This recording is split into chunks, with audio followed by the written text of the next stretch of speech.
hero pool. Bagay na bagay actually, paring Manji, na maging unang bahagi ito of our discussion kung paano manalo. Kasi ito yung pagpili mo eh. Oo. Diba? Anong pamato mo, diba? Oo. Sino ang gusto mong gamitin? And the thing about hero pool, no, just a quick discussion, alam niyo na yan, napakaraming heroes for MLBB. But what hero, which hero or heroes fits your playstyle? Ano ba gusto mo? Like for example, Shinbu, ako favorite ko yung mga heroes na laging nasa likod at laging safe. Medyo bida-bida kasi ako. Kaya gusto ko yung mga marksman. Tawag ko marksman Jin sa sarili ko. So favorite ko ang Kari, favorite ko ang Kimi.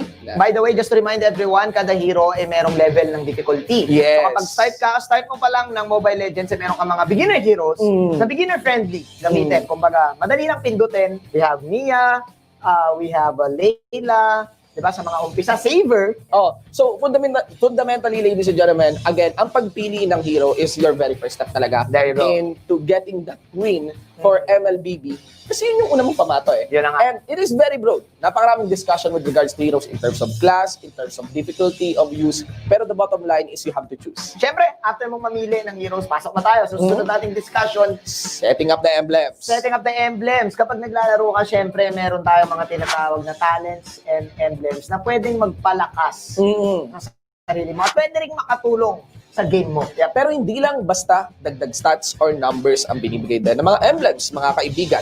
There are also some aspects of your hero and with regards to gameplay na naapektuhan din nila. Papasok tayo dyan, question ko, dahil gusto ko lang din i-remind ang everyone na per emblem, meron din mga designated roles kasi ang mga heroes natin na pwedeng makatulong sa'yo sa pag-setup ng emblem. Now, for the progression of your MLBB account, kailangan mong ipag-ipunan ang pagbuo ng mga emblems mo. Again, you need a magic dust and gold and even emblem fragments to get access through this. So, hindi lang basta hero din ang gusto mong pag-ipunan using your battle points, but also your emblem. Papasok tuloy tayo ngayon sa patch notes na naman. Which is na pag-usapan natin last episode, yung tinatawag nating meta. Siyempre, alam mo na yung hero mo, alam mo na rin yung emblem mo, pero baka mamaya, may binago ka na. Yun. Nagbabago yan. Pwede magbago yan. Kailangan mong i-take note, sino-sino ba yung mga heroes na binuff, Yes. na pinalakas? Sino ba yung mga heroes na ninerf, pinahina, at meron bang mga binago? And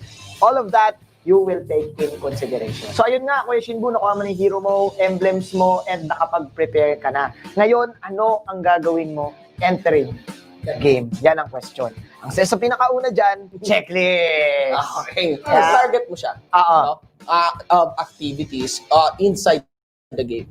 Ay depende din kung sa composition nyo at depende rin Sa again sa hero mo. So, at ang pinaka-favorite kong checklist sa lahat, Kuya Shinbu, lagi ko to keep in mind, baka makatulong din sa inyo. Kailangan meron ka nung sure win mindset. Dapat sure win lagi. Dapat sure win lagi.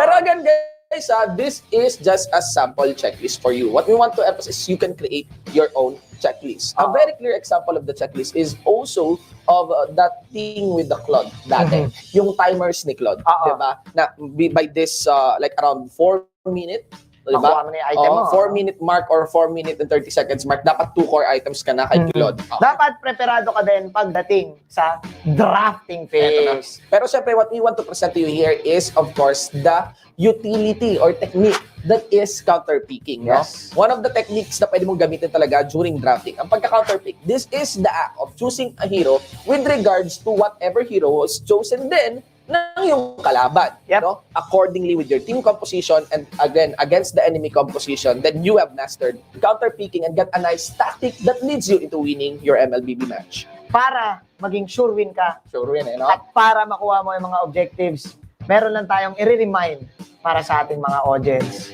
Huwag maging toxic. Kailangan pa ba natin i-explain? Mga kaibigan, it's about the mindset. Kasi, gaya nga ng sinabi ko, no, one of the key factors na binanggit natin kanina is to make the right decision. Siyempre, kung hindi ka toxic and you have a clearer mind, then you make the right decision, ladies and gentlemen. At doon mo makikita kung ano ba sana yung mga dapat ginawa mo pa o yung ginawa mo rin mismo. And in that way, you learn. And again, every time you learn, doon ka talaga pinaka nananalo. Minsan, kasi mas well-equipped ka pa eh. Minsan, pwedeng nananalo ka na ng nananalo kasi effective talaga yung naaral mo. Like, for example, this one, G mag-adjust itong player na to eh. Hindi toxic. Hindi toxic. Hindi Share talaga. win. Nakapag-review and nakapag-adjust. Yun ang kailangan mong gawin. Kasi Oo. dito mo makikita yung resulta. Oo. At ano pa yung mga kailangan mong gawin. Oo. Diba? On your next game nga. Ladies and gentlemen, that has been our episode with regards to our topic of how to win. Again, remember all those stuff that we've mentioned and of course further it. Na mas marami pang bagay. Ang importante is aim for that share win. Yeah. Sure win attitude. Mga kaibigan, ako si Shibu, the one for a night. At ako naman, si Manjin. At kami, Kami ang Manjin Butante. Magkita-kita tayo muli sa susunod na episode ng MPL.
Season 6, week number 4 of the regular season. Again, we are your shoutcasters for this English broadcast. My name is Manjin Valdas, and I am with my analyst, Butters, or should I Uh-huh. say Opa Butters. Yeah. It is a wonderful Saturday afternoon to Yeah. you, Butters, right? Yeah, it's a great day for MPL. That's for Another sure. great day and great matches. But before we talk about that, let us, of course, thank our official tournament telco partner, Smart. Witness your favorite teams, battle it out, and apply the gameplays with your squad as Smart powers up your game with free games for all. Get up to 14 gig of Mobile Legends and Facebook Gaming for 7 days. Just simply download the new Smart app and choose free games. Official sponsor, Realme, for all your smartphone gaming needs. Realme has got you covered with the Realme 6 series with an ultra smooth display, fast charging, and powerful processors. Official sponsor, Gillette. Get free diamonds with every purchase of Gillette's Mac 3 Razor, Vector 3 Razor, or Blue 3 Simple 4S pack in select pure gold doors nationwide. And we do have our partner in esports, Paymaya. Get 5% balik bayad when you purchase your gaming pins via Paymaya, the better way to pay. Promo runs until September 15. We also have another partner, Manjin. Our partner in esports, TikTok, just search hashtag Mobile Legends in TikTok and watch some legendary videos. Again, search hashtag Mobile Legends on TikTok and then watch some legendary videos. And there is our official gaming headset partner, Logitech G, here like a pro and powered by Moon Ton. Here we go, Butters, for game number 1, Omega versus BSB. Omega finding it hard lately to dominate their matches.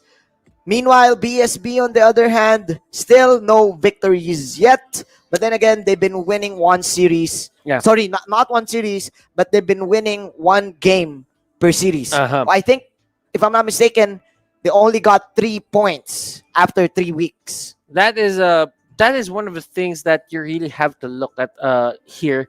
These two teams, they are strong teams. Mhm. BSB cannot translate that their strengths into a victory. Mhm. Well, for the side of Omega, they are getting victories, but the thing is, the dominating factor that they had for season 5, that scary aura that comes out from them, Yeah. that reeks out from them, Mhm. it's they're not really showing it right now. So there is a bit of a weakness being seen in the facade of Omega. It's not existent. It's not Yeah. existing now, right? By the way, we're talking about the victories of these teams. Let us first show you the standings, the current standings of the tournament. You have the Group A, Aura, Blacklist, Execration, Next Play, and Blue Fire. Meanwhile, in Group B, you also have Bren Esports, ONIC, Omega, Cignal Ultra, and BSB.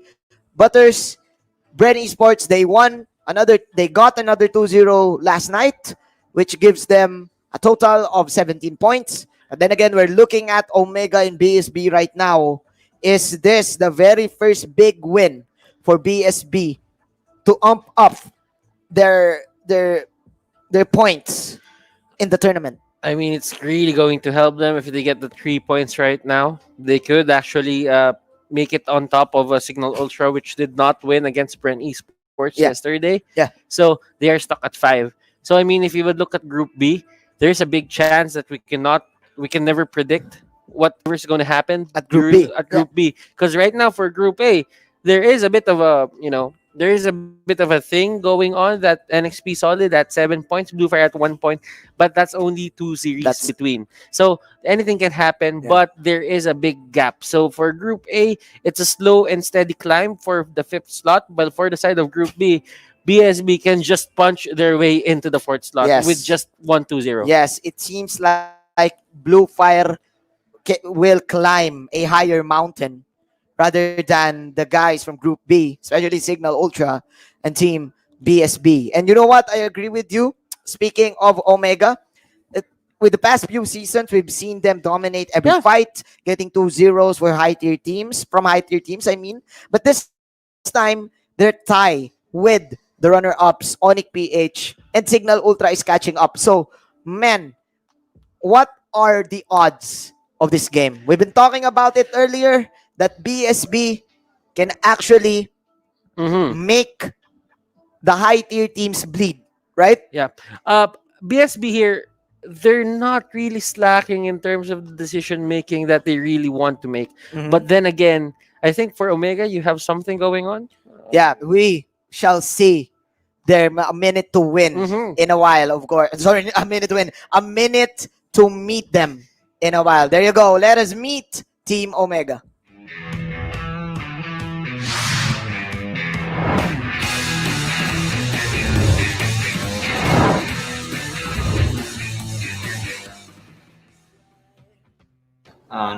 Laging maasahan, lalo na sa pera. Kahit matalo, kumbaga siya yung yung talagang kalmado lang na tsaka nagsasabi na bawi na lang. May natututunan ako sa kanya, tsaka parang palitan lang rin kami. Kasi baliw po siya, tsaka hyper po lagi. Pumapasok yung life coach namin. Kinakausap po kami as a team. Tapos kakausapin po kami isa-isa na kung ano po yung nararamdaman mo, kung bakit ganun yung nangyari. Isa pong nagkasabi ng sa loob. Nanalo kami agad kahit wala masyadong practice.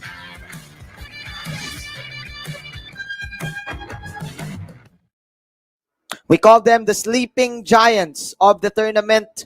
Kenji, Heat, Hajizi, Toshi, Hayes, and Kurt Tizi. Still the same roster as before. But man, there is, of course, the adjustment that they made when they decided that they want to bench out Kenji for few games. And they've been trusting Kurt Tizi on that offlane role. Yeah, but if you would look at their core setup, like Haji Z, Toshi, and Kurt Z, in those core setups, these are really players who have a lot of potential. I think Haji has reached that potential a long time ago, but right now this is a new challenge for him. They are facing a wall, and remember, for teams, when you break down that wall, there is a vast discovery. There are vast discoveries that you can find beyond that wall, and you can be a stronger team. Well, for Omega, there is that wall. They are breaking it down, but they haven't really found the way to really take it down. Like, just break through it. You know what? There's an interesting game with Omega, but I think we're gonna talk about that later. That was with their matchup against ONIC PH and with Bren Esports. It seems like they're getting jitters inside the draft. Yeah. The draft itself. But by the way, we're talking about one of the strongest teams for the past 3 seasons, right? So now we're seeing Omega. Let us meet BSB.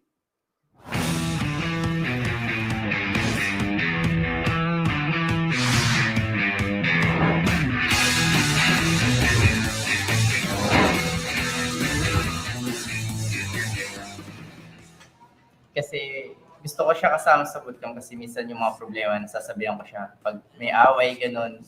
Kaya, hey Wilson ako. Para sa akin dito.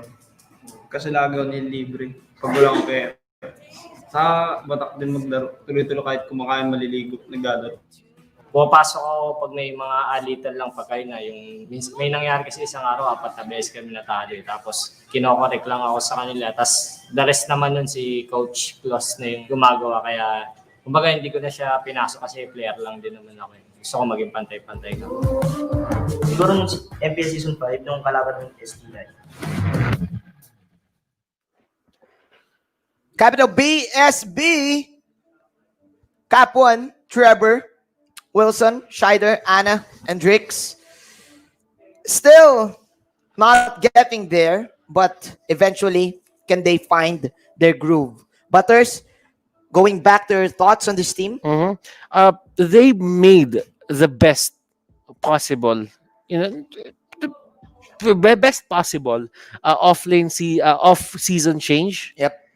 Anna and Drix getting included in this team Mhm. It just gave them a new identity, but Yeah. they cannot translate it into any win. But right now with Cap One, Trevor, Wilson, Scheider, Anna, and Rix, I just feel, Manjin, that there is a huge potential for BSB to come back. Yeah. Week 4, right now, they are on, let's say, the middle part of the tournament. So Yes. they need to settle down now. They need to get their fort up. They need to get their horns up. Yeah, this is like probably the most important week because again we will like foresee what's going to be the main standings of the tournament. And I agree with you, Drix showing us greatness with his games, but again, lacking the capability to end it with a KDA of 5.24. It seems like last season for the side of BSB, their main problem was they can't finish a game. Mhm. But right now, their main problem is how to finish a series, especially a best of 3, right? Mhm. What are the changes that they have to go through? That is the question for a lot of the players. I just think that this time around, just leave it all out on the map.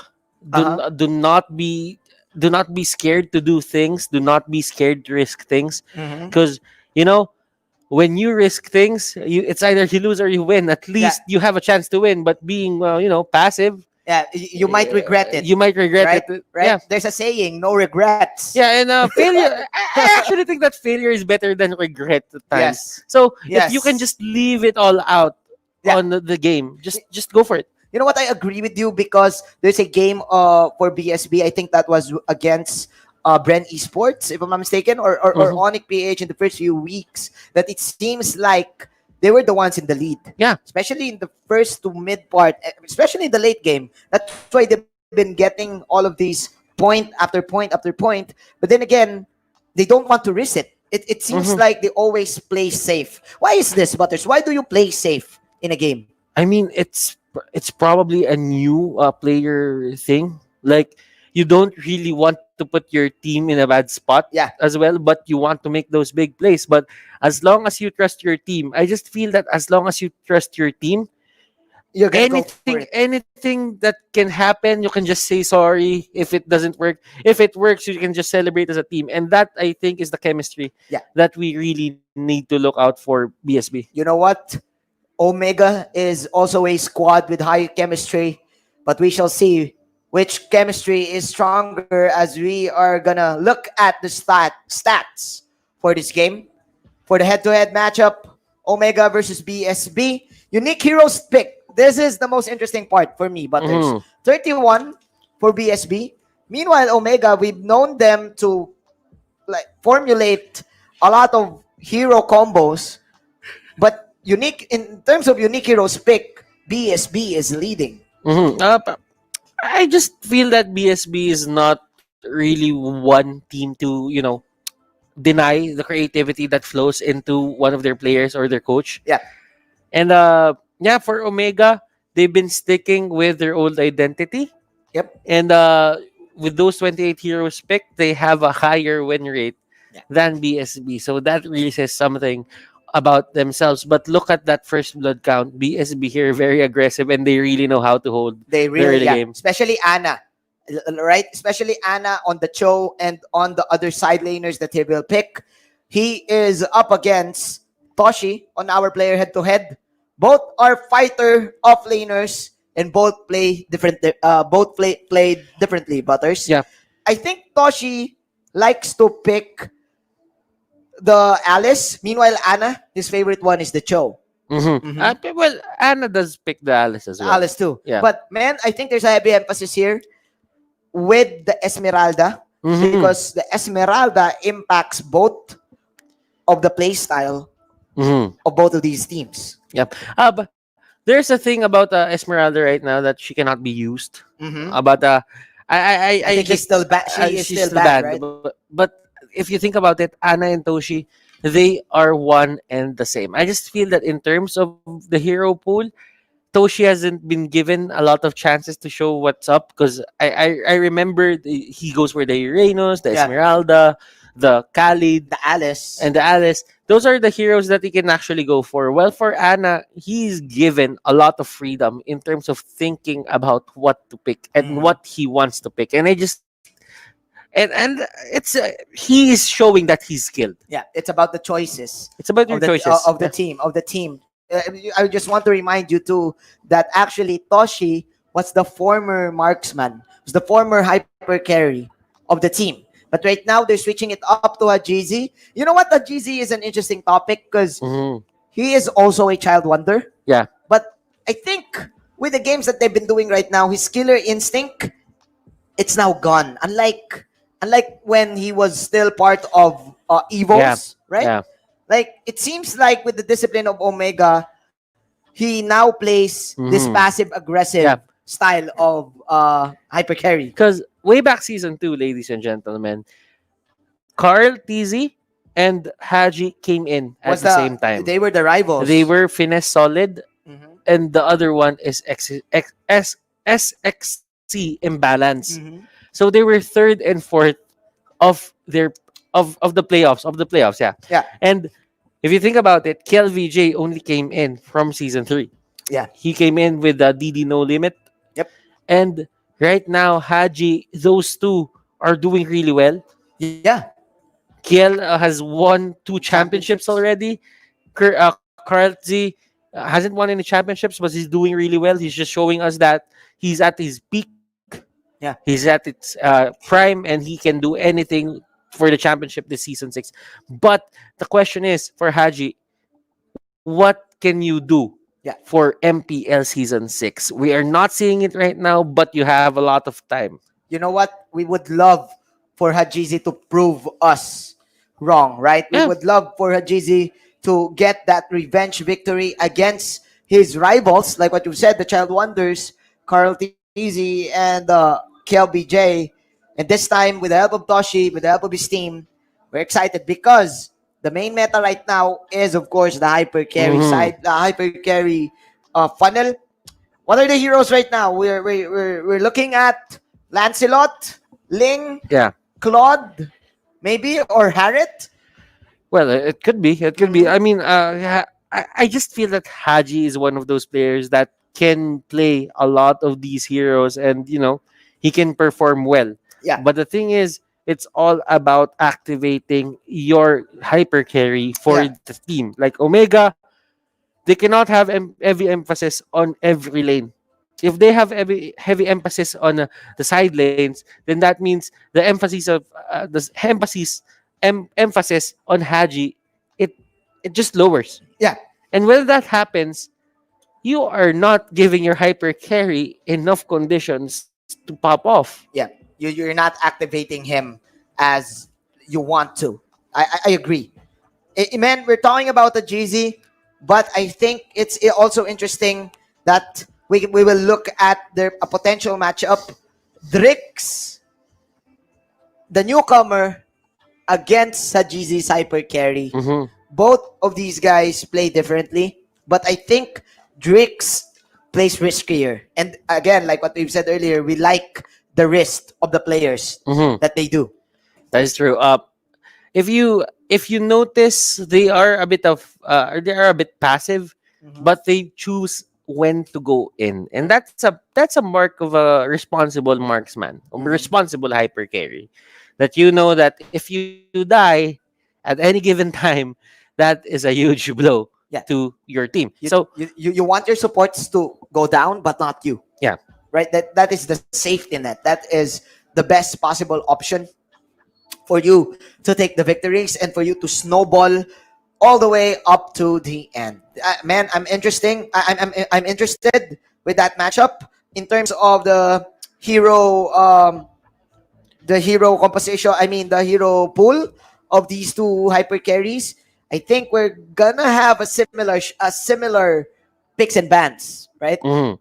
But, well, I just think that there is a heavy emphasis on the Farsa still Again, for these two teams. again. But I have to see how Omega deals or treats this game, because they've been playing a lot of new heroes. That they've been playing Akai, they've been playing other tanks, Hylos. Man, they've been playing a lot of off meta heroes, and I really like the creativity. It's there. You can see it. Yeah, man, speaking of the Akai, one game actually for Omega was last week, and they failed with this Akai pick. They failed with that certain draft. I think it was against ONIC PH. We all thought that they stomped ONIC PH actually, and then we all thought that Omega will get the series. But then again, they got trapped on the draft. Do you think that Omega needs to fix this? There is a bit of a, let's say, gap or a hole in that certain style of drafting. Like, you can see that they are not really that comfortable with the certain meta that they're actually running on right now. So yeah, I mean, it's this is Coach Dale we're talking about. Yeah. Right now, maybe they're having problems, but along the way, I think these teams are learning. And Yes. right now, Dale is eating. So Yeah. I just feel he's getting more nutrients. He's chillax. He's lax. He's Yes. chill. He's chill. There you go. Mr. Worldwide on the back. Meanwhile, this is a new setup for Team BSB. This time they're inside a room. I think this is the hyperbolic time chamber. Hyperbole, and look at the lights, bro. Yeah. Those are dangerous lights, right? But you know what? I like the setup. It actually fits their color scheme. Yeah. There is a purple. Uh-huh. Is that purple? It is. It's purple. It's a shade of It's- purple. Yeah, it's between the violet and the purple. It's a shade side. of purple I and think a it's a bit of a light violet. blue. Yeah. So it really shows, how do I say this? How How do I- creative? How no, creative? no, how true How they true, are to yeah. their colors. Yes, that's a Okay, branding. That's a branding. That's a The branding. coach said, "Hey, you need to buy lights. What color, sir? Make it purple or make it violet, Light blue. light blue, We need sky because, blue. because we're gonna be seen in the MPL. And We need want, branding. and we want branding. We want the branding to go up, bro. And there Yeah, you go. I like it. I like Yeah. it. You know. They are, of course, representing the Horns Up squad. And I think we're just waiting for For the draft. For the draft. I think we're waiting for one player to arrive. Man, this game is so important for both of these guys, for both of these teams. Because again, Omega, they've been chasing. They want to get a top spot. Wait, Is Scheider gonna though? play? Because Trevor is not in the area. Yeah, he's not in the. Scheider is going to play. There you go. There is. That is an interesting adjustment. That is a good adjustment because if you think about it, Scheider is actually a mage main because even if he goes support, that doesn't change because we've seen this with Few. He was a mage main and he shifted to support. It didn't really affect his gameplay. You know what? I've been talking to Scheider too in the past few weeks, and he told me that the first strat of BSB was for him to focus on streaming. And right now, I think they formulated something and they decided, hey, there's a huge emphasis right now on the support department, on the support mage, and who plays the better support in the team, right? The carry support in the team. Because Trevor is a utility support, right?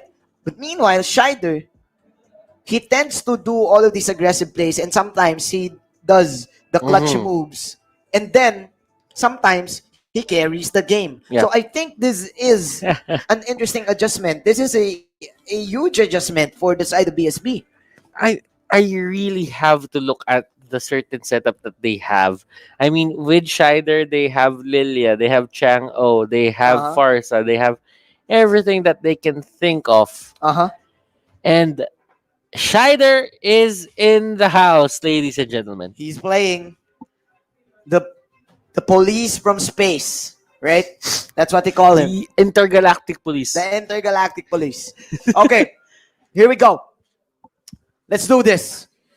We are now at the picks and bans, guys. The first ban for Omega is, of course, that's obvious, the Diggy They do not want to deal with it, and they got a taste of that from Aura from Aura last week. last week. So I don't like it. they don't like it. They just ban it out, and there are times when you learn from experience. Yeah, And they just learn. ban it. They knew firsthand what this certain hero can do, Uh-huh. and right now they're just gonna ban it. They lost that fight. We all thought that they got it. Again, Omega is a victim of the draft defeat. Every time they play, right? Every Yeah. time that we all thought that they will take the series, there's a certain pick always in their games, in their past few games, that they will explode in the Yeah. draft, right? Like They will have problems. yeah, and I think it's time to break the curse. For Team Omega, they learned a lot. They said, hey, like what you said, let's ban it out. Come on.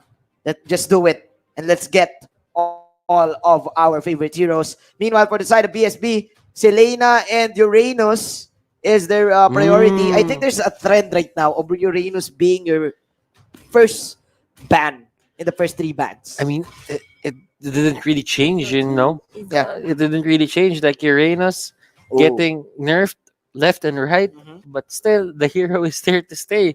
The hero idea is just way too strong at this point. And for BSB, they ban out the Chango. They do not deal. They do not want to deal with that.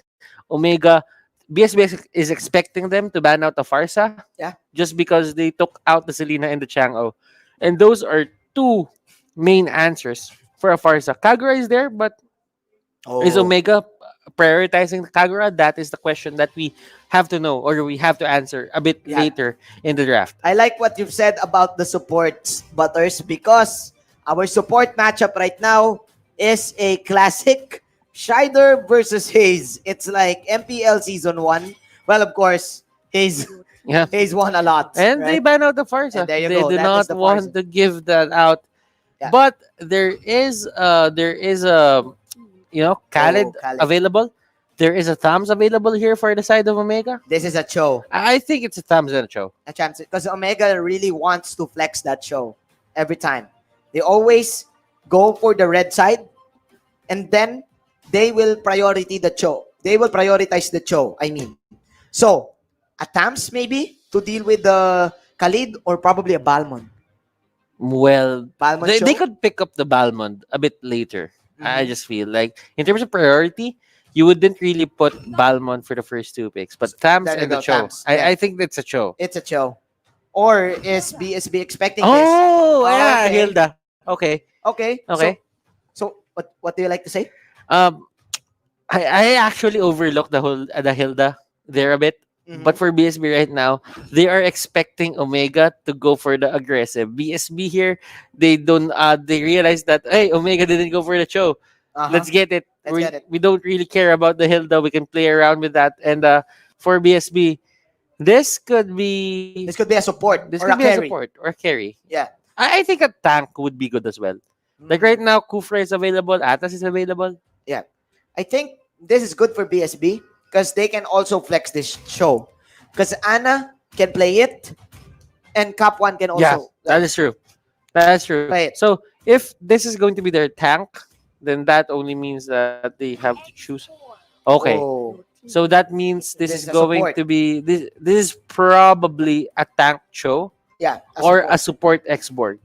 Oh, There is that possibility. That There is is- that possibility. that's nice actually for BSB because Omega is gonna get confused right now on what to pick, especially of because the X-Borg and the Cho they play different ways, right? The X-Borg you just want to poke you. Meanwhile, the Cho he fakes his initiation. So Mhm. this time Omega they need to play with the supports. There you go. There you go. The Valor. I like it. Well, it's a good pick just because right now BSB cannot pick a Hylos. If you look at it, Heath and Curtsy, if they ever are going to play these heroes, they are going to have a hard time dealing with the Hylos. But with the Valor there, Yeah.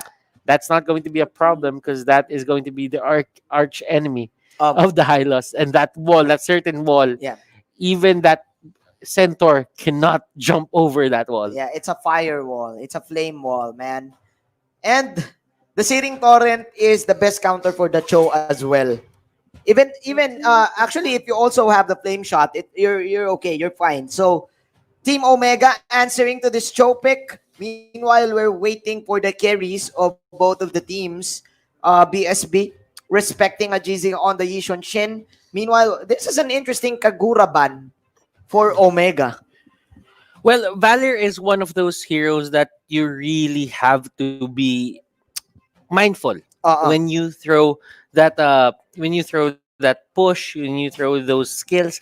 Because the thing about it is, Kagura doesn't. If Kagura gets her items fast, Yeah. he doesn't need the stuns anyway to take down a Valir. Yeah. One combo could just take out the Valir, and that's it. Easy catch Easy catch. for the Kagura. So right now, Omega taking their time. They banned out the Lunox. They know that it's going to be a support hero for BSB. They are respecting You know what? Shider right now. You know what? They could have just banned out the Lilia. the Lilia. I feel that Lilia is more annoying for the side of Omega Rather than because of the Lunox. Hilda, because of the Hilda and the Thams. When you think about the Lunox, yes, Lunox is a good hero against these tanks that they have, the Yeah. semi-tank and off-tanks that they have. Yeah. But you know what? Just having that ability to stop you from being aggressive into the early game, Omega, Yeah. they do not want that. So Lilia, as long as there are placements there of the balls, you cannot go there unscathed. You know what? I see what you're saying because the Lilia is good against low heroes and melees. Yeah. Right? So But it could be, we could be wrong. yeah, You know? we could be wrong. We shall see. Because you also need a setup for the side of BSB here. You also need that setup hero. But Are they gonna go for a Lilia? That is my question. That is my question. If they go for a Lilia, man, oh man, but they don't really They need have. a carry. They need a carry. So Lancelot. they need a carry. So that Alice is there. Okay, so I just think right now it's out of the question. But a Lilia could have been great. I mean, BSB runs it. I think this is going to be a Lancelot. You know what? Mhm. You know what? We've been talking about the Xborg as a support, the Cho as a support, but the Khalid can also play a support. Oh, they're gonna go for a link. Right? The Khalid can also be a support. Yeah. Because Execration did that, and I think some of the teams in ranked games are doing it. The Mhm. Khalid support and the Cho support in combination with the Ling. So they've chosen the Ling. The only remaining carry right now. I'm It's a sorry. Lance. There's a Roger actually Yeah. for Omega now. So we're waiting for the support for Omega.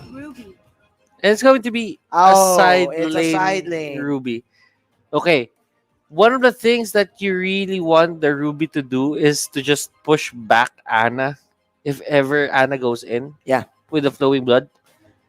And I just think that Khalid is a bit countered as well in terms of the sustained game. But the thing about Ruby is as long as Ruby cannot move in any way, he gets CC'd. There is a big emphasis on, let's say, Wilson just getting that choke kick on that Ruby. That could be the end of the Ruby right then and there. But yeah, I really like the draft from these two teams, and the Alice just makes a lot of sense for me. You know what? I think that BSB won that draft because it's a support Khalid, a side lane Xborg, a Cho side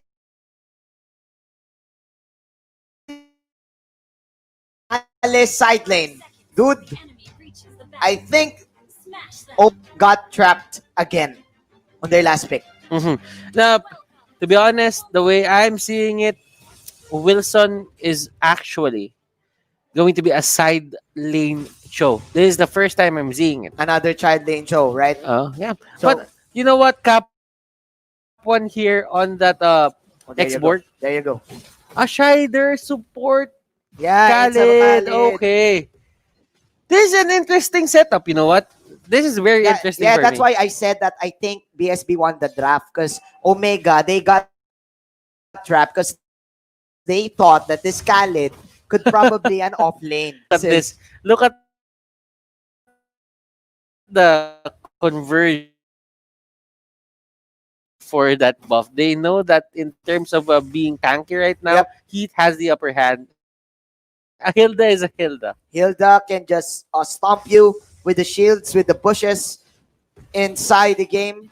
And now BSB still protecting their main carry, Drix, but Omega delaying this purple take. And that's going to be a huge problem because Curl TZ is also lurking inside the orange buff. There you go. Hajizi now securing the purple. As Shider will just go over the Desert Tornado to poke in some damage. But he went too deep. Omega getting the first blood. Pays the price, and he goes down. That is going to be your first blood. BSB here, they are gonna lose this violet buff. If this purple buff rather, if they do not take care of that placement that they're having. BSB Drix has no buff at all right now, Yeah. just because they Omega's not letting him get it easily. Yeah, because again, because the Hilda is a huge dilemma to have because you can't really easily kill him. But I think they can because BSB has good level 1 and level 2s. You have a Desert Tornado on level 1. Cap 1 can go for the flamethrower. But then, yeah, this is a Hilda. There's still a Hilda. And they don't want to risk it. They don't want to risk the contest. That is the problem right now for BSB. Master of Invasion. He doesn't not care whatever Haji going for that buff. They know that they have the retribution. They're not gonna lose that. If Oh. ever Ling goes in, there's a huge chance that he gets pushed out of the wall and he gets slowed, and that's going to be the end of him. And now the link is delayed. Omega knows this. Still, Tempest of Blades coming in from Drix. But where is the damage? Omega now controlling the first few parts of the game. Setting up for the turtle take. Kurt TZ and company. There you go. Hajizi just rotating. And Butters, I like what you've said. This Hilda is the make or break hero right now for the side of Omega. It's really an aggressive hero. If you do not want to lose your purple buff, you just ban the Hilda out.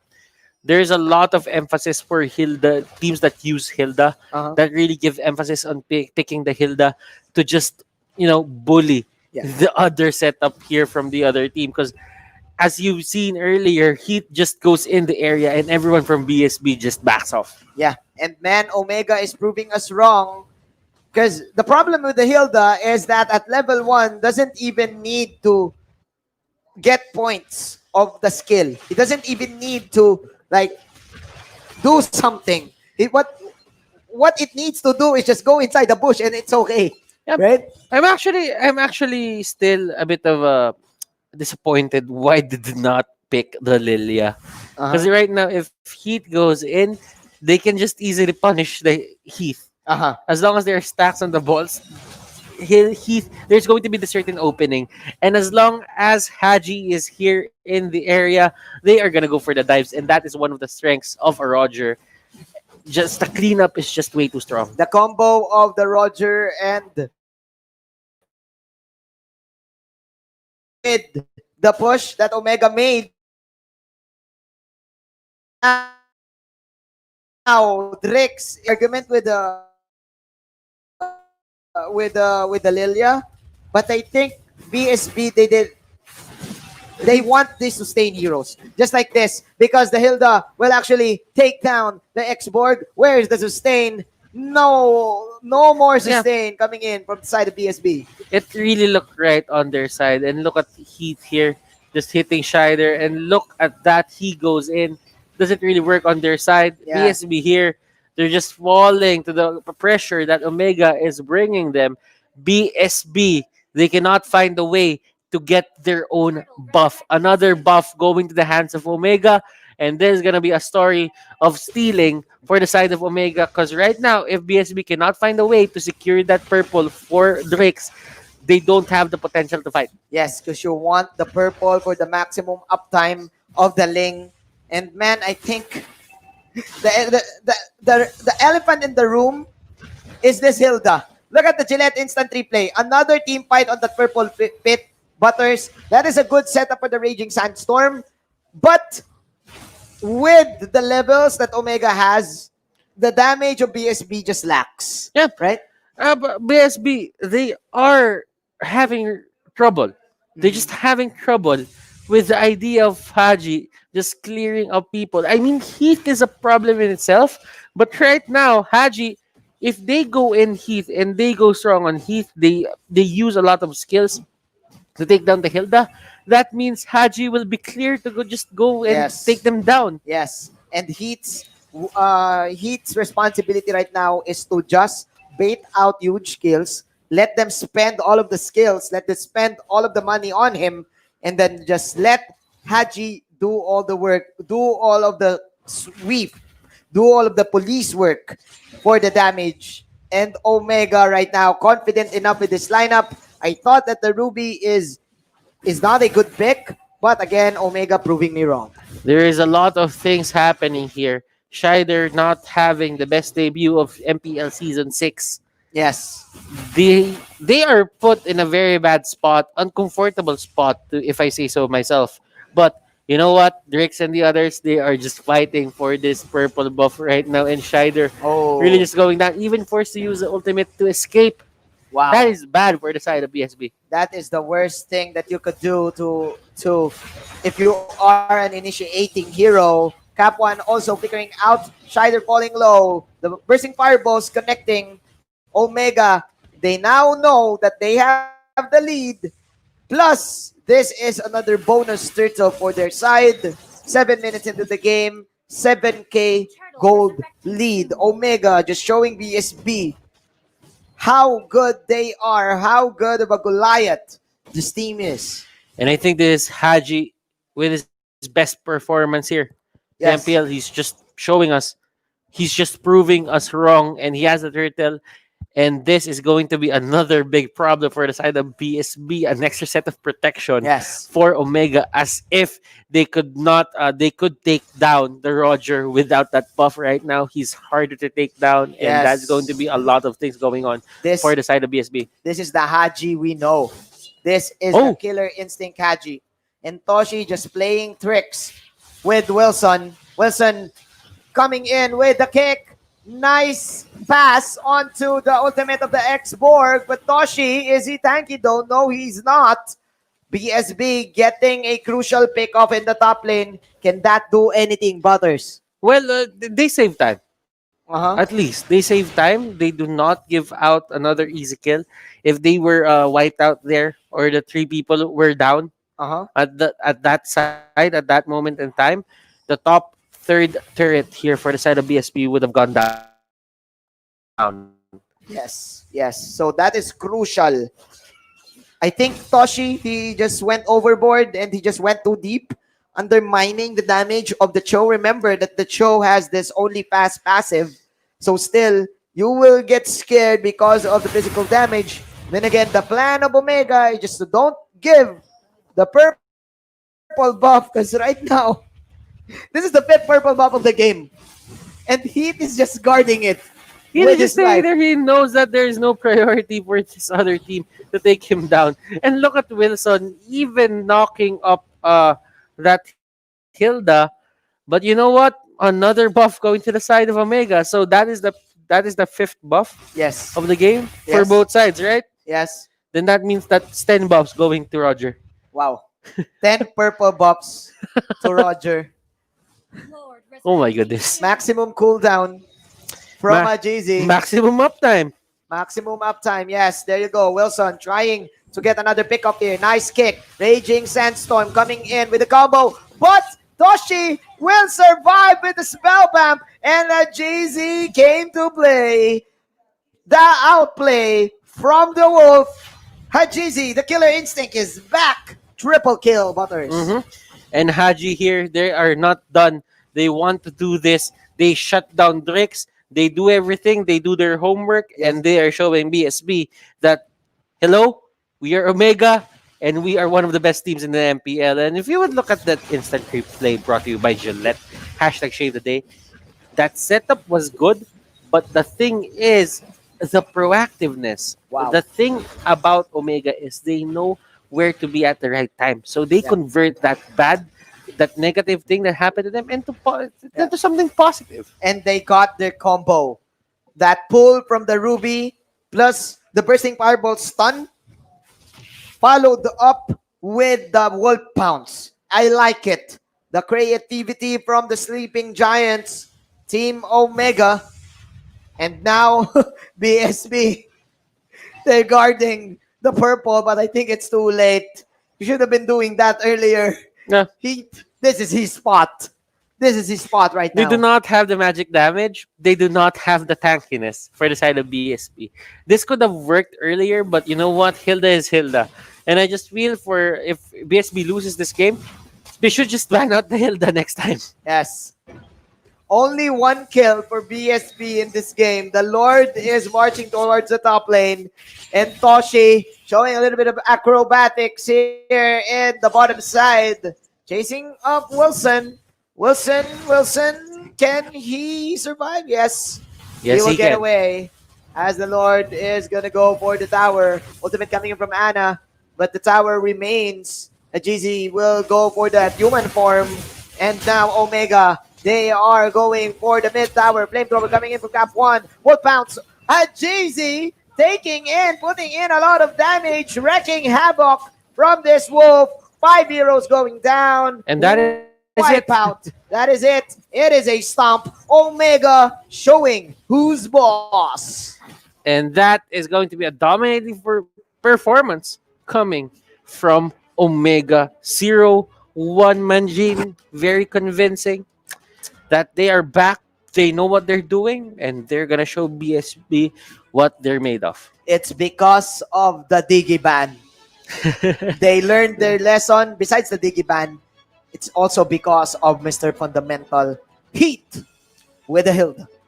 Hilda, this hero just came up on the meta list, and everyone's just using her right Yeah. now. Suddenly, it's a trend. And It's, to be honest, if you are very capable of running a Hilda and you become very aggressive, then you never lose. 'Cause- If Hilda goes down, the assist will buff up Yeah. her ultimate. Yeah, because it gives you a lot, right? Besides the fact that you're stealing the purple, you also give vision to your enemies. And you get a bonus if your enemies spend an important skill on you. And that's the best that you can get in this hero. And they think Team BSB, they need to respect this. If they're not gonna respect it, they need to counter it. And how do you counter it?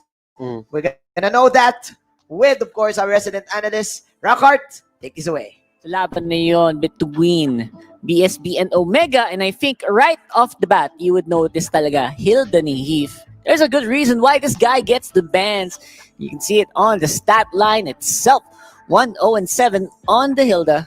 Not bad at all. I'm using purple. Kahit di ako army.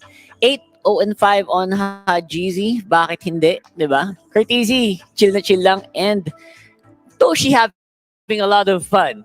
Toshi's definitely having a lot of fun on this with a 2-1-10 on that Ruby. Now, si Hayes, as usual, slow and steady wins the games here for this guy with a 209.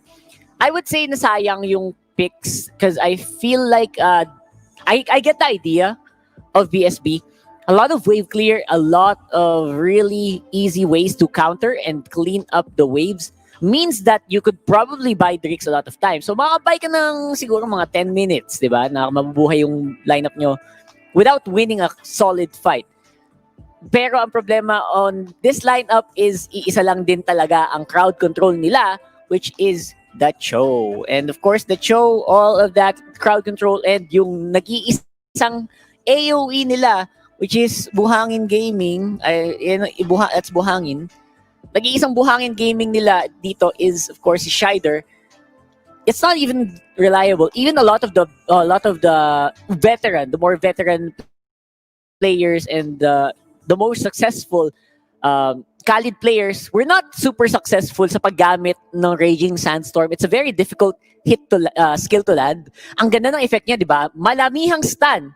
Tapos good engage. Pero if you can't make it hit, it's very difficult to make it work as a reliable crowd control. Siya lang yung nag-iisang way para ma-hold ng sabay-sabay yung lineup ng Omega na ayaw naman magpapigil. How do you hold a Famous? How do you hold a Hilda? And even a Roger and the Ruby, actually, tawa sila, Shinbu tsaka si Wolf dun sa Ruby pick, pero kita nyo naman, napakahirap talagang.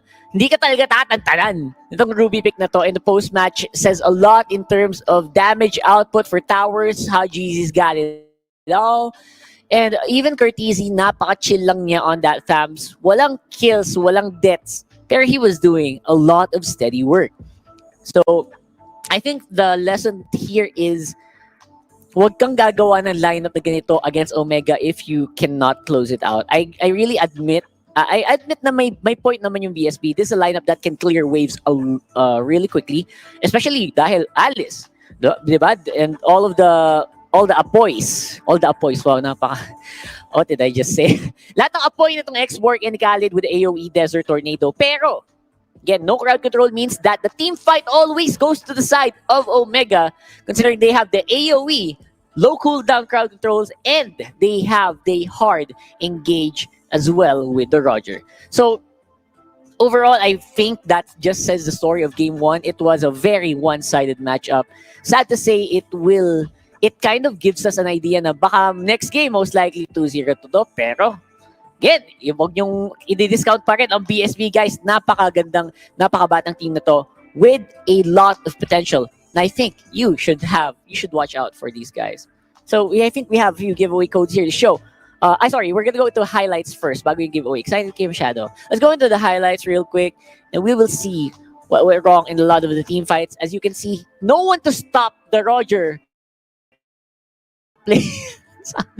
The top play, it was easy to take.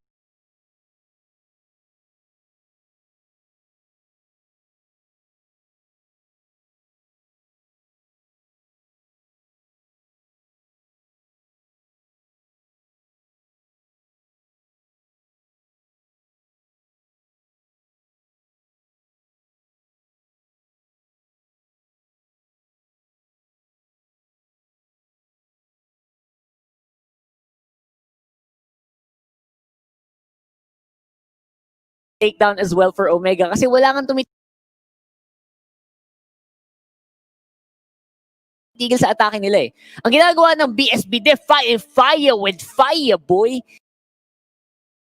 Ang problema, malakas din ang apoy ng Omega dito. In the big team fights,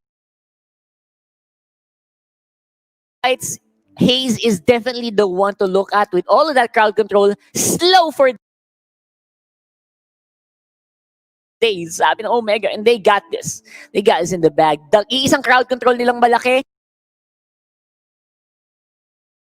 Nag-miss na naman, paulit-ulit, and even yung sipa nila only got one guy, which is, okay, nakuha kayo ng isa, pero kamusta naman yung iba? Yun ang sinasabi natin dito. And ito, nice effort dito sa kanila. Talagang sinubukan nilang i-take down si Toshi dito, pero balik ng balik! What is this, Ruby?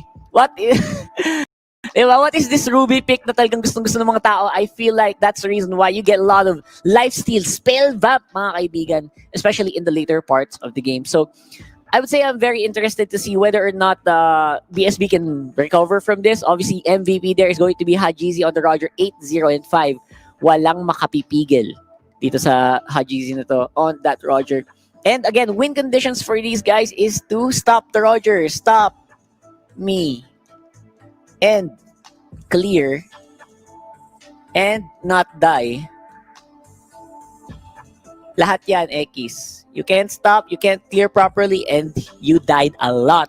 Giving Hajizi that 8-0 and 5. So, sayang, diba? And hopefully they learned their lesson for that, and there's a good reason why you gotta ban out these Hilda picks. Mistake number 1 nga, ika ni Shinbu. And then, let's go ahead and look and see what's gonna happen here later. Pero giveaway codes muna tayo, guys. Get those codes while they're hot. First few lang na makuha niyan. So make sure na bilisan nyo ang pagta-type. Pero huwag kayo mag-ala. Kung hindi kayo nakuha niyan, meron tayong bonus code na naman right after this one, right there on your screens.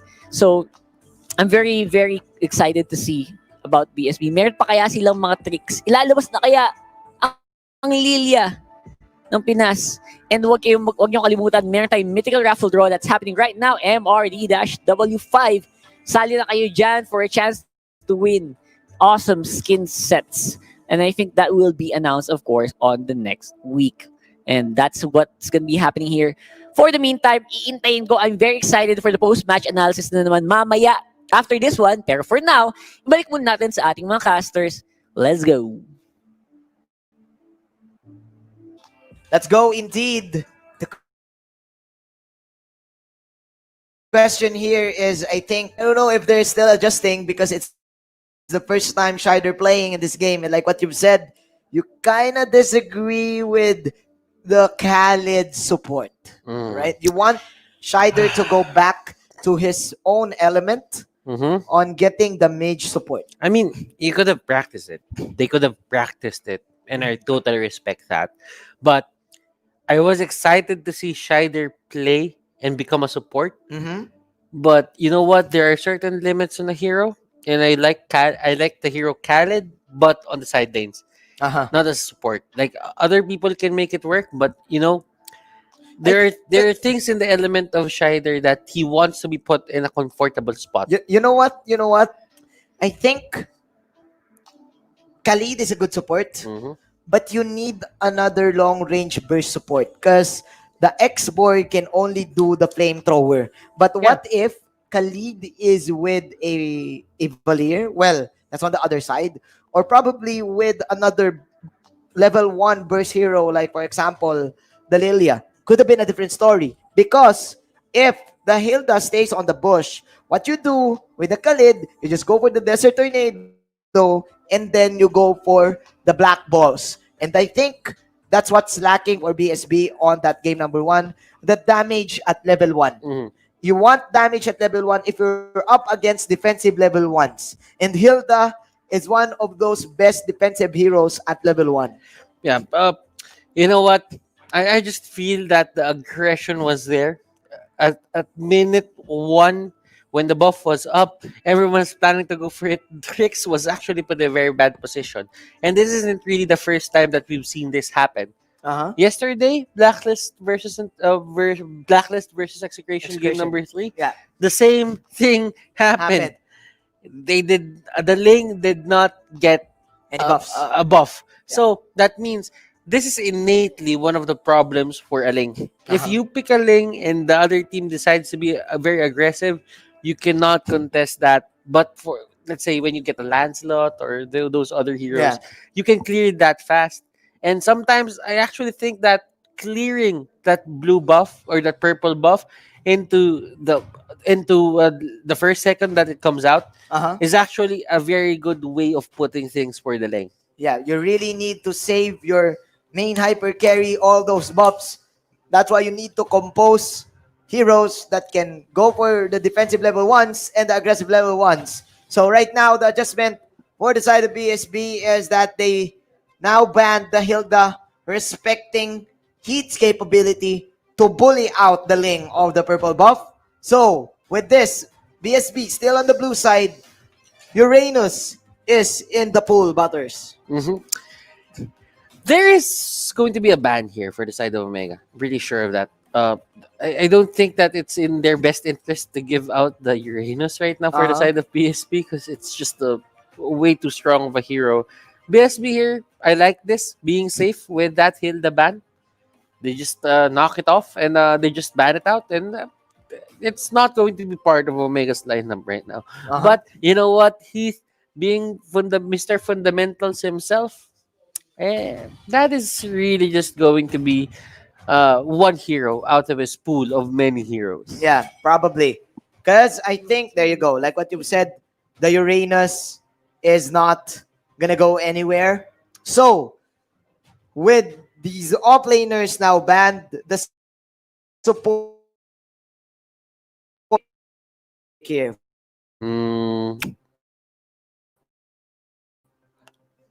Well, Yuzhong is out.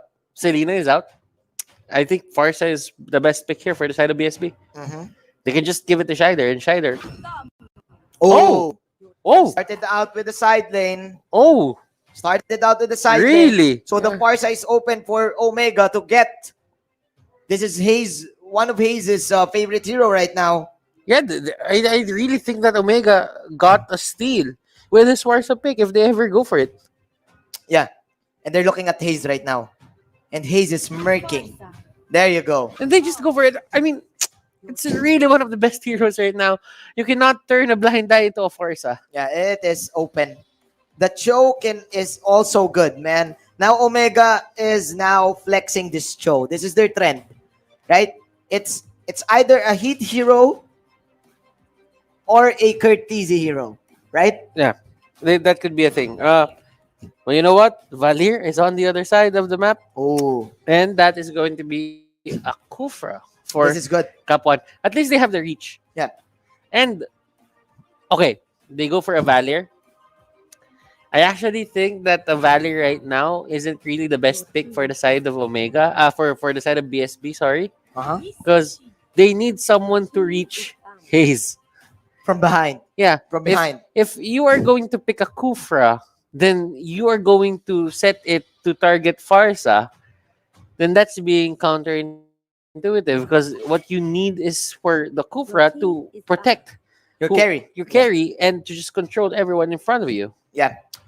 But then again, Omega knows this. That's why they will still contest it with Vision. They know that the Kufra will catch the Farsa, but with the Vision game, they could probably negate that. They could probably stop the aggression from the Kufra and the Valir.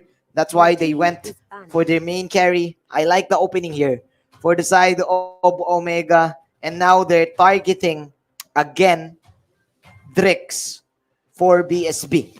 Mm-hmm. That is true. You know what?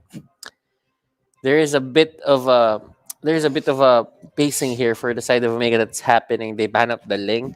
They still respect it. They do not want that Ling to go to the backlines and have access to Hayes and Haji if ever they're the ones who's going to use the YSS in the Farsa combination. Uh-huh.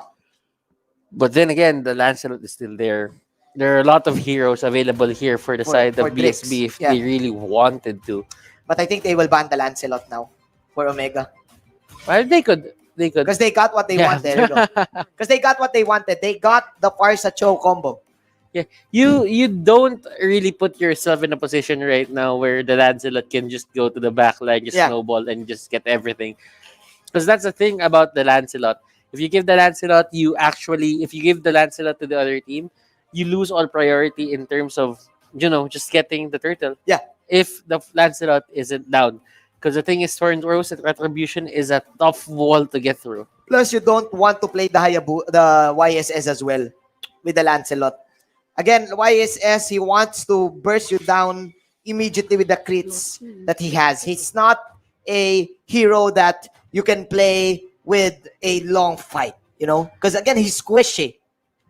And he really needs to go in and proc the crit. So, Omega right now targeting the main carries. Meanwhile, this is interesting. This is interesting for BSB. They banned the Chang'o, even though there's a Farsa pick now. Mhm. Is picking. Well, I do not know because the thing is they could play it. They could play it in the side lane. Oh, That's for the Omega, thing. right? That's It's the Omega, thing. for Omega. That's the thing. Yeah. But you know what?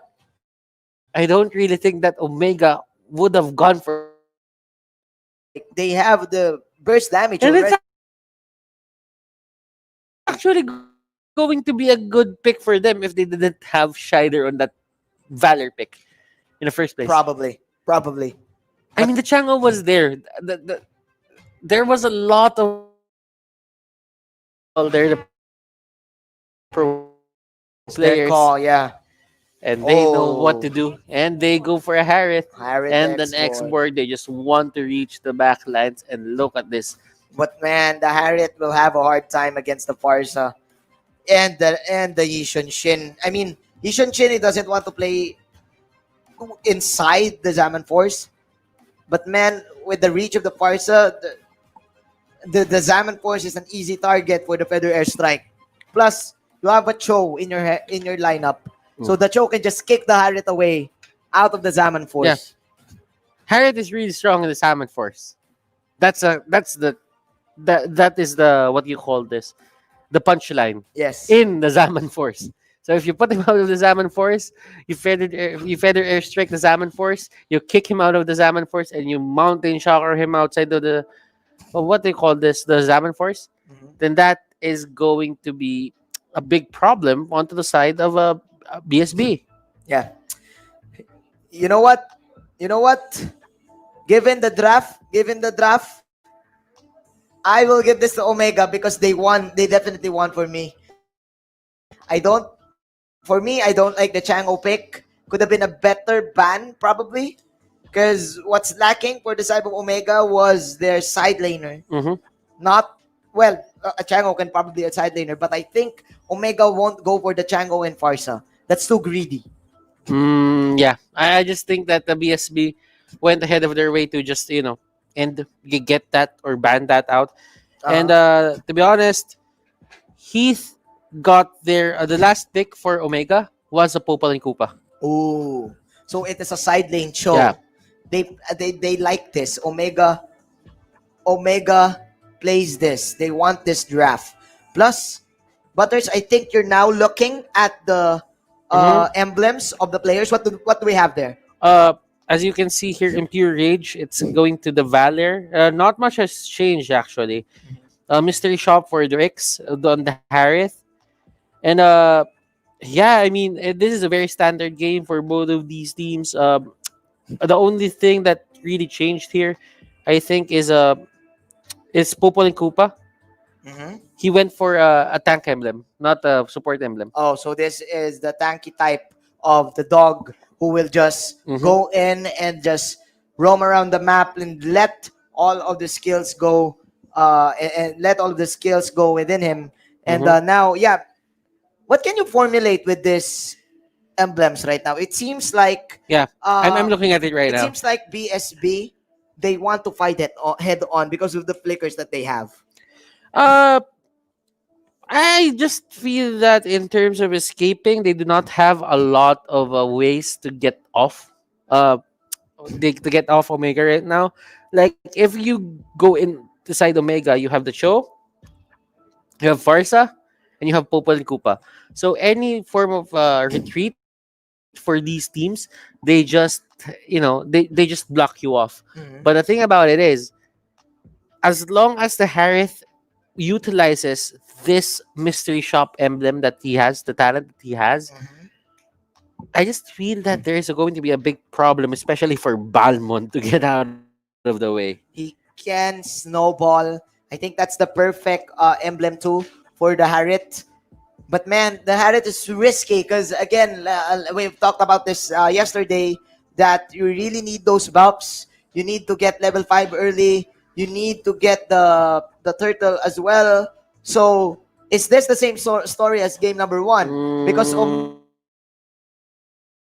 knows to BSB after game number 1. They did not let Drix get any purple buff. And this time, it's a Harriet. And the purple buff is more important with the Harriet rather than the Ling. We are 100% go- I just feel that we are 100% going to see an invade here for the side of Omega.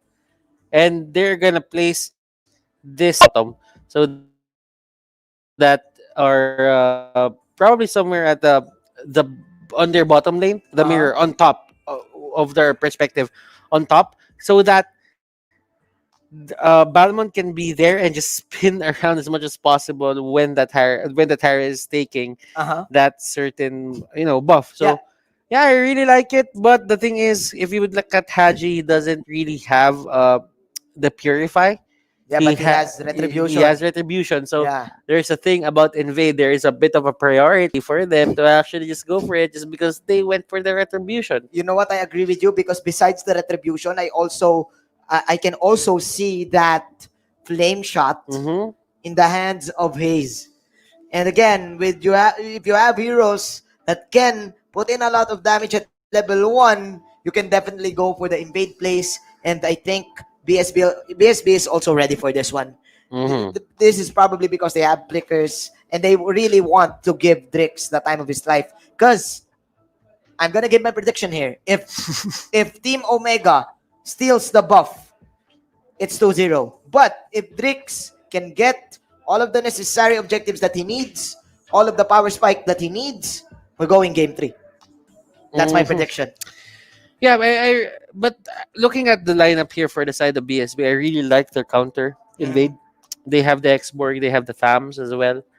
So they just really have to look at it in a way that they need to predict wherever Omega is going to move. If they find Omega in the early game and they pinpoint the exact location of these players and not get surprised about that certain invade that's going to happen, then I feel that they can just position themselves to be more successful in this. Because what happened last time, or what happened in game number 1, they were caught by surprise.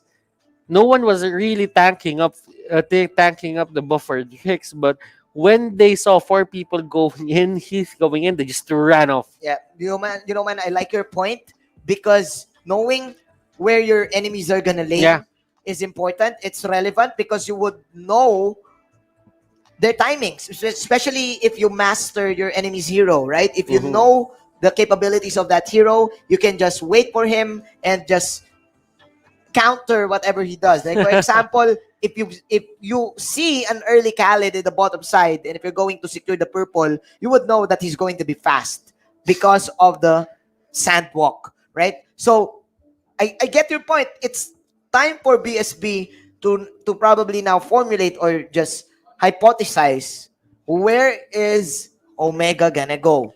Well, or can they do a counter play though? Can they do a counter in Blade? That is the question. They can actually. It's not going to be a problem for them. I just feel that these two teams, I agree with your point. Whoever gets that buff, whoever gets that priority in that purple buff will have a better time. Not really in a way of just taking them down or defeating them at that point in time, but it's all on the matter of just getting the certain tempo. Because I feel that these two teams are really tempo based. So that means if they lose that tempo into the early game, there might be no comebacks for these two teams. Let's see, because we are now inside the game as Team Omega will just try to poke in Cap 1. Cap 1 losing a lot of HP there, as Omega will be the first ones to rotate up to the Little Wanderer, and the Cap 1 will just protect the purple buff. Look at the two masks here for the side of a BSB. They got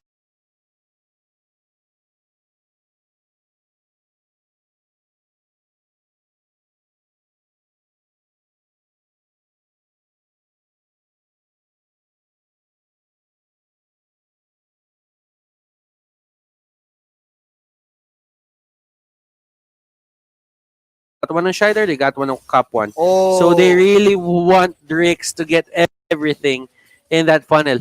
Yeah, man, we were wrong because Omega, they got the counter purple, but BSB were the ones to actually invade. I like it. They think out of the box, and with that, they just equalize whatever it is that is there to equalize for this team. BSB, that is smart move coming up from their side. They do not risk anything, but they got what they wanted. Yes, they got what they wanted, and they will just wait for the reset here, unless they would go for a dive play in the bottom side. That could be an option for the side of BSB because again, their Harriet is now at level 4 and they have the retribution now. So we're playing at the early game, Butters. What's gonna happen in the turtle fight? Who's gonna win it? Because right now, Omega having the mountain shocker.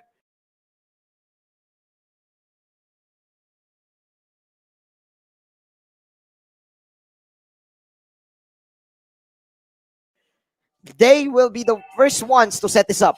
Okay, so there is a delay in terms of Harith getting that blue buff. Uh-huh. So they're just really setting up for that turtle take right now. Both teams here, well, Haji got his earlier. So that means there's going to be a bit of a difference in terms of whether it will go down or not. If you saw what BSB did onto that purple buff, Uh-huh. they left the baby buff, They left, yeah. They, and that actually adjusted the timer yeah. to They, whenever Omega cleared that baby buff, yeah, they left the shocker, the shocker. the baby So, shocker. so that is going to be extra time until that buff actually regenerates and spawns. But again, Omega is still in the aggressive mode because of the reach that they have and the vision in their arsenal. So with the spam capabilities and with all that, they are the ones going for the Little Wonder at the bottom. And there you go, like you've said, Butters, there is a delay on the purple buff. There is a delay on the purple buff, and if you see this, actually Harriet is in a better position than this YSS. Omega, they were setting up themselves on that turtle lane. They even got the Kilonana, but it took a really long time Yeah. for that buff to actually respond. And Yeah, man. if you would look at it, that was a very nice gesture from the side of Omega that they invaded and they took that small buff. They might have gotten the extra XP, but BSB got back their buff earlier. Yeah, this is actually so safe for the side of Omega, and I agree with what you said, that it will took a long time before they recover. Right?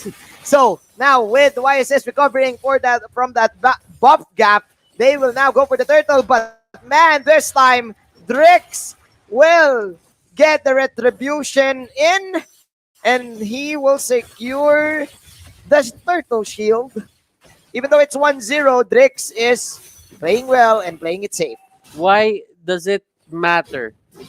Omega here, they were having a good rotation, but if you think about it, Manjin, with just a 30-second gap between the two respawns on that buff, their rotations got messed up on the side of Omega. Yes. And they were actually just stalling there. A lot of the support just staying there in near the turtle so that BSB can get it. But once Omega became complacent, they did not have any more people on that side of the map. BSB just took it straight up, and I really like I really like how they dealt with that certain turtle, because it was really a show of how you use your proper timings. At least BSB is aware. But nonetheless, Butters, even though BSB got what they wanted on delaying the purple, it seems like Omega is still on the lead because of this Forza. But then again, hold that thought. There's going to be a team fight here in the purple pit. There you go. Cap 1 falling low. The crits. 1-2, 1-2, says GZ. And plus with the extra heal from the Little Wanderer, the walkie grass. Ladies and gentlemen, plus the pokes from the Phoenix Force. This part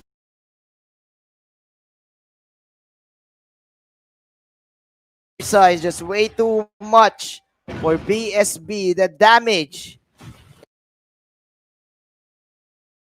is just too good, and they can't really move. That is true, Manjin. And look at Haji here, just taking that purple. They should just normalize the timer here for that certain buff. And to the top lane, he will get his purple, and he is fit to fight for that turtle. Right now, he has both buffs, and that is a great timing for Haji to get those buffs, because they know that they will fight for this turtle. The turtle is the priority. Plus, if they get this, they can actually have an extra tower take. And now Drix waiting for his purple too. Man, Omega, the poke game is too good for their side. That BSB, even though they're winning, even though they got the steal, they don't have enough damage to land in pokes. Mm-hmm. And if you think about it, he's got his clock of destiny right now. Uh-huh. So that only means, Manjin, that Hayes is going to hurt by the time we hit the 10-minute mark. It really hurts. It really hurts for you to go face to face with the Parsa. 1-5, 7 minutes. This is the right timing now for Omega to go all in. Mm-hmm. And you know what, Manjin? It's about a minute and Oh, 7 seconds here. It really Oh. hurts, people. Hayes with the curse of the crow and feather airstrike combination. This really just Farsa doing work. I cannot emphasize how good the Farsa is into this meta and how impactful is that feathered airstrike all in all. Yeah. I think they need to nerf the damage, bro. Because Hayes giving Omega all the space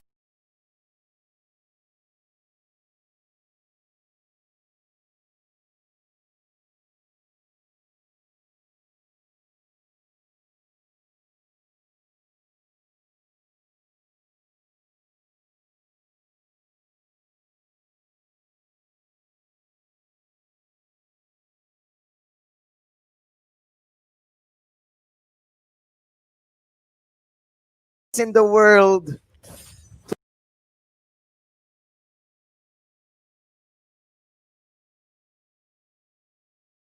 To stomp BSB and could probably end this game right here, right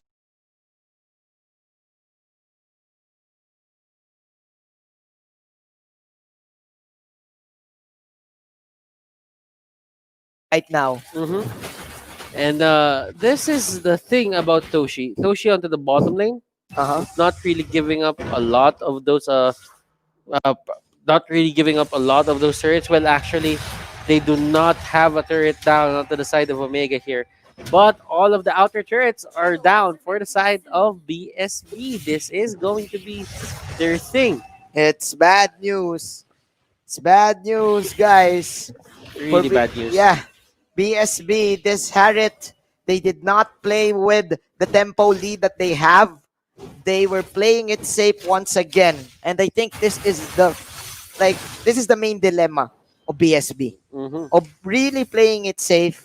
Because, man, I get your point. They delayed the baby buff. It means that they have the opportunity to set up for the turtle. Plus, they have reach on the Parsa, but they're not utilizing it well. Mm-hmm. I don't know, man. Like, really, if Dirks goes in, he has a lot to deal with. He has Hayes, Heath, and Kurt that can actually just magically kick him out of the map. Yeah. Back to the respawn.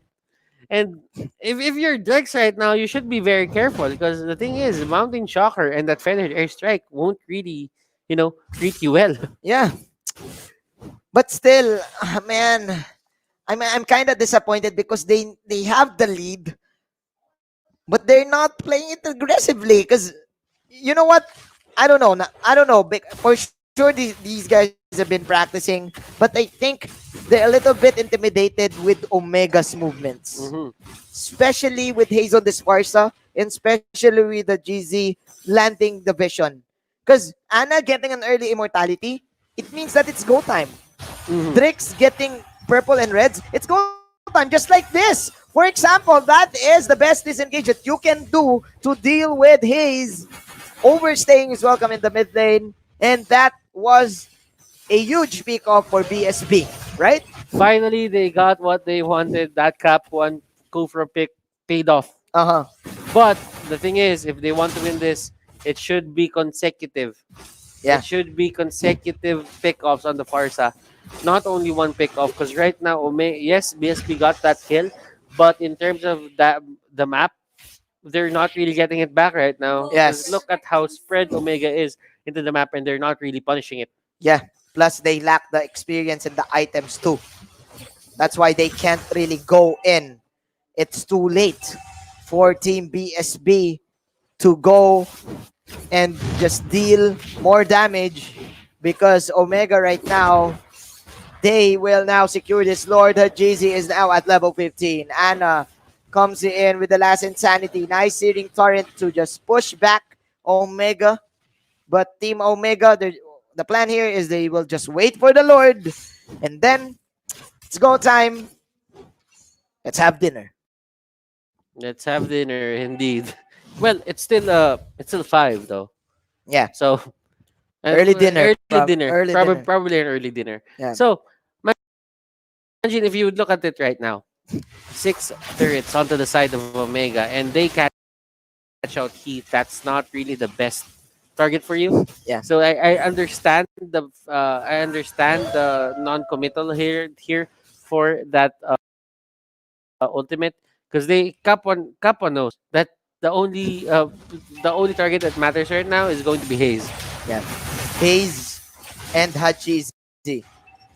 But it's going to be a long ride for BSB. Mountain Shocker coming in. The towers, they're falling down. This is destruction coming in for the side of Omega. Hayes, another beautiful zoning feather there. Strike. Anna just wasting his ultimate to deal with the minions. Not really landing damage onto the enemies. And Omega again showing who's boss. They're just gonna wait a little bit longer. And I think this one is going to be in the bag. Omega right now disciplining themselves. And Omega, man, mission accomplished. Towers down. Tower is down indeed, and the last turret on the last knees.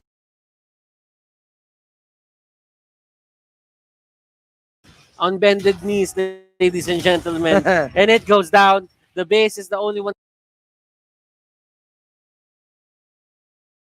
standing right now, and this is what stops Omega from getting this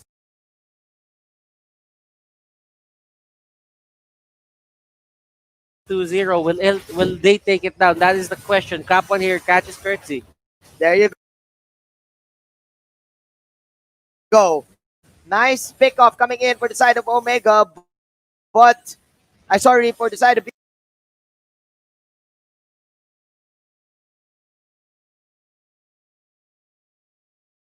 BSB, but Omega will just disengage back off, respect the damage, respect the base. But man, I think it's now GG. I don't know.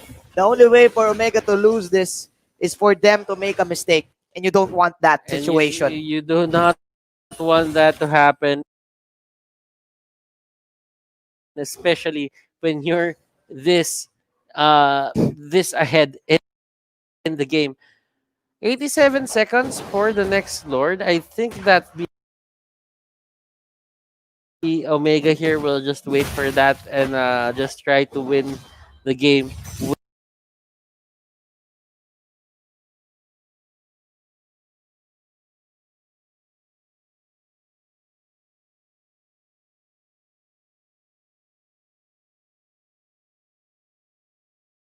with a marching Lord going to the base of BSB, and right now middle is the way to go. Yeah. So that only means that is the easiest lane to go through. That is the shortest lane in terms of the travel time of the Lord. So there is going to be a lot of things going to the side of BSB. They should protect that. They have Scheider and Drix to just take that out. Even Anna here, I think he will be forced to use that last insanity to just destroy that Lord. Yeah. But the problem is, what is the comeback potential of BSB? It's, I don't know, man. They can do pickoffs. They have good damage. But it seems like Omega are the ones to always start the fight. Like this. Oh no, nice one coming in from Curl TZ with the freestyle show once again. Toshi also from the back. Spin to Oh, win coming in from Toshi. And this is it. Ladies and gents, that is going to be the cherry on top.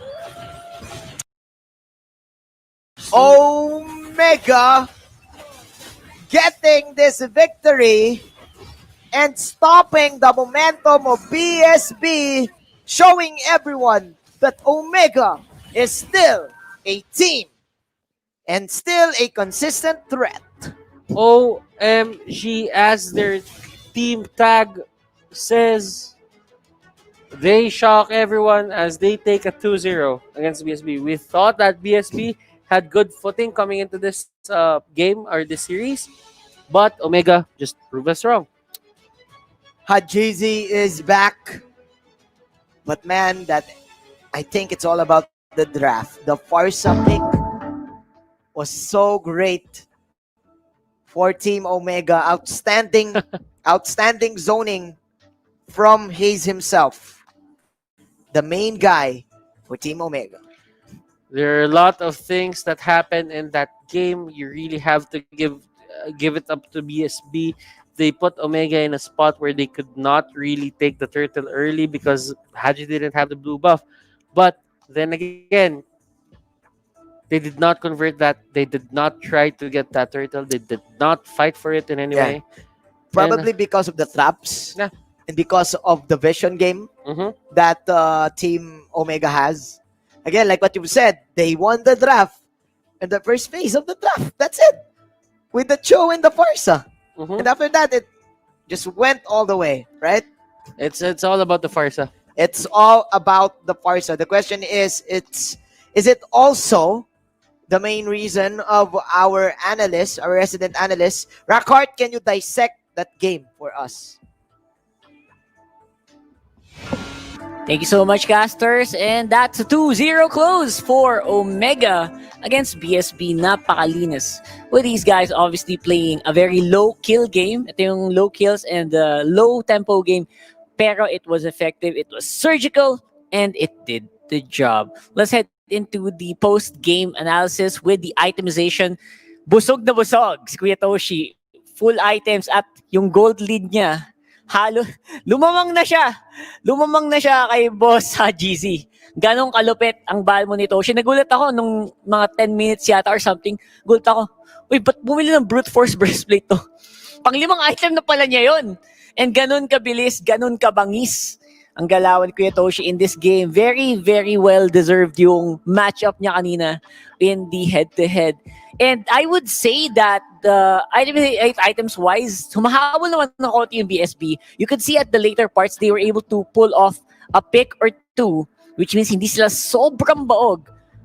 Pero there was no way they could win a full-on team fight against the lineup that Omega had. Especially with Hayes under control the whole time. Kontrolado ni Hayes halos bawat team fight, bawat turn, bawat ikot na ginagawa ng BSB doon at napakahirap takbuhan dahil ito ay isang farsa and halos lahat ng tao dito sa BSB is pang malapitan talaga. Even their mages medyo pangharapan, counter ng pangharap like itong si Valier, itong si Harif. So it was very difficult to get into that lineup. I would say that outrange pa rin ang Omega. They didn't want to go for kills. They want to control the waves and they did it very effectively gamit yung mga hero na gamit nila. And on the post-match data, obviously, this season Shin of Hajizi is going to be the one to look out for. He did almost all the turret damage there in that game. And Securitizi, man, I gotta give props to this guy. He did an amazing job looking for the pick-off Skype. 2-1 and 3 on the show. It was slow, it was steady, it was what Omega needed. And slow and steady won the game here. Ika nga, para sa Omega at sa BSB. And I would say Wilson had a nice try. They were on their comfort heroes. They were on heroes that were very much themselves. Si Ana on the X-board, Wilson on the FAMs. So, nakuha nila yung comfort nila. Nice. And even Kapwan had a Kufra. Pero, what's against the Kufra? Is Popol and Koopa.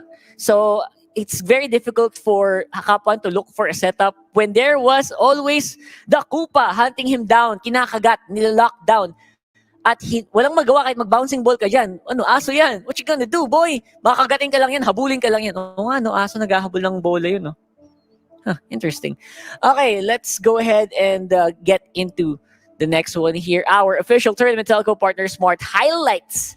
Very beautifully done, and you could see there was no way that he was gonna get out of that one. And ang emphasis ng Omega dito, let's get that buff. Diba? Agawan natin ng buff as much as possible. Although BSB nung unang parts ng matches sila yung kumukuha.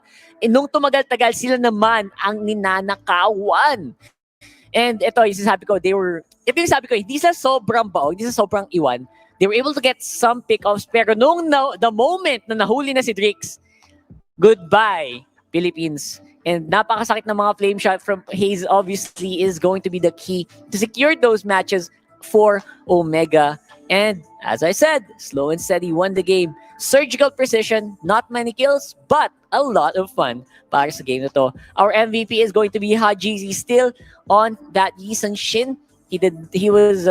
Naiwan siya sa gold score and sa kill score. Pero siya pa rin talaga ang instrument para laging may vision, yung Omega. Laging lang kita kung nasaan ang BSB. At syempre siya din ang tumitake sa mga turrets and sa mga objectives ng laban na ito.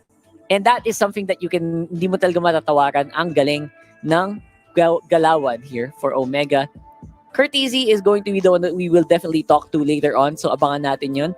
I think we will have an interview with one of the Omega boys in the house here. Let's go ahead and talk to our boys in green. Congratulations on the 2-0 sa Omega. Kamusta naman dyan, Kuya Kurt? Okay lang po. And how did it feel to really dominate on the show? Nakakatawa kasi ang daming show players sa inyo. How do you guys decide kung sino ang mag-show sa araw na yun? Basta po pag mga damage side lane po. Ako yung pinapapili. Damager ikaw. Oh, paano pag iba? Paano pag like pick-offs na tank show or support show? Sinong gagamit? Kaya lang po kayo sa race kayo sa sila pong dalawa. Talagang nagsasaran pa kayo dyan. Ayos ah. So ang dami, no? Ang ganda din. Siguro it feels good to have a very flexible team. Pero at the same time, did you think that BSB had a good chance pa rin sa inyo? Or do you think na napagplanuhan nyo na maganda ang BSB today? Ako, napagplanuhan po namin sila. Yep, halata naman sa drafts. You guys looked really, really confident. And I have to give props to you guys na kinontrol nyo yung game na yun. Kahit di kayo masyadong habol ng kills, di ba? And anyway, before we end, I wanna get some thoughts from you. Any shout-outs and how do you feel about that game? Go ahead. Floor is yours. Shoutout po sa mga supporters na tapos sa mga Yan, that's gonna be Curtizy from Omega. Mukha namang chill na chill lang sila doon sa bootcamp. And I hope you guys are having fun. Thanks so much for that interview. And that's gonna be it for that 2-0 for Omega. I'm pretty sure they're back on form here on week 4. Midterms, check and pasado dito sa laban na ito. So we will be seeing you guys later. Pero first, check those giveaway codes bago tayo mag-throw to break dahil come on. Get those codes. Make your lives in the land of Dawn a lot easier. Pabilisan tayo ng type, guys! And you can get some chances to win some awesome stuff from those codes on the bottom of your screens. Kung may cellphone lang ako ngayon, kukunin ko yan. Gamitin ko na ba itong Realme 6? Mamaya. Mythical Raffle Draw, Week 5, guys. Take it. Take note of that. Visit kayo, mag-register kayo dyan. At pag nag-fill up kayo dyan, you will get a chance to win some awesome skins. Yun, hindi na yan fragments, hindi na yan tickets, skins na yan. So, mag-join na kayo dyan kasi hindi kayo magsisisi for sure. Again, before we go, of course, we would like to thank the people who made this tournament possible. Our official telco partner, Smart. Witness your favorite teams battle it out and apply the gameplays with your squad as Smart powers up your game. Free games for all. Get up to 14 gigabytes of Mobile Legends as Facebook Gaming for 7 days. Simply download the new Smart app and choose free games. And our official sponsor, Realme, for all of your smartphone gaming needs, Realme has got you covered with the Realme 6 series, an ultra-fast smooth display, fast charging, and powerful processors. And of course, our official sponsor, Gillette. Get free diamonds with purchase of Gillette's Mach Free Razor, Vector Free Razor, or Blue Free Simple Force Pack in select Pure Gold doors nationwide. Our partner in esports, PayMaya. Get 5% balikbayad when you purchase your gaming pins via PayMaya, the better way to pay. Promo runs until September 15. And our partner in esports, TikTok. Search nyo lang ang TikTok to get some awesome skins and watch the live stream itself. Have some fun on TikTok Live. And our official gaming headset partner, Logitech G. Hear like a pro. All of this is powered by Moonton. That is only the first matchup of the series, mga kaibigan. Madami pang mangyayari later on. We have 2 more coming in store for you. I'm Rockhart. This is MPL Season 6, Week 4. Don't go away. We'll be back. And our top 5 plays, obviously, will be here for Realme. Check this out as well.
Are you game to be great? Now you can with the new Smart Giga Games 99. Get 1 gig data all day, every day for Mobile Legends and more. Game to be great with Smart Giga Games 99.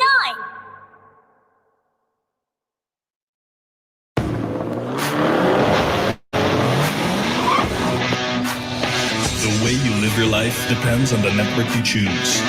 Your movies, music, and games can only be as good as your network speed and strength. Slow means game over. But the Philippines' fastest mobile data network means game changing. Choose the network that gives you what you truly enjoy. How do you know about this Giga Life? Simple and smart ako.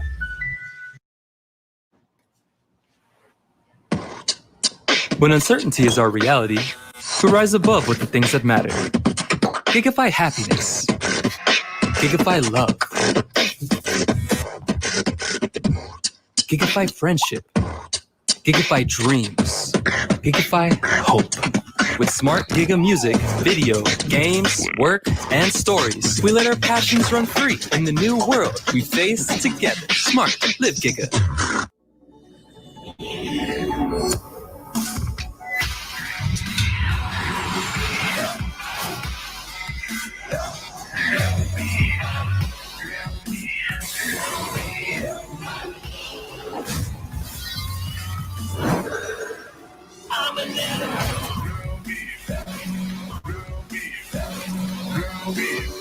Realme smartphone. Dare to leap.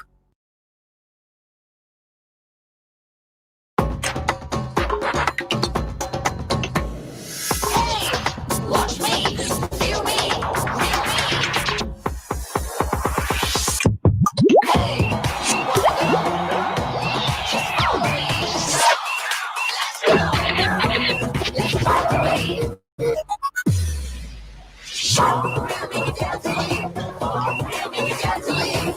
Realme Watch. Time to be smarter. Realme, dare to leap.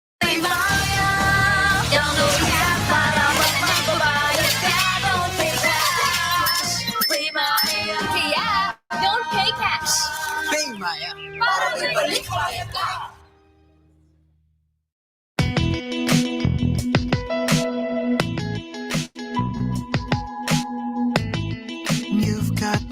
the edge. Legit, right? Not quite. Just like your disposable razor. It's time you switch your disposable razor for your legit first shave, so you can be every bit legit. Gillette Mac 3.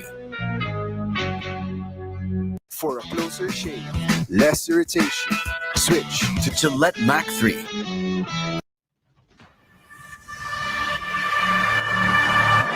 Dahil buhay na si Green, yung pinaka-problema na natanggal nila, bumalik na naman. And grabe yung Nagsimula yung career ko nasa Obs Gaming. Kakampi ko sila, Sire, Chakno, tapos si Cap 1. Unang qualifier ko nun, hindi kami nakapasok. Nalaglag kami sa qualifier ng Season 4 nung BSP pa ako. Piniyama ko ni Siko na huwag daw ako mag-alala, makapasok ako ng MPL. Tinupad niya naman pangako niya na kukunin na ako. Tapos yun, siyempre, grinab ko yung opportunity na makapasok sa MPL. ONIC-PH ako, madami ako natutunan nun, lalo na sa mga pagkatalo namin. Last championship, sobrang heartbreaking kasi lamang namin ng 2-0. Tapos naudlot yung pagkapanalo namin. Hindi nga ako masyado napagsalita nung after na yun, hindi din agad ako nakalis ng stage. Ang historical sana yung pagkapanalo namin kasi straight from quali kami tsaka rookie sa MPL. Kasi yun, sayang. Kailangan na naming maghiwalay kasi hindi na gano'n nag-work yung communication namin. May mga players na hindi na din katulad ng sama namin dati. Siguro kasi party din yun ng paghihiwalay. Siyempre, nung nagkaroon ako ng opportunity nung kinuha ako ng Sunsparks, grinab ko yun kasi kailangan ko magkaroon ng new journey. Sobrang laki ng pinagbago nung nag-champion na ako sa MPL kasi finally na-prove ko yung sarili ko na kaya ako mag-champion sa PH kasi yun talaga yung pangarap ko. Haters ko na-prove ko sa kanila na hindi ganun kababa yung laro ko. Sobrang motivated ko din kasi i-prove yung sarili ko sa sobrang daming hate na na-receive ko ng Season 4 and sa M1. Masarap sa pakiramdam kasi nalaman ko kung bakit sila yung champion. Ibang-iba yung feeling pag sila yung kalaro. Sobrang goods lang maglaro. Yung good mood lang ba, kalmado lang sa laro, naghihilaan lang pataas. Ganun.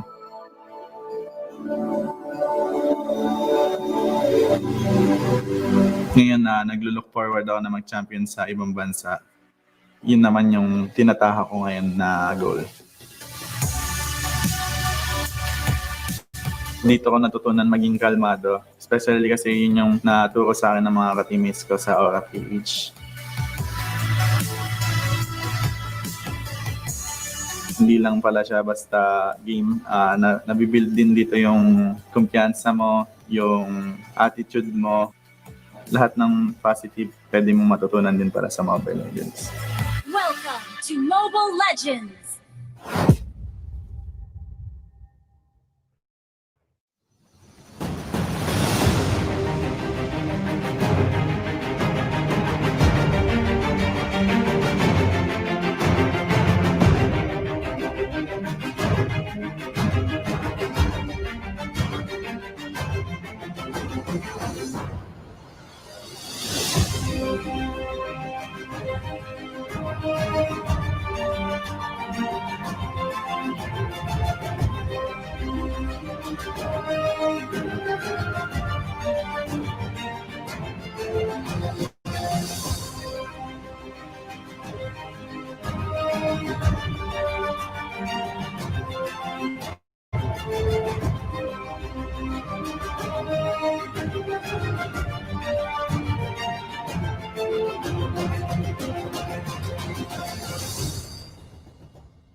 Game number 2 of the MPL regular season, week 4.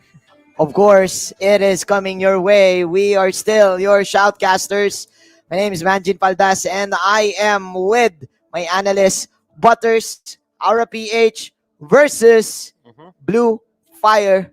The fire is gonna get, I don't know. Fire Even is hotter. gonna be, fire is gonna be hotter for this game.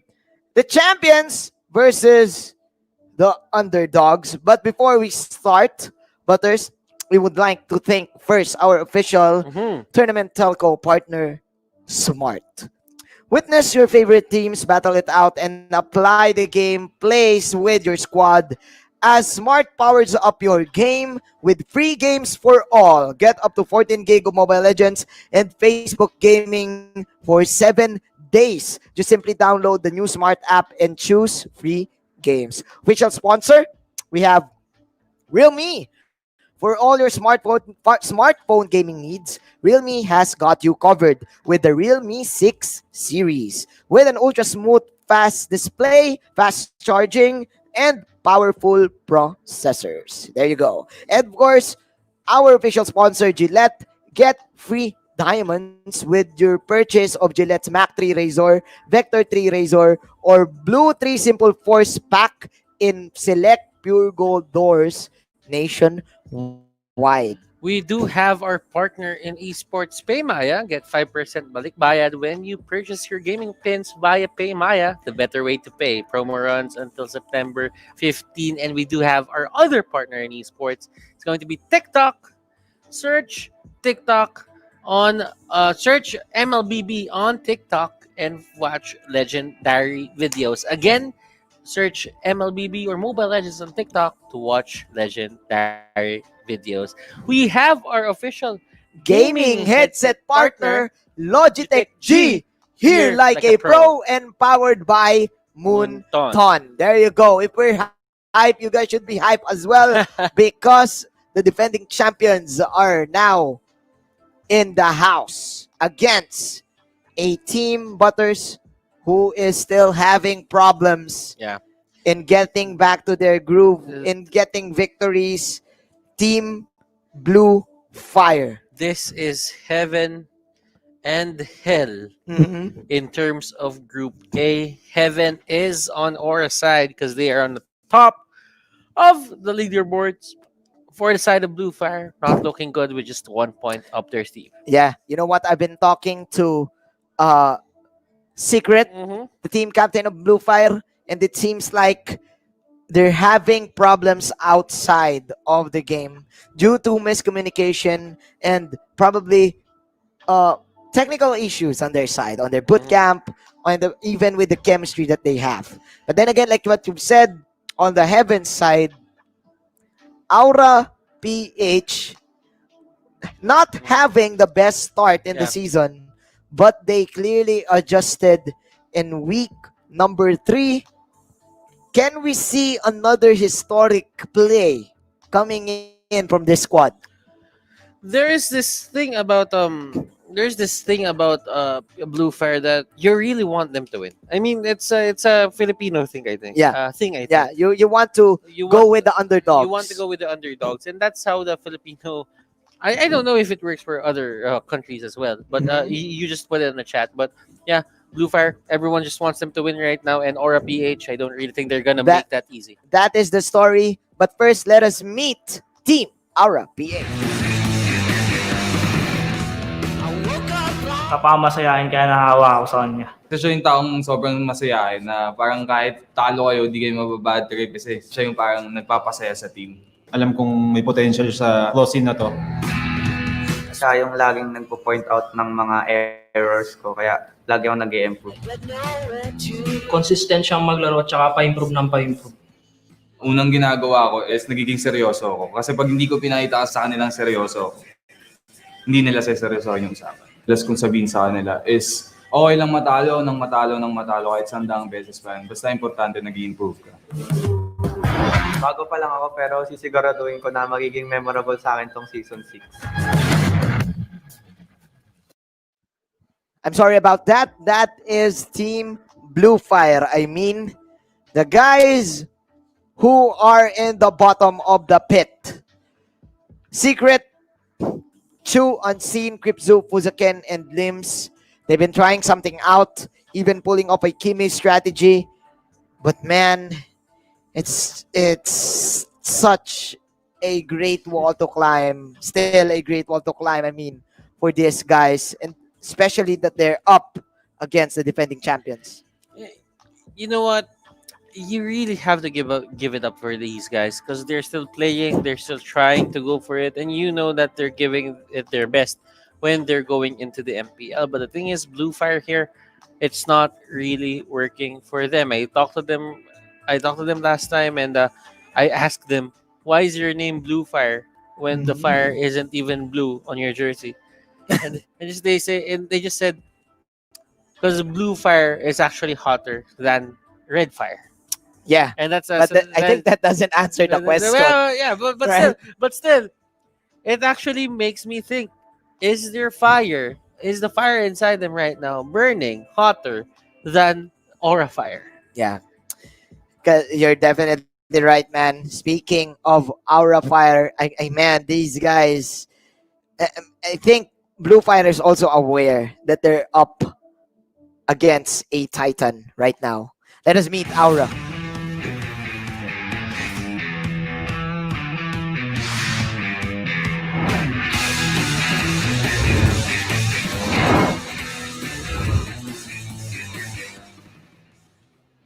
Nung season 3 MPL pa lang, magka-teammate na kami tapos sobrang kuwela niya kasama sa bootcamp. So kumbaga, kaya nagtagal yung team namin dahil din sa kanya. Siya po yung nagiging kasandalan ko pag may mga problema. Kumbaga, siya yung nagiging kuya ko kapag dating sa team. Pagka nagpatawa siya, biglang mati-cheer up, then happy na lahat. Ayun, sana all. Sa amin naman kasi wala masyadong internal conflict. Pero pagka nagkaroon, pinag-uusapan agad namin. Lahat po kasi ng member ng team namin sobrang open sa lahat ng criticism. Sa lahat sa amin walang may issue. Sinabihan ko ako ni JP na pag namatay ako, matatalo kami.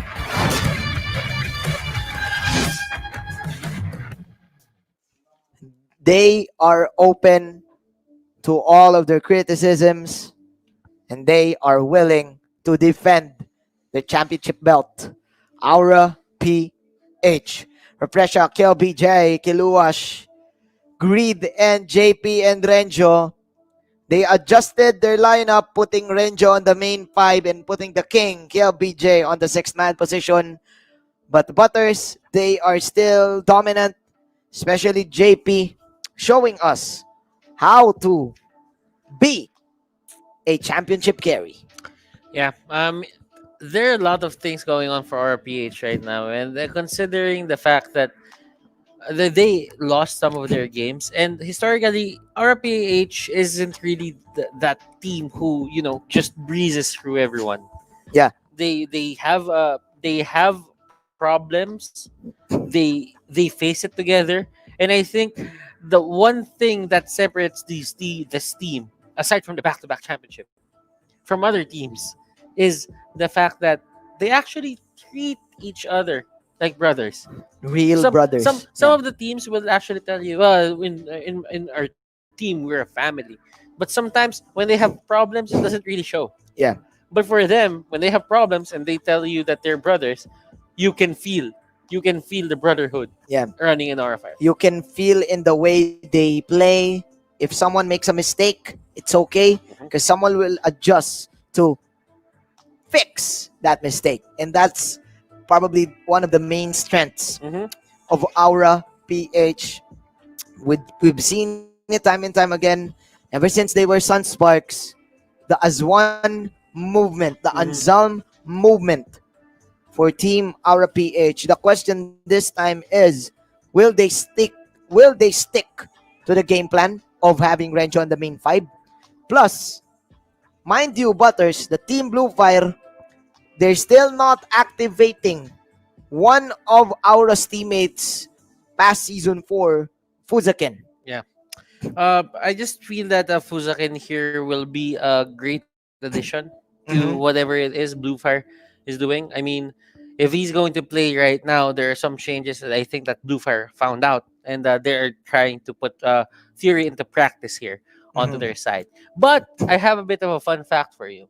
In terms of KDA, Blue Fire and Aura are actually together at the bottom. Oh, they are at the 9th spot and the 10th spot. So Aura here, it's understandable because they went for that Diggy setup twice, and that really hurt their KDA. I think the KDA doesn't matter if we talk about Aura, because they're the team that they don't love to play with stats. Yeah, they're a team that they love to formulate a solution to every problem there is. Like, for example, Coach Arcadia on giving us that classic, I think it's now classic, even though it's still the start, Diggy surprise attack from their last fight. Yeah. That was so huge. And man, I don't know, man. I think it's given that Aura will win this. Yeah. Let us say it now. For you guys watching, for the people watching, I'm gonna be biased this time. No, I'm gonna be biased this time. I want Blue Fire to win. Yeah. But again, I will speak facts. Aura will win. Yeah. Right? Aura is in the best position to win, actually. Yeah. And I actually did update the stats right now. I added the Diggy stuff that Cignal Ultra did.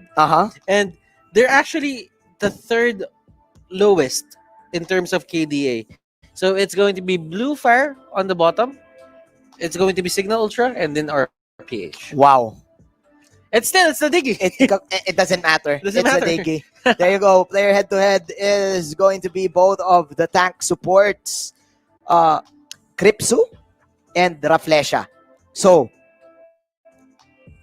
both not having the best KDA, but then again, the KDA doesn't matter if we're talking about Raflesha. The only guy that is MVP with 0 and 21 score. Man, I don't know. Yeah, this is a good matchup. Both of them been playing quite a while in the MPL. Yeah. But man, in terms of momentum, Kripsu, this is his 2nd season of landing in the bottom. Yeah. Right? I do remember STI not winning a game. But at least for Blue Fire, they won one. They won one. So that is a major upgrade. Yeah, for the side at of least. Kripsu. But you don't really want to end your MPL run like that. Raflesia, I just think that Raflesia here, in terms of experience, Kripsu has been there since season 1 up to season 6. Probably one of the only players who have done that. I think it's only Rebo, Few, and him. Yeah. Those are the only 3. Because Coco, Yuji are out. Yeah, they're the only ones left. They're the only ones left from season. Oh well, Zapnu is there as well. Yeah, Zapnu is there as well. You know so what? Therefore, we're talking about veteran players here, and Raflesha being the veteran that he is, entering the MPL as a rookie. I think season 3. He is now the main captain of Aura, and that that is a huge improvement from Raflesha. You know what? Raflesia doesn't actually want to be captain. When you talk to them, Raflesia doesn't want to be captain. So what happened was, season 5, he was the main captain. For season 6, I think what happened is they gave it to Greed. Oh. They gave the captaincy to Greed, and Greed is now the one, calling the shots. Calling the shots. In, Okay. Aura. Okay. Aura. You know what? Mm-hmm. You've talked to Raplesha, I've talked to Blue Fire, What did you talk and about they with Blue said Fire? that their main problem is chemistry because, again, I think there is a huge emphasis of them not playing together in scrims because Okay. of outside dilemmas, like for example, school problems, probably. Mm-hmm. But then again, I think it's not it's not the main reason because man, they're up against a team that has the strongest chemistry in this tournament. And one of their main players is here. You can actually see. Is that Chu? Yeah, I guess so. That is Chu. Yeah, that's for the first time that these guys are now 5. I actually see them now. And this is the first time that I've Finally. seen Chu. Finally. You know what? Fuzaken is there as well. Unseen is the one not playing, if I'm not mistaken. Yes. Is this secret though? Yes, that I think that is. You know what? We're having a hard time identifying them just because their hair are getting longer. Yeah. Their Oh, hair yeah, getting it's longer. secret. It's secret. Because you know what, with everything that's happening right now, and they're having their check ping, and if you look at this, another view of the Aura boot camp, and look at that, ladies, gentlemen. Arcadia is near JP, and he is really just waiting for the draft to happen. Yeah, and KLBJ is the one playing again. Okay, KLVJ is going to play. Yeah. I don't really know what happened there in terms of just adjusting. Yeah. But right now, Renjo is going to sit out. Yep. After giving them 2 wins, after giving them 2 victories. This is interesting because the one playing is a former teammate of Aura PH. And Yeah. most of the people who are fans of Blue Fire, they want to see Fuzaken back. They want to see the Akai back. They want the aggressive type of play style of Fuzaken. And now, in combination with Kripsu, what can we expect from both of these supports? Man, they're up against the best duo tandem right now, Raflesia and Greed. This is a chemistry that they cannot beat with just a week of practice.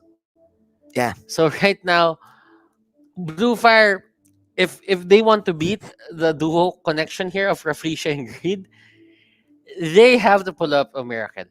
I'm not gonna sugarcoat it anymore. Like this is the difference is just night and day, to be honest. Because the odds. Yeah, the odds are stacked in their odds favor. Are stacked. Yeah, we need to be true here, guys. It is a sad. Is it the question here? I mean, is it going to be a sad day again for Team Blue Fire? Because again, like what I've said earlier, I am now leaning towards Blue Fire winning. I'm now biased for them. I want them to win, but I will speak facts. Easy 2-0 Aura. Because of the stats. Just because of the stats. Right? Yeah. And the stats doesn't even matter. The stats right? doesn't even matter. The stats doesn't even matter. The KDAs of Aura is just too low. But they're winning. Yeah, right? If you would look at it in terms of KDA and game score, let's say that Blue Fire has probably the lowest average with 5.4. So that really says a lot. I mean, in terms of having a basis or benchmark of their performance, they're at a 5.4, and RPH is a 6.8. So it doesn't really mean much, because there are times where moments of hints of brilliance or moments of brilliance that come up from these teams. But if you would look at consistency, I would actually put Aura PH in a much more consistent plate, because if you think about it, this game score is actually tainted by a Diggy. Yeah. Okay. So they actually stretch. They stand up. This is the ritual. Then this is the ritual. And look at Kilowash actually standing up on his. That's his anime ritual. Mr. 5 minutes. Standing on his chair. Man. I'm excited to see what Blue Fire prepared. Because Fuzaken, as a former teammate of Aura PH, he knows the chemistry of this team. Mhm. He knows how this team discipline themselves. So I think this is gonna be the key for Blue Fire to somehow take a victory. I'm just praying for one game, man. I'm just praying if ever Blue Fire gets one game against Aura PH, dude, it's a new story. It's It's a going to new be a new story to story. It's tell. gonna be interesting in the group stages. And who knows, it might happen. I mean, Phoenix, way back season 3, when everyone thought that they wouldn't win even one game, they won one. They won one at the last possible moment Against when it didn't against the Aether when clan. when it Against the didn't Aether clan. when it didn't even matter. It was against either Atlas. Everyone was just shouting. It was a non-bearing match, but we were hyped because it Right. was another story to tell. Yes. So this is it. Is this it? Is this it, ladies and gentlemen? Blue Fire versus Aura PH. We're gonna reignite the flames of these squads in a while. Man, I don't know. I'm lost for words Okay. in this game, bro. Let's just see how the draft will go. And let me give you a bit of stats here, ladies and gentlemen. Go ahead. The blue side win count and red side win count Mm-hmm. is actually, in It's the tied? middle. Yeah, It's it's tied? tied. It's 50-50. Wow. It's 50-50. So it doesn't matter now. It doesn't, Especially it in the doesn't- 5-man it battle. doesn't really matter now. It's all about the execution, right? It's all about the execution. Let's go.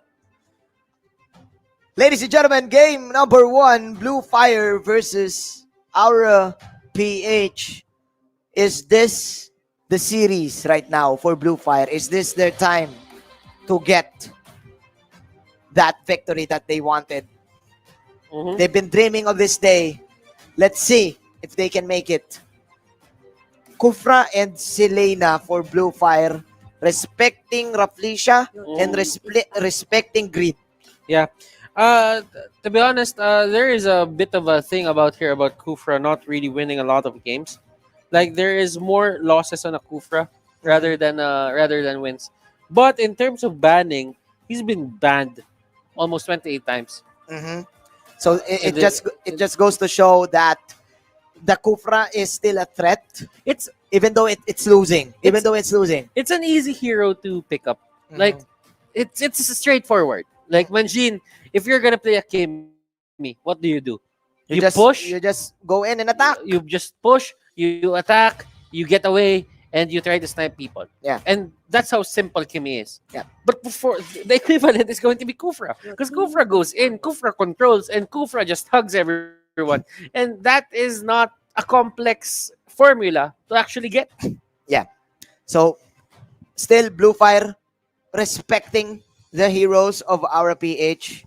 Yeah, and I think Raflesia has that still the Kufra mastery from Raflesia. So Aura PH going for the standard of lane bans. That is going to be the Uranus and the Yuuzhan. Meanwhile, Team Blue Fire, the Farsa and Selena, it seems like Greed is the main target here for Team Blue Fire. What's going to be the opening, Butters? Okay, so right now they ban out the Farsa. There's no Farsa going here for the side of Aura PH.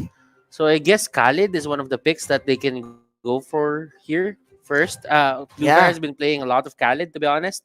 Khalid or Chang'o, probably? Khalid, I think Chang'o is somewhere there. In the middle. Somewhere in the middle. You don't really put a lot of emphasis on Khalid. But who knows? If Blue Fire deems it to be worthy or it's a counter pick against RPH, they can just go for it right now. I think the Khalid is good here because Secret plays it a lot.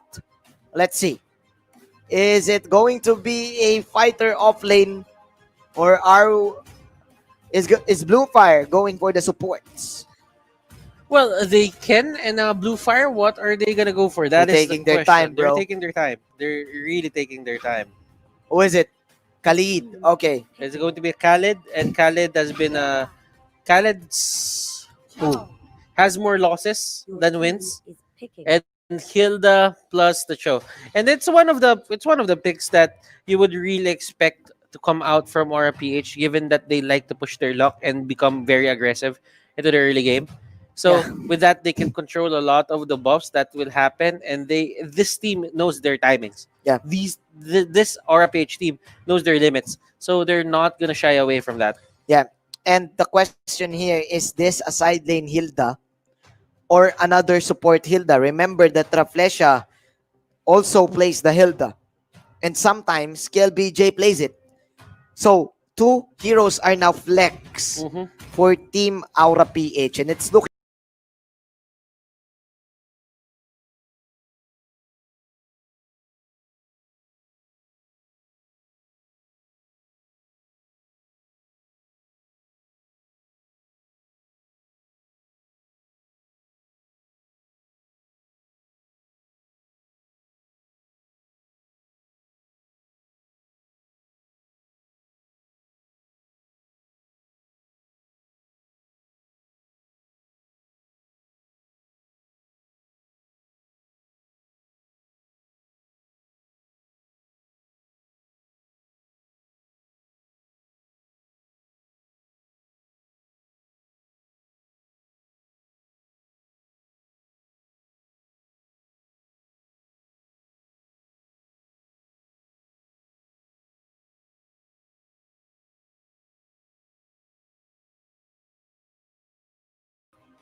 Aura PH locking in the Chang'o Butters. So now we are now seeing the greed specialty, the greed hero. So this is a good setup. Kick to the Chang'o ultimate. Lots of firepower from Aura PH. Meanwhile, Blue Fire, they have good answers. The Valir and a Khalid are good level 1 heroes. Yes, that is true. And I'm actually seeing the Alice here, Manjin. And as we all know, that Alice here, this is the first time that Blue Fire is going to pick this hero.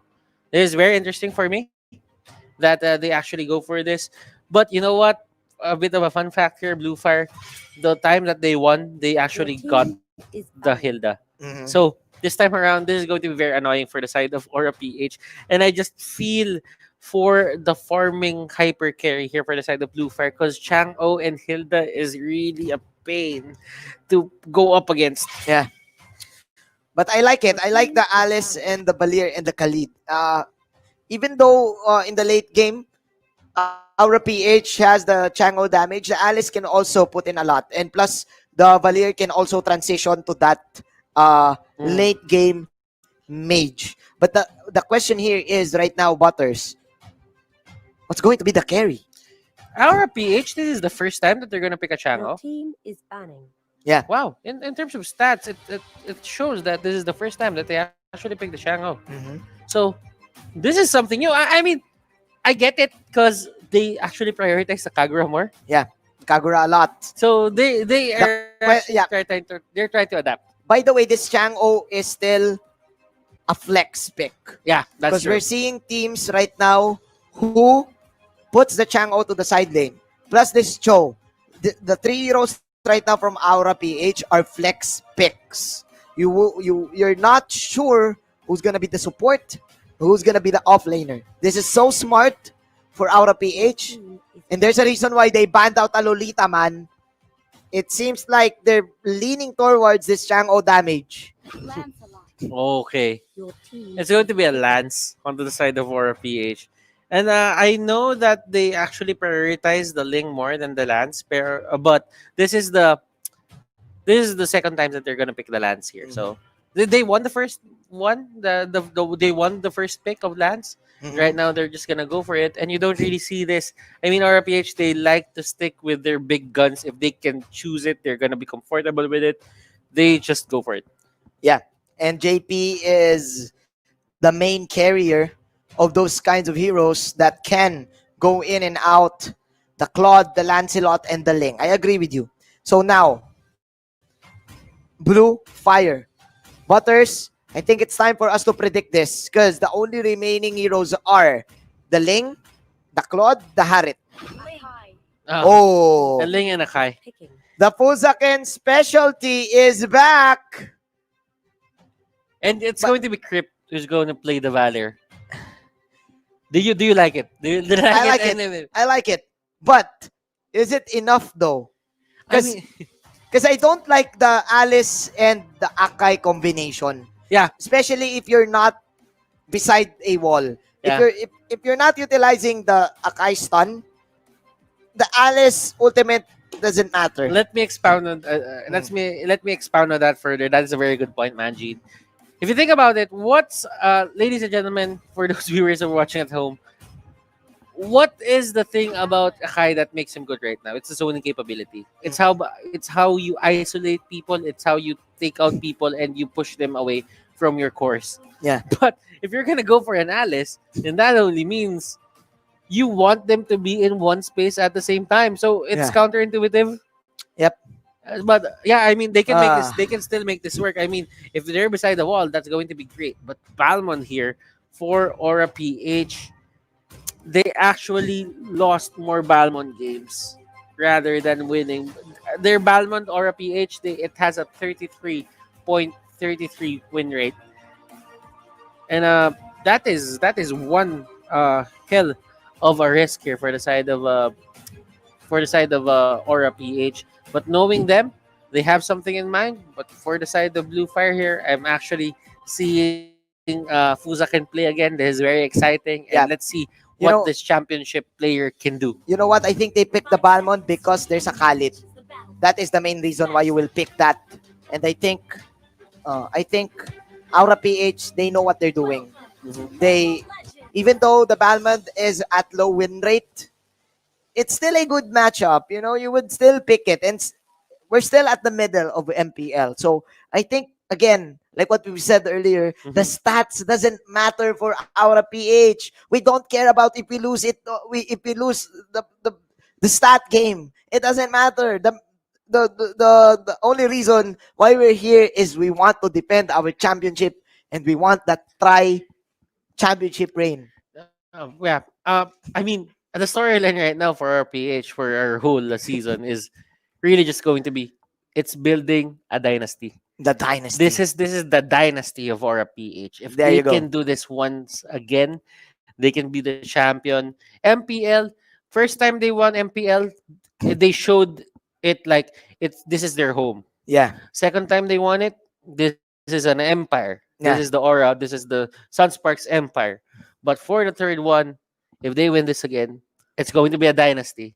The dynasty. I mean, the KLBJ dynasty, the Raflesha the dynasty, yeah, Grid dynasty. but the Aura PH dynasty is going to run wild on the MPL if they win the championship again. But there are a lot of competitors right now that actually stopping them, that actually is threatening this dynasty run for the side of Aura PH. Who knows? It might be Blue Fire who actually threatens them in the first place. I'm excited. I'm excited like you. I want to see the classic Fuzaken Akai. The Aura PH actually knows how Fuzaken plays this Akai. This is an aggressive Akai. We could probably see combos coming in from the Hurricane Dance and the Alice Ultimate. We just hope that probably it can actually fail because it counters each other. The one pushes you and the one wants you to stay on you. So I don't know, man. I will still give this draft prediction to Blue Fire. Game number 1 because I want them to win. But facts, Aura will win. I'm not gonna. I mean, I want Blue Fire to win, but you know what? Wanting Blue Fire to win won't really make them win. Yeah. This is because they need to want it too. I think for the MPL right now, everyone is at an equal setting. Yeah. And what they have to do is to just want it more. Yeah. Because if right now you can see Chu right there, they can talk, they can, That is their main dilemma last that time. was their main dilemma. And right now, what is your excuse if we lose right now? Yeah. Nothing. Yeah. It's time for them to step up because, again, the chemistry is their main problem because sometimes whenever a player from their side enters a fight and because them not coming together, because of them not together, sometimes miscommunication just gets to them. and it causes them the game. That's true. Manjin, if you think about it, right now, let's not be that hopeful for the Okay. side of Blue Fire. I'm just saying, Yeah. if they cannot win this, if they cannot take a game and make a statement, then let's just say that don't get beaten up so bad. Take a game out of the champions, and that's the only thing that I can do for you. That's the only thing I can think for them Yeah. right now. Because Blue Fire, they can do this, but then again, you have to respect the stats, and stats never lie. I like your idea, bro. But again, Raflesia, highest Oh. death count, and Kripzu just going for the bursting fireball. That's what you get if you are a Valier. Plus, this is actually a great cut from Secret, now lurking towards the purple pit. But Raflesia will just spot him out. Bursting fireball coming in. Is there's going to be another stun? No! There you go. First blood for Secret. Instant good news for Team Blue Fire. And that was a thing for Afflicia that he used his flicker early. And that is one of the patterns for Hilda, actually. A lot of teams use this. They always spend the first flicker just to harass people on the front lines. Yes. JP here is getting a lot of their buffs. But right now, this is probably the first Ling game that we're seeing that his buff wasn't stolen. Yeah, this is good. This is a good opening for Blue Fire. Let me emphasize on that also. Again, you have the Desert Tornado having 3 stacks at level 1. You have the Bursting Fireball having 2 stacks at level 1. Lots of early game damage coming in from Blue Fire and getting that first blood. But then again, how can you convert it to a lead? Because Aura PH now immediately rotating up top, Butters. I like the Aura PH call to go up top. They catch Kripsu out of a position, and Yes. they just make him pay for that. And it's a 1-1 Blue Fire here. Looking really good. Aura PH not really holding back either in terms of their blows to Blue Fire. Oh, yeah. I get you too. I like it. Oh. I like what you said, that it is now in an equal footing because both of the teams now having 5,900 gold. I think the next buff will dictate who is gonna win because Aura PH, they're so great after the second round of buffs. You know what? I'm gonna actually say that Limbs uses Flicker to get out of the Cheat Kundo. I don't really think that they had the capability to take him down, but Fusakin here getting punished. No one helped him on the side of Blue Fire. That was unfortunate because he doesn't have the Hurricane Dance as well for that extra shield. And now Aura PH, there you go. This is the second round of buffs. Like what we've said, they're so good with this. There you go. That is the steal from JP. Is this the beginning of the end? I'm hyping it up too much, but that is so important, especially if you are a Ling. So what happened there was 2 retributions were used. One on JP and one on Chu. So that means JP doesn't have to think about Chu stealing his purple buff just Wow. because they don't have retribution. And Yeah. as we all know, in terms of just head-on taking that buff, it's going to be JP who has the upper hand just because of the Thorn Rose. Yeah, man, you know what? JP just actually gave it to Greed because he has a fresh purple from the other side. So now Aura PH confident enough in initiating the turtle take. Raging Sandstorm onto Secret, but that is the reason why you will pick a Balmon against a Khalid. Easy turtle from Aura PH. And I think I'm right, Butters. I think with that steal, Aura PH can now take this game. But this is a good move. This is actually a good move. He doesn't have the Bleach Force though. That was late. Dude. Chu, without the purple buff, he was walking. He was trying to activate his skill, but without the energy, he went in late. That is how limited the Link can be whenever they lose that purple buff. So, ladies and gentlemen, whoever's watching at home, when you're facing up against the Link, you get these kinds of heroes. You get Lancelot.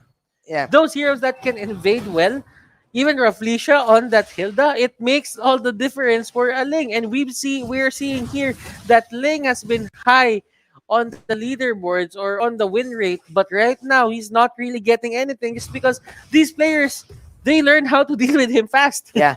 And now our PH still safeguarding this purple from Blue Fire, but Man Chu will actually get his first skill of the game. Plus, he still wants to get Raflesia. Meanwhile, JP is still here. And man, 5 heroes. Make that 4 heroes. JP!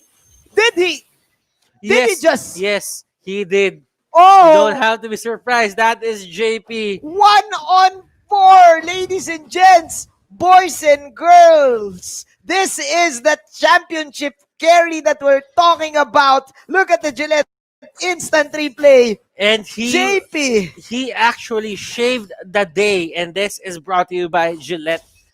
Look at this. Look at this perfect positioning. He goes there. He knows that they are capable of taking him down. And that was the Phantom Execution and Retribution working hand in hand. Oh my. JP outwitting Team Blue Fire, the entire team. They were focused on getting JP. They were focused on guarding that purple. But JP with just one click away. Meanwhile, there's going to be a kick on Kiluash. And I mean onto limbs from Kiluash. And man, out of PH after that second round of buffs, bro. That they get destroyed. Wow. Yeah, they got destroyed. And look at you. Look at you. He actually went in front of Kiluash, and Kiluash will just punch this. I'm pretty sure that they can take this down now. And look at this. They even go in. They don't go back. They're not threatened by anything here from the side of Blue Fire. Blue Fire, they are getting control. And look at the secret. He is forced to use the ultimate to get out. Is looking dangerous. Because Aura PH, man, right after the 2.45 second mark, Greed with the ultimate, immediately popping the meteor shower, and then, okay, we're good. Second buff is ours. Third buff is ours. And now we're going for the fourth buff. Butters. I don't know, bro. We all thought that Blue Fire had a good start, but they can't convert it unlike Aura did. Mm-hmm. You know what, Aura PH? They are masters of the timing here. Yeah. They know how to play with timing. And we did see that with Bren. Although Bren had Bren versus Aura, Bren had something in mind. The timing for Aura PH was always there. They really tried to contest that. Yeah. But right now, Blue Fire, they're actually trying to find ways to stop Aura PH from getting set in their own jungle. And look at this. Even with the smallest conditions, Aura PH will really just clear everything here. Yeah. On their side. And look at the top side here on the buffs of Aura PH. Unskated. This is gonna go to Greed. Gonna go to Greed and probably gonna give it to another hero. The orange buff.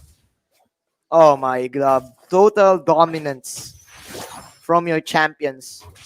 Mm-hmm. But Butters, I think it's too early. But I trust Fuzakin. He needs to make a clutch Hurricane Dance play. Because the Hurricane Dance, if he goes for 2 to 3 man lockdowns, the Raging Sandstorm and the Alice is good. But with the intimidation that Aura is now putting, how can you win? What is the comeback here, bro? What is the comeback from Blue Fire? Comeback from I cannot Blue Fire see is it now. Really one miracle Hurricane Dance probably catches out all their cores. And that's the only thing I'm seeing right now. Because if they do, the side here from RPH, they have no cancel. But the thing is, if Kiluash doesn't get hold, if he doesn't get hold of Kiluash, the Jit Kundo will knock him up. And that will stop the Hurricane Dance. That is -1 hero on your side already. But is that gonna happen? I mean, there's a 10. I'd say there's always a 0.1. Yeah, there's chance. always a probability that it may happen because you know what, these Aura PH are still humans. Yeah, I mean they're really good players. They are logical in how they deal with things. They try to see how good the certain strategy for a game is or this position for a game is. Yep. But they're still prone to making mistakes. So Yeah, let's they're see. just humans. They're just humans. They're So just humans. if you're a fan of Blue Fire, then hope for the best. You hope for the best. Hope for the best. Trust and trust in the heart of the trust in cards. the heart of the cards. Right? That is the. If you're watching Yu-Gi-Oh and if you are Blue Fire, Yu-Gi will tell Blue Fire that, hey, Blue Fire, trust in the heart of the cards. Trust in the heart of the cards. But man, Limbs. Oh, surprise! That was a nice move. but man, the heart of the cards now has an heart attack. Oh no! That is the pick off. Huge pick off coming in from Blue Fire. JP overstaying his welcome. He was actually forced out. Yeah. With the Hurricane Dance. But let us see, because the meteor shower is just way too much for Blue Fire. The damage, bro. Oh!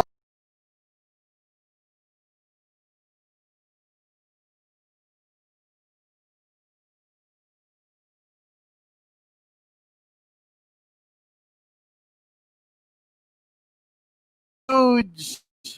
This is just a, man, I don't know.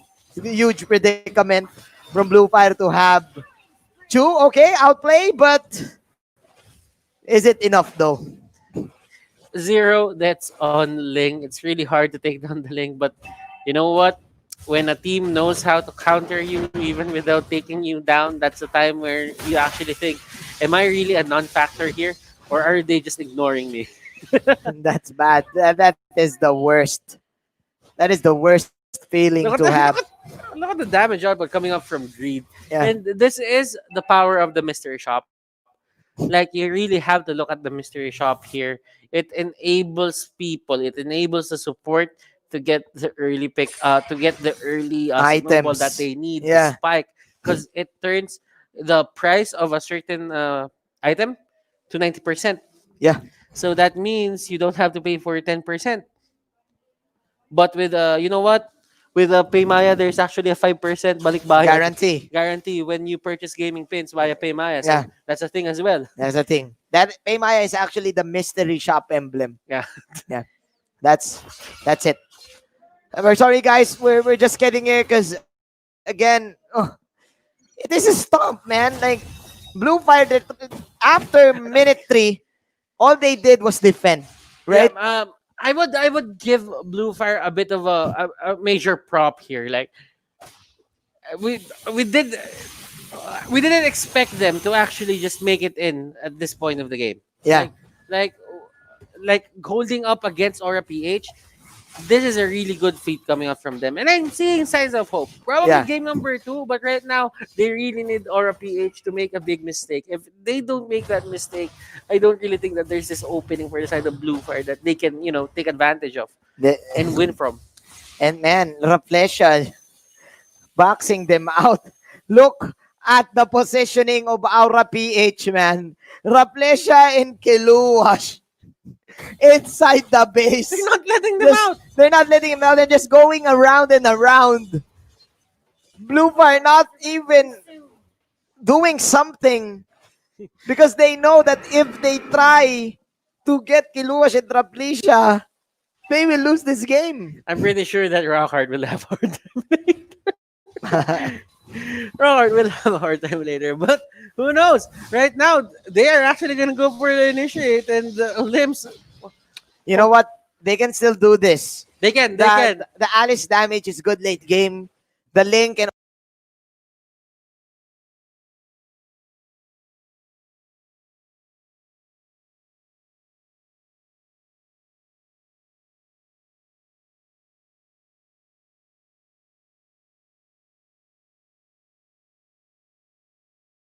can also be an ace 0 late game. Lord take. But yeah, it's the Lord take. Okay. So much for my hype though. So much for my comeback prediction though. The comeback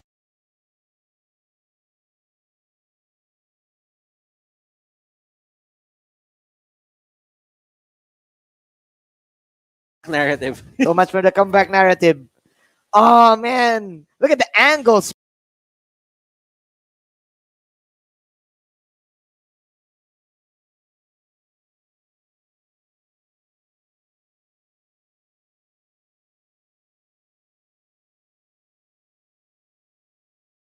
bro. Look at the angles, Look bro. look at how Greed angles his meteor shower. Mhm. And yeah, I mean, I really wanted Blue Fire to do well. They actually exceeded my expectations now. But Blue Fire, they need to make something happen. They need a miracle to make this work. Do you believe in miracles, Butters? There can be miracles when you believe, Manjin. Yeah, probably. Is that a line of a song? Yeah, it is. There can be miracles if you believe. Oh, the Lord is now out. The Lord, That's a miracle. the Lord is That's in a the top lane. That's a miracle. This is it. We did the ritual. Come on. But it's on the other side. How can it be a miracle for Blue Fire? I don't know. One good Fuzaken ultimate. We're sorry, guys. We know that probably we're speaking a lot of Blue Fire right now, but we're just being true because Aura from minute 3, they won this. And now we're looking for ways for Blue Fire on how they would win. And it seems impossible. It is mission impossible right now for Team Blue Fire because right now, Aura PH marching towards the mid lane. Ooh, nice pickup on 2 limbs. There you go. Aura PH putting this one in the bag. Dominating Blue Fire in game number 1. And seeing them in victory with Fuzaken in the frame takes me back to season 4. And they won that without taking down Fuzaken. And RPH with that victory, very chill. And they got what they wanted. But right now, you really have to see what Blue Fire can bring next. Because they did a great job into the early game. Not gonna lie. Blue Fire, they showed us that they can do it and they can win it in the early game. But the thing is, they didn't really have a plan to hold on to that certain lead. Yeah. Aura PH won with ease. Man, after Greed got the level 4, they timed out the purple buff. They waited for it. Blue Fire's purple buff, to be exact. They waited for that second purple buff. They got it. That was the first one. That was the first loss. And then, JP with the clutch purple buff steal.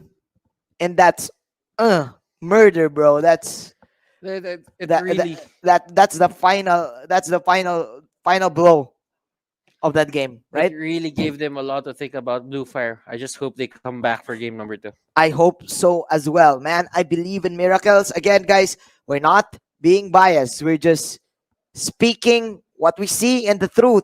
Aura PH in terms of stats, they're winning. But again, speaking of the stats, let's just throw it in to our resident analyst, Rockhart. What's your idea? Unong taga-suri, parang ano lang yun sa Korean novela lang yun Salamat, Shinbu, Wolf, Manjin, and Butters. I'm si Rockhart, and let's try to break down that very decisive game. Aura PH versus Blue Fire naman. Let's go into the item builds first, and you will notice Greed 404. Error 404. No counter can be found, mga kaibigan, with that Aura Fire. That is 404. Napakahirap. Walang sagot ang Blue Fire against this channel. Actually, if you'll run it over and over again, we'll watch that on the replay. You'll notice that this is the biggest deal about this lineup. Not KLVJ, not Raflesia. It is not even JP, because JP was just slow and steady here. It was Greed. There was no way that Blue Fire could answer with Secret and Fuzaken. Although may mga miracle plays nga naman nagagawa sila Fuzaken, Secret on that Khalid did not hit any significant na Raging Sandstorm. And even Limbs on the Alice that's supposed to be the one who is hunting down Greed, siya naman ang nadedekwat dito tulad ng burger ni Wolf. Napakalaking bagay nun, and I think kailangan natin din pag-usapan kung ano ba talaga ang win condition ng lineup na to. Get Shu really, really strong here in the post-match data, pero did that happen? He is 1-0-5, only 9.4k on his name. And compared to everyone on the side of Aura PH, parang mas nakapag-farm pa yung Balmon nila kaysa dun sa Ling. And that is not something you want to see. Everyone was doing a lot of push damage. Kita nyo, yellow na yellow on the side of Aura PH. Push is real. Lahat ng mga hero nila pwedeng pangtira sa torre. And that is a very big deal. Considering na hindi din ganun kalaki yung kill count ng larong yon. Pamilyar, di ba? Parang yung kanina lang. And it just goes to show that this is the way that methodical teams, the more experienced teams, actually play. Turtle slain 2, and same with Lord. 10 towers destroyed. Very, very easy and chill for Aura PH. So far, ang laban mga kaibigan, talagang nagmumukhang on the side of Aura PH. Pero, let's go in the smart highlights para mas solidify pa natin kung ano pa talaga ang nangyari sa laban na to.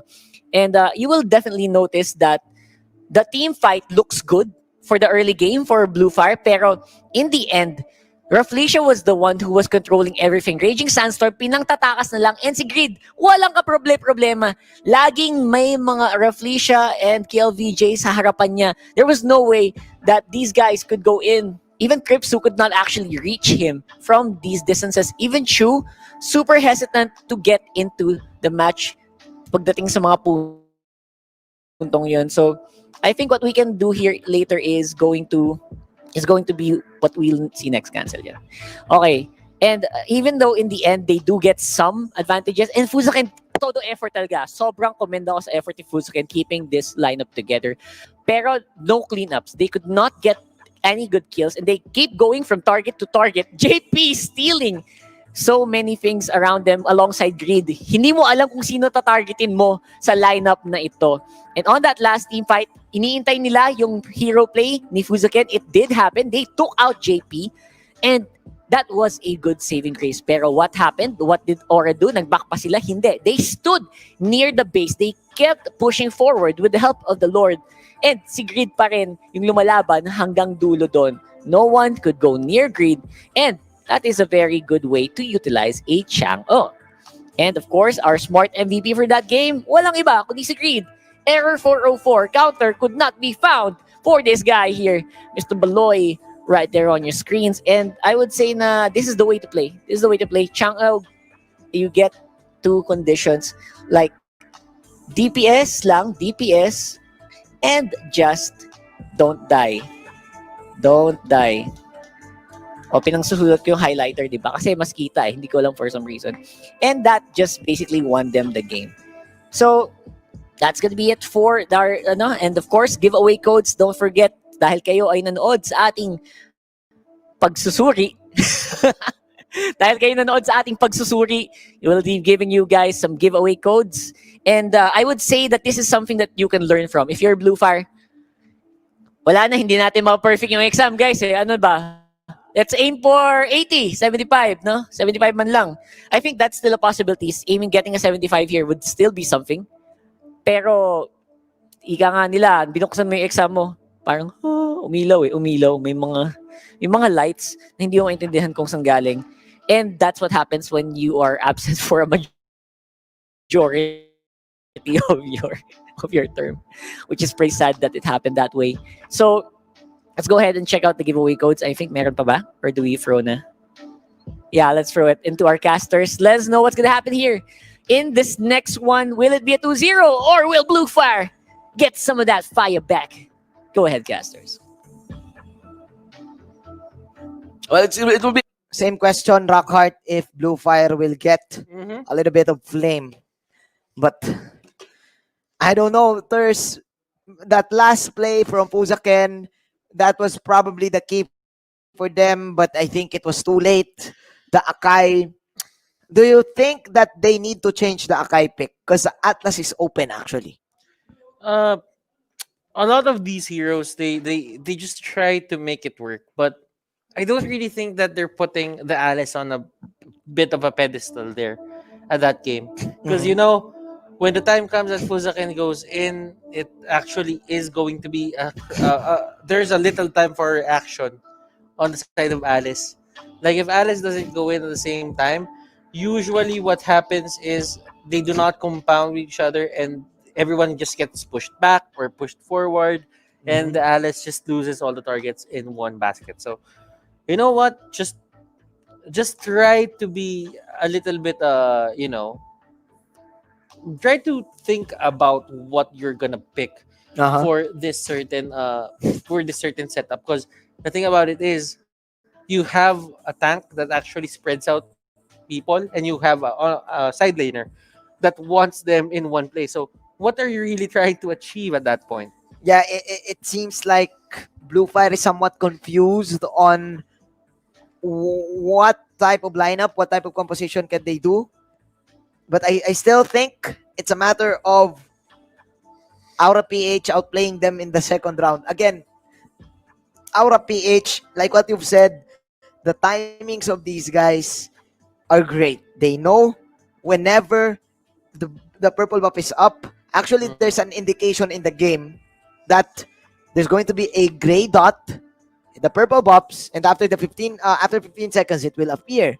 But for Aura PH, before even that purple dot comes in, they're actually there. They're in before position. that purple dot. They're in position. They do not Yeah. wait for.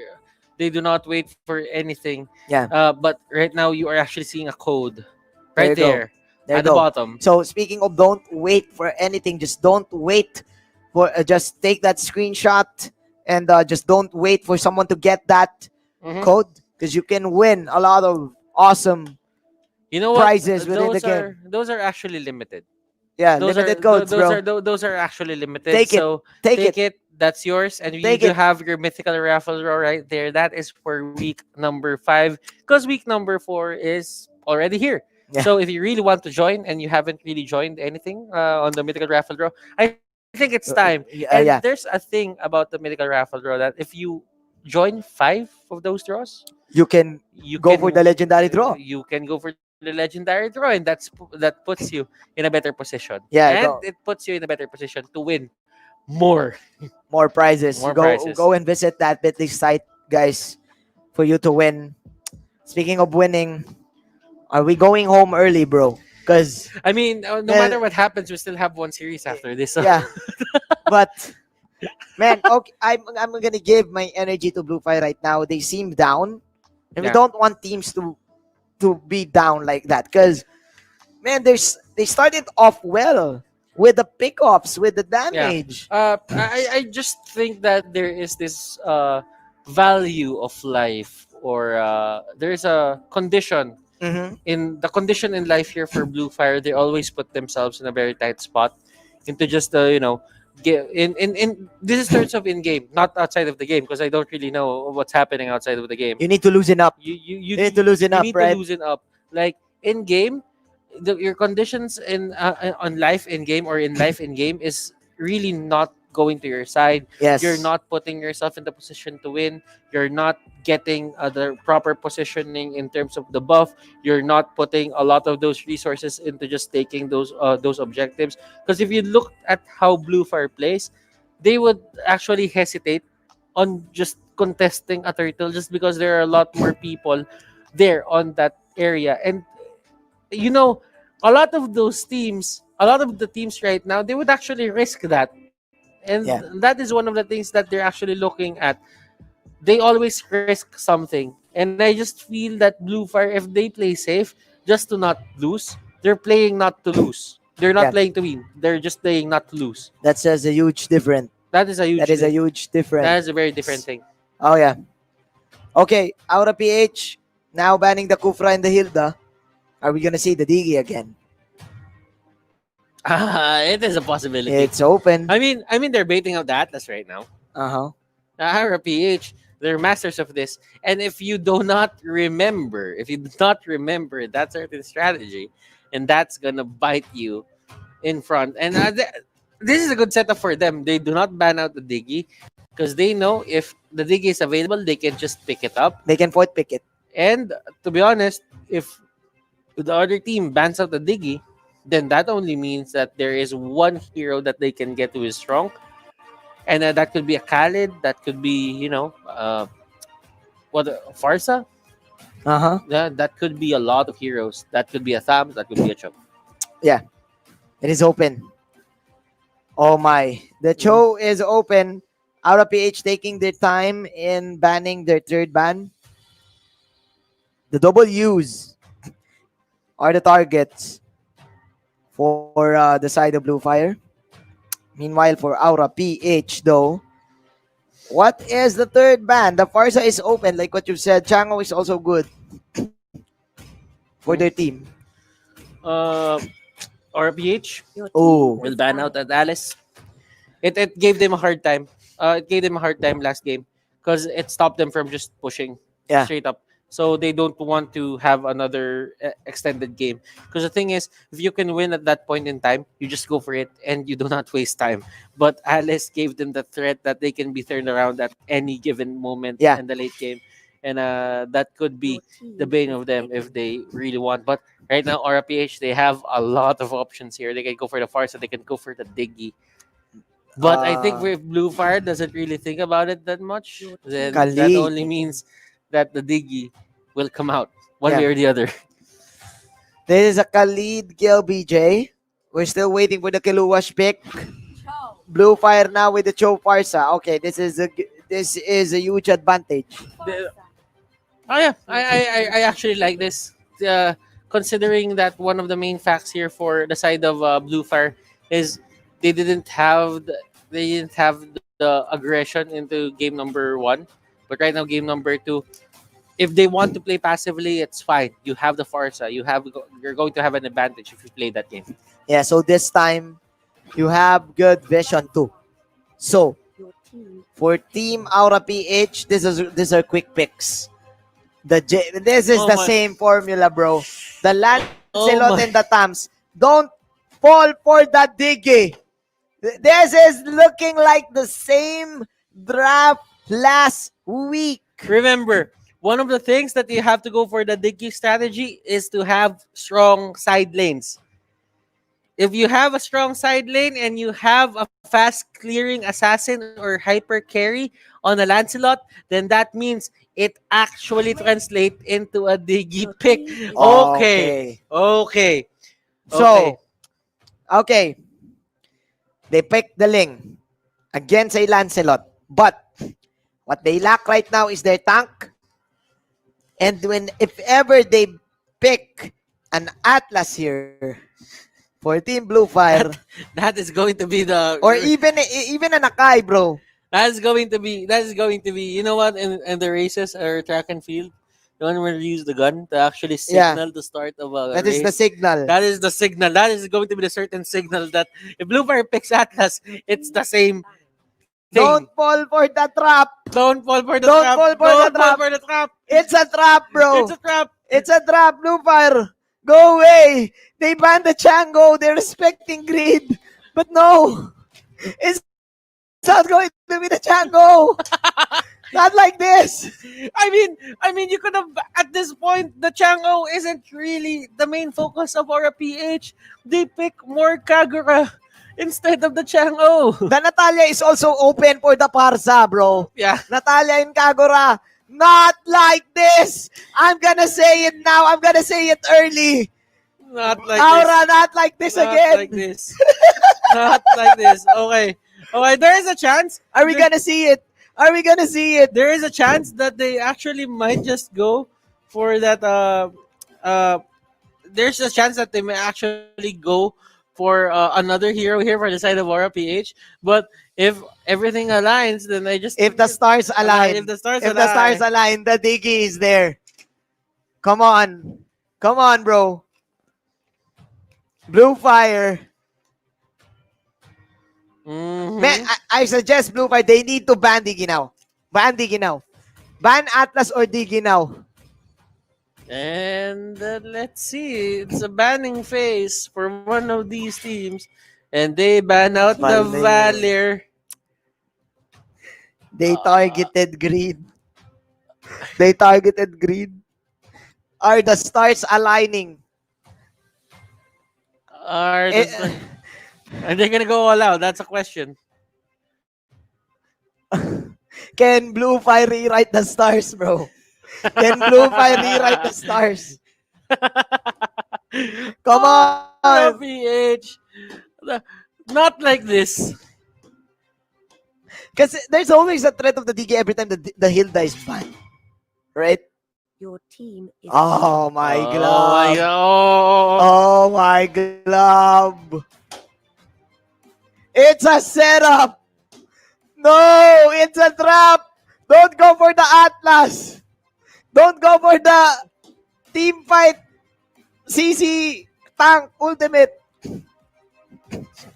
Okay, there's a chance that they don't get it for the side of Aura PH. But for Blue Fire here, they are actually in the best setup right now for a Diggy strategy. Yeah. This is actually the best setup that they can do. Yeah, this is it. And Diggy was picked by Aura PH 2 times. Already.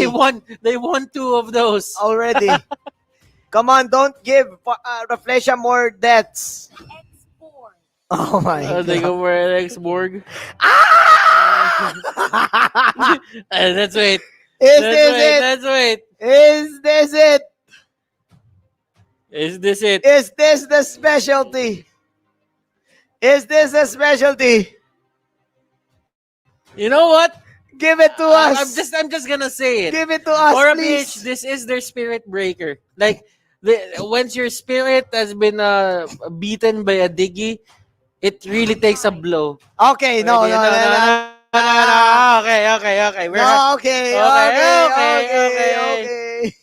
Okay, at least we're not gonna see it right now. At least. Thank you. We're gonna have a good game. We're not gonna see Raflesia just fall low on the KDA once again. I thought that was it. Dahil the opening ban. Oh my goodness! Almost. But what they did is they stole the Akai.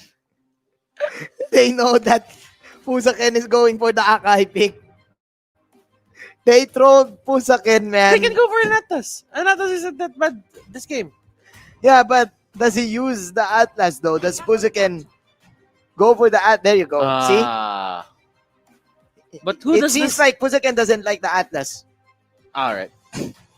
Fuzaka doesn't like the Atlas. Kripsu will be playing that Forza. And as we all know, how many games has Greed played with the Kagura? That is going to be 9 games. Yeah. He won 6 of those. So, wow. So we all thought that it's going to be a Diggy strat. But Aura said, hey, Buttersman Jin, we're gonna just chill. We're gonna let you cast a good game. Yeah, you cast a good game. I'm gonna let you guys see a good game. Because the thing about the Diggy strategy is it's entertaining the first time you see it, but when you cast it twice, And when you see it every time, it's fine when you're the one using it. I Yeah. tried it in rank when we were playing. It was It's- really funny. It was really entertaining. But when you're on the receiving end of that Diggy strategy, it's not a nice feeling at all. It's Yeah. never a nice feeling. It is so irritating. So now Raflesia back with this Akai, stealing it from Fusaken. And we shall see because Fusaken will try to poke them out. Okay. At the team Blue Fire right now, giving all of their skills to Aura PH, and Greed is now low. This is actually a good start for Team Blue Fire. Mm-hmm. And to be honest, I'm actually liking how they deal with this because Fusaken is with that Cho tank, and I really like their main idea here, just putting Limbs Gatot onto the side lane, just letting him get the concentrated energy for the extra sustain. Yeah. But, oh no. Oh, JP got it again. Man, I think Blue Fire, they won the poke game, but they did not contest the Little Wanderer. I think because what they did was they let the Cho and They stole 2 of the buffs. they let Fusaken and Kripsu go for the Little Wanderer, and then Leng Chu goes for the purple. Man, it means that you lack damage whenever that Aura PH will go for the invade. Because again, you need to walk. You need to walk as 3. You need to be as 1. And with that, like what you've said, 2 buffs stolen now for Team Blue Fire. And that is one thing that Chu doesn't want to happen. See, you have your retribution up, but right now, 2 buffs here going to the side of Tams onto the top lane, and it's as if that's going to be an easy matchup for a Gatot. He gets more advantage. Yeah. And JP is at level 5. Chu is at level 4. They need to pick right here, right now. Because Aura PH is now setting up for another buff take. Look at this. Before even the gray notification in the map, right? Before even that gray sign in the buffs. Look at the positioning They're already there. Yeah, they're already there. Look at the positioning of the Lancelot and the Akai. Look at this. They're preparing for the buff steal now. That's true. And if you would look at Kripzu, he really wants to get to level 4, even using the bird form just to get that XP. And I think that's a good use of it, to be Yeah. honest. But yeah, because he needs it. They need damage now. Because that buff was so fatal. I think he did not. I think he hasn't put a point in it because it hasn't really, Oh, shoot. went up in green right now. Usually you see that Really? go green. Really? But for Kripsu, it Oh, hasn't. he actually just used He it. he actually just used it. So he did put a point on it. But right now, But Limbs catches. the kills. buff is still in the hands of JP. And mind you, RPH, this is a certain strategy that they're gonna make. This is their best. This is what they're known for. This is what they're known for. If you do not set yourself in a position that you can win a fight, then that only means RPH will just go there. And this is why they are back-to-back champions. Blue Fire. Oh my. I Raplesha hope- will contest this also. Oh, what was that? Oh no. Not like this! Oh, Not no. like this! Fatal mistake! Ladies and gentlemen, the jitters, the intimidation, the mind games Oh, from no. Aura PH to Team Blue Fire. Oh no! Aura PH, that's it. That is the nail to the coffin, bro. It's over! That was a great Vince mistake. Carter 2000, ladies and Oh! gentlemen. It's over! Oh my glove. I want Blue Fire to win, man. But with that, Aura PH is making a statement. It wasn't even Aura PH fault that happened. They were not in position to go for that steal, but Limbs goes down once again. Raflesia gets the kill on Limbs. That was so crucial. That was your butter, that buff, that buff, that is equivalent to your tuition fee. Yeah. That's how important it is. That is one semester. One semester. That is one semester. That is one semester. One semester is 3 minutes. Oh then, my baby, God. and this, not like this. Not like this. Fuzaken goes down in the hands of Lancelot. And another take, ladies Oh my. and gentlemen. This is the NBA All-Star Slam Dunk Contest 2001 all over again. What happened when in Vince 2000? Carter pulled off the hanging dunk, All right. and he was waving his hand, and the over. commentator was saying, "It's over. It's over." Fatal mistake. I really want Blue Fire to come back from this, but you know what? You did not put yourself in the right position for a comeback. So Because Greed and Raplesha, they were there threatening the team. yeah, and at that point on, if he had the retribution, he had all the priority right there. But you know what? I think that was a miscalculation on Chu's side. You don't really see that, but there are times where it's just a bad day and it Yeah. doesn't really go on for you. Hi. You had a bad day. You're taking one down. You just sing a sad song and you turn it around. How can they turn it around? That is the question. That is the question.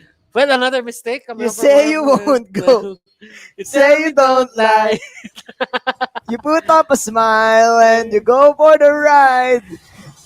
Team Blue Fire having the baddest day in this tournament, man. It's Aura PH. They just threatened Blue Fire know in what? that buff. So where was the moment you needed the most? Where was the moment when you needed Sniper! Sniper? Where was the moment when you needed the most? That was the best moment that he needed. That was it. That was it actually. But yeah, this happens. It's we're just having fun, but this really just happens. Yeah, man. From time to time. Yeah, props to Blue Fire for putting up a fight. We're just kidding, guys. You know what? We're just making like positive things out of the situation right now. Because again, before we started this matchup, me and Butters are saying that it's given in the stats and the odds that Aura PH will take this, right? That's why we're really hoping for Blue Fire to find their groove back, right? Yeah, I'm really I'm kind of not really a fan of Turtle just resurrecting soon.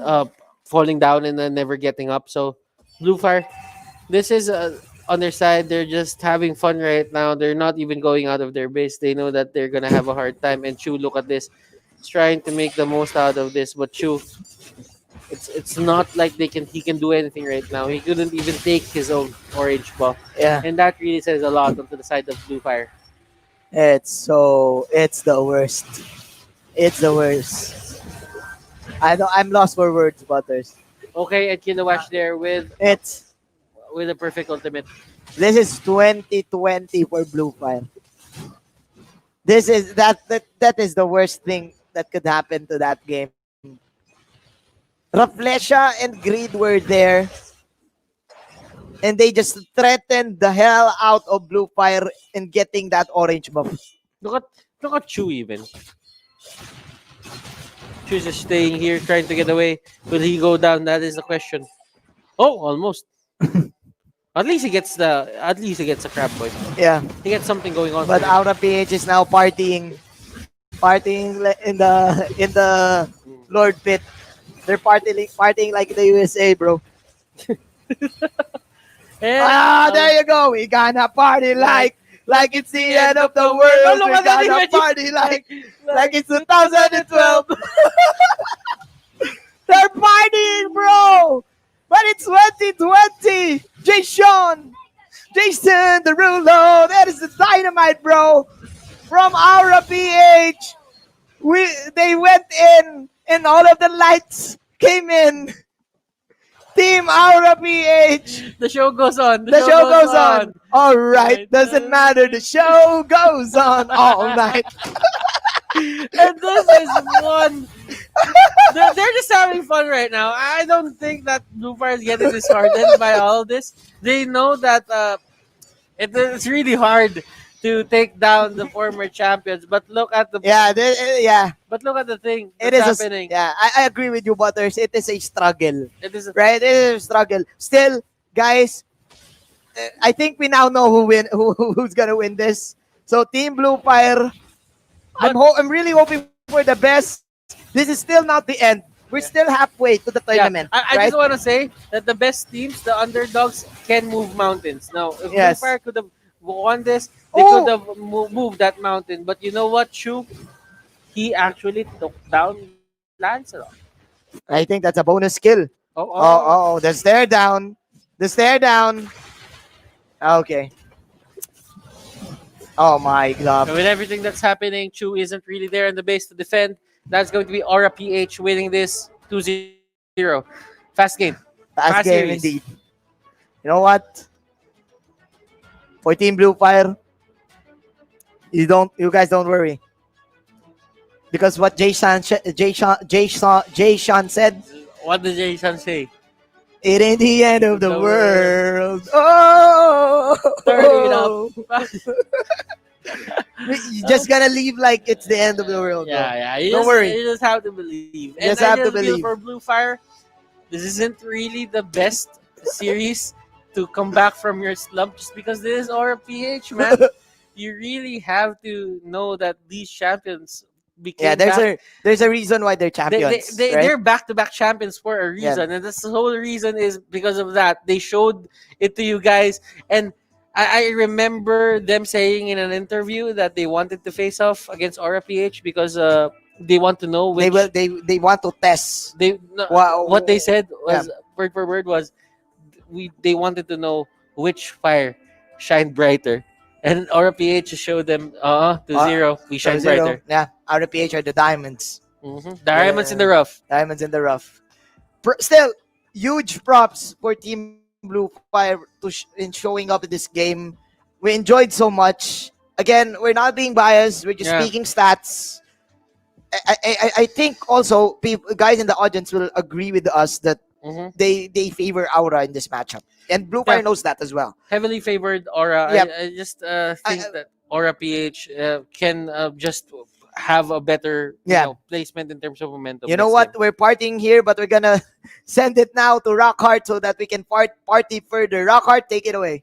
On the kill score here, and almost a perfect game. No towers taken down for Aura PH.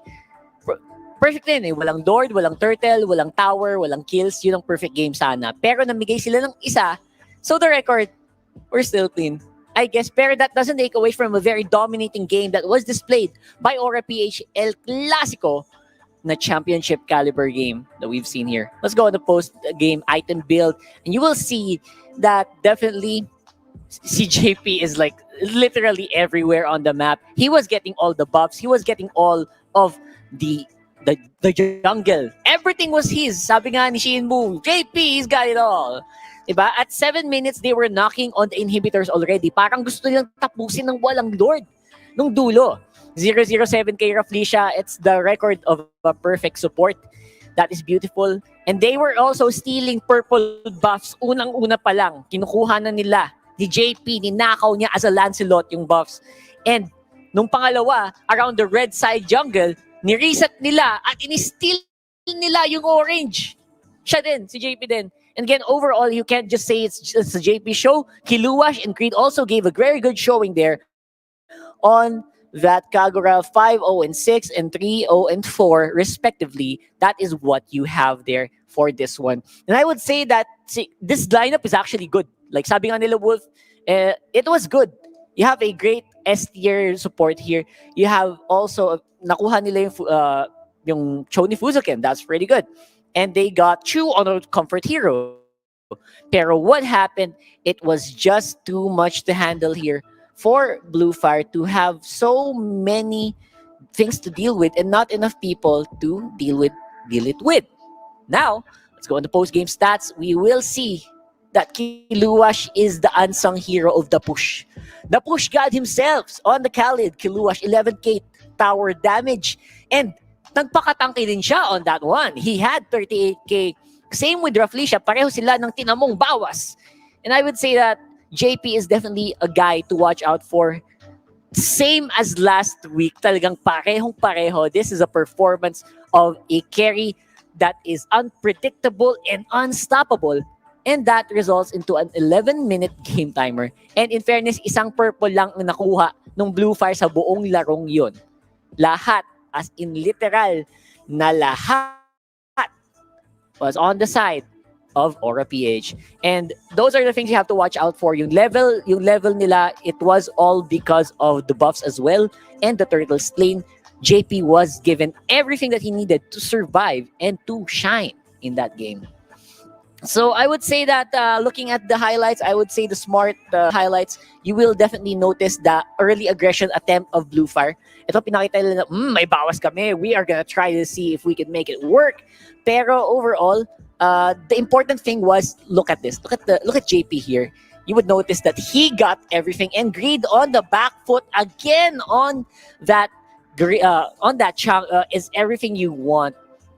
I would say that in the end, you wanted to look at this in a holistic way. Sana was Fuzuken able to do anything in this? This looks like a replay from a different game. This is what you're talking about. The reset and the push here.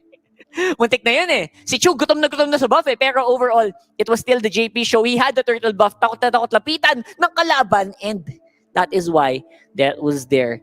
And 7 minutes pa lang, ito yung sabi ko, 7 minutes pa lang, gusto nilang pumush agad. Agad. Sa loob ng base ng Blu Fire. And I would say that each and every time that Blu Fire tried to step out of the base, may nakasalubong agad. May gusto agad mang isnatch ng kanilang burger. At yan ang dahilan kung bakit napunta tayo sa puntong ito where greed naman. Si JP, hindi. Mamatay pangit, diba? Ayan, si Greed tuloy ang pogi with the 5-0 and 6 on this Kagura. Beautifully done on the stat line, pero hindi lang yun.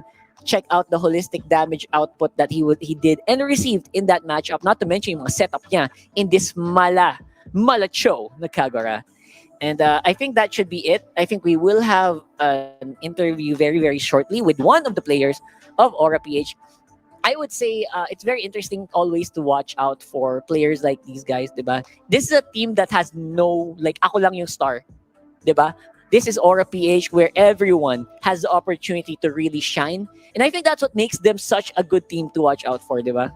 So, let's go into the interview with KLVJ, I believe, from Aura-PH. Kamusta naman, KLVJ? Kamusta naman ang feeling ng... Okay lang po. Sobrang saya. Ito, mahaba po buhok. Mahaba nga buhok mo eh. Nawala ka daw last week, may balita ako.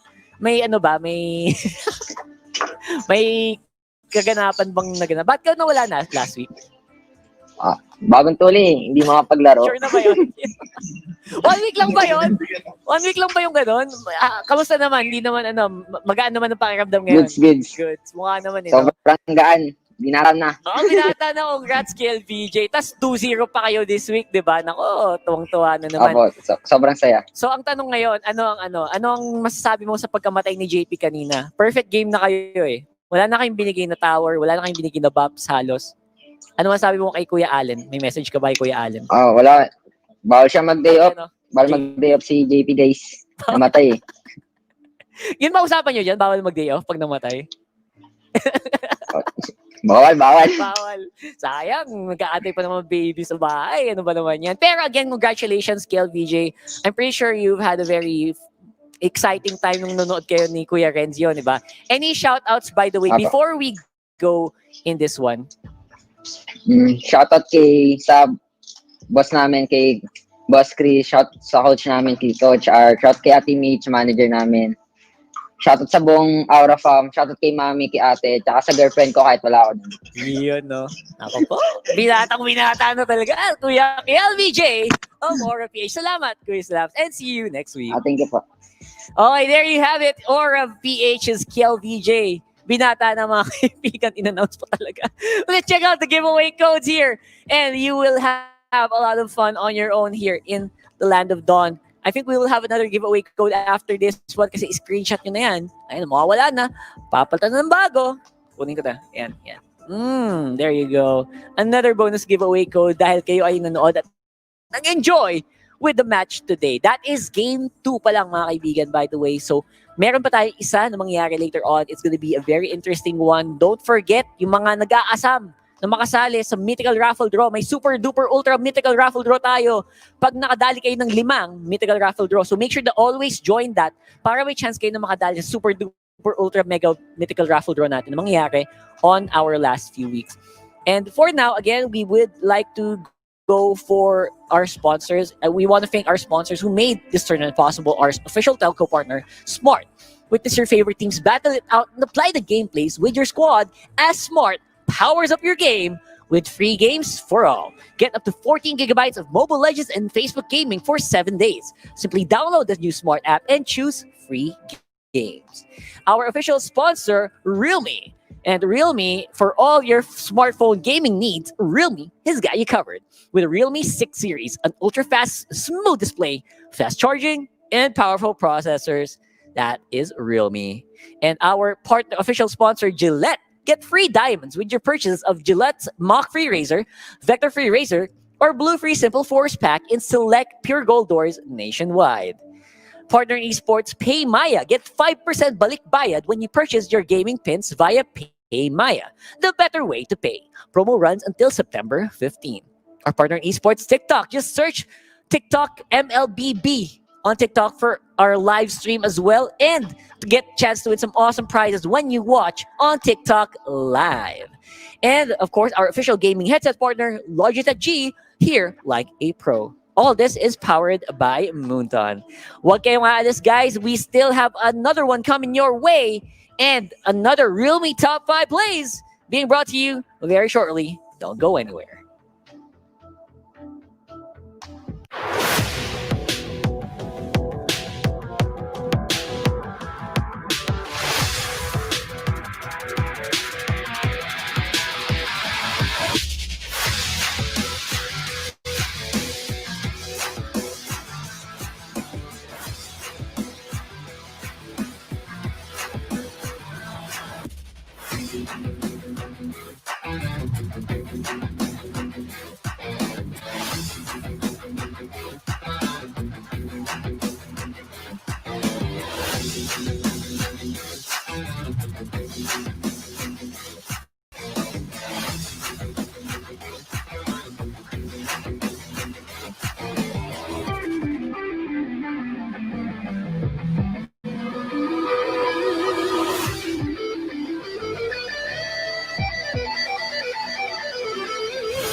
Are you game to be great?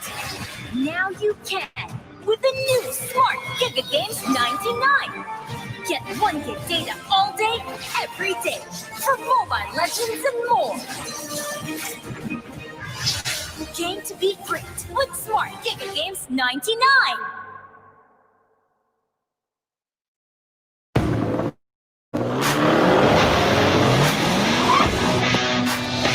The way you live your life depends on the network you choose. Your movies, music, and games can only be as good as your network speed and strength. Slow means game over. But the Philippines' fastest mobile data network means game changing. Choose the network that gives you what you truly enjoy. How do you know about this Giga Life? Simple and smart ako.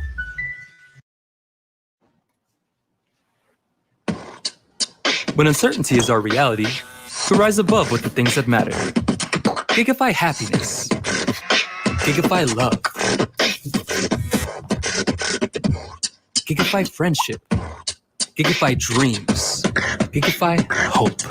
With smart Giga music, video, games, work, and stories, we let our passions run free in the new world we face together. Smart, live Giga.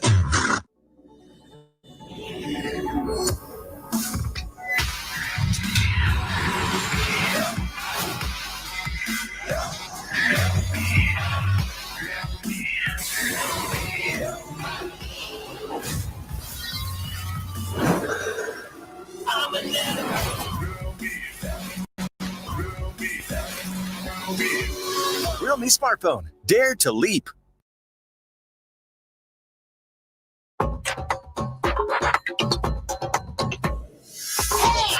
Watch me, feel me,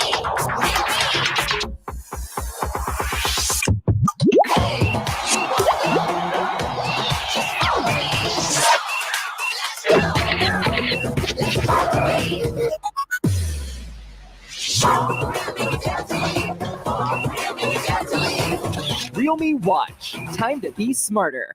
Realme. Dare to leap.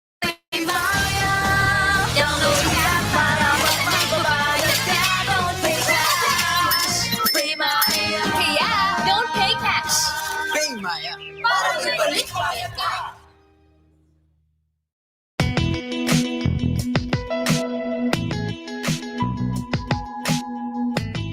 You've got me on the edge.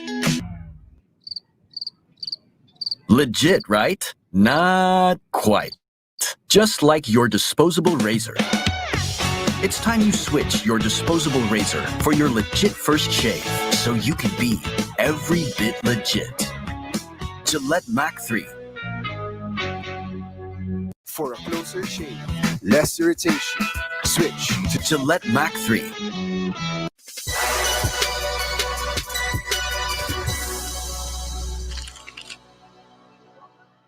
Hi guys, I'm Shibu, the one for an eye, and welcome to the second episode ng ating Fan Talk. This time with Keeping Up with the Loadies. Ang title natin, no? So yun na nga, mga idols, yung kasama natin dito, mga kaibigan. Of course, pinapaunlakan tayo ni Paring Chakyu mula sa Execration Wise, of course, of ONIC, and of course, Zapnu from Execration din, and sa mga pinakabagong member, mga kaibigan, ng ONIC Esports would be Basic. Ladies and gentlemen, so on my first question, no? Unahin na kita, Zap, sa totoo lang. What it's like to become a celebrity? Dati kasi, syempre, pili yung mga galaw ko eh. Pero ngayon, kailangan kontrolado na, no? Kontrolado na yun. You guys have become the faces of MPL-PH. Pero not just MPL-PH, pero ng mobile gaming industry.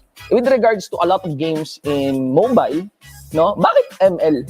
Pili ko kasi, kahit saan pwede ko maglaro. Ngayon ba naglalaro ka pa rin sa PC? Hindi yun Dahil sa ML, mas okay yung mobile gaming talaga. What is it na meron yung MLBB na wala yung iba? Yung sa Pinas siguro yun, sa community. Sobrang sikat niya talaga eh. Parang kahit yung lolo mo, kaya yan siguro talaga. Ibig sabihin lang nun, madali siyang laruin talaga. Can you like share me a weird interaction with the fans, no? Like any moment na parang may fan na lumapit sa'yo? Yeah, siguro nung nasa Malaysia. Okay. Nung M1. Okay. Like, galing sa likod may pala tumatakot. Hindi na nangyayakap. Pero nagulat lang ako. Ano nangyayakap? Nagulat ako. Akala ko nakakilala ako. Kasi never pinaward yun ako kasi parang first time. Nakagawa na. Tapos, nagpapicture. Ikaw, Zap, ang dami mo fans. Alam mo yan, ang dami mo siguro experience with this. Yung season 1, siguro season 1. May fans din na parang siguro nasigaw, yung may pinapakita siyang picture. Okay. Sa akin, hindi siya, yung picture kasi medyo yung SPG na picture. Pero siguro nasigaw, syempre na habang hindi pa nag-start yung game. SPG yung picture. Sawap to go. Okay. Ikaw, Paring Wise. Walang weird eh, pero parang di lang ako sanay na yung kunyari, pagtas ng game namin, di ba? Tapos parang biglang may magpapa-video great ganon. Parang para sa akin, ang weird nun kasi hindi ako sanay sa ganon eh. Ikaw, Paring Chak, aside from your interviews, no, ano siguro yung parang mga weird interactions mo pa with a fan? Kung kumain ako sa inisan. Tapos, nagpa-picture lahat yung yung group, yung mga inasal. Sila, 10-15. Ano yung naramdaman mo nun? I mean, what did you feel? Nakaya, no? Yeah. Feeling ko kasi naging sikat kayo bago nyo pa nalaman eh. So gusto namin malaman, parang kailan yung time na parang palagay nyo, nag-spark yung kasikatan nyo, yung popularity nyo? Siguro, dalawang part. Nung una siguro, nung nasa Ghost Road, tapos nag-4v5 kami sa qualifiers para sa M1. That moment, no? Okay. Tapos, yung pagpasok ko sa MPL. What about you, Zap? Siguro nung nagtapan ako sa Global. Tapos nagtapan ako sa Assassin doon, mga Assassin. Kasi Assassin yung sa Raul na alala. Tapos, nung nalaman ko talaga na medyo famous na yung nung naglaro na ako sa stage ng MPL Season 1. Grabe, yung support nila. What about you, Wise? Feeling ko yung MPL Season 5 lang. Pero nung sa Season 5, parang feeling ko napatunayan na namin na hindi kami chamba. Magaling talaga. Talagang worth it kami sa spot na to. Oo. And how is your relationship with your fans? No? And I think it's more on the positive side naman. So all I want to pwede nyo na rin silang pasalamatan or message for them. Lalo pa kami in this Season 6. Salamat sa pagsuporta guys sa akin. Gagalingan ko pa. Gagalingan pa. Ayun. Nice. Yung sa mga stream ko, may mga talaga. May mga kilala ka na nandun lagi pag stream mo, gano'n. Thank you sa mga taong Ganun ka-solid, no? Ganun ka-solid. Pati yung mga nagsisend ng stars. Thank you. Sana supportahan nyo pa kami sa MPL Season 6. Ikaw, Zap. Yun, sa akin, nandun eh. Alam nyo naman yun, simula Season 1 hanggang Season 6. Nandiyan pa rin kayo, syempre. Maraming salamat sa support. What about you, Basic? Para sa mga fans mo? Kasi at least, kulitan, gano'n. Lalo na yung mga stay from, galing mga fans ko ng US. hanggang ngayon nanonood pa din. Ladies and gentlemen, that has been the conclusion of the second episode ng ating Fan Talk titled Keeping Up with the Lodis. Maraming salamat sa mga players and teams na syempre sumama dito sa ating interview at sa mga fans nila. I am Shinbu with a 1 for an I at kita-kita tayo sa MPL-PH Season 6.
We are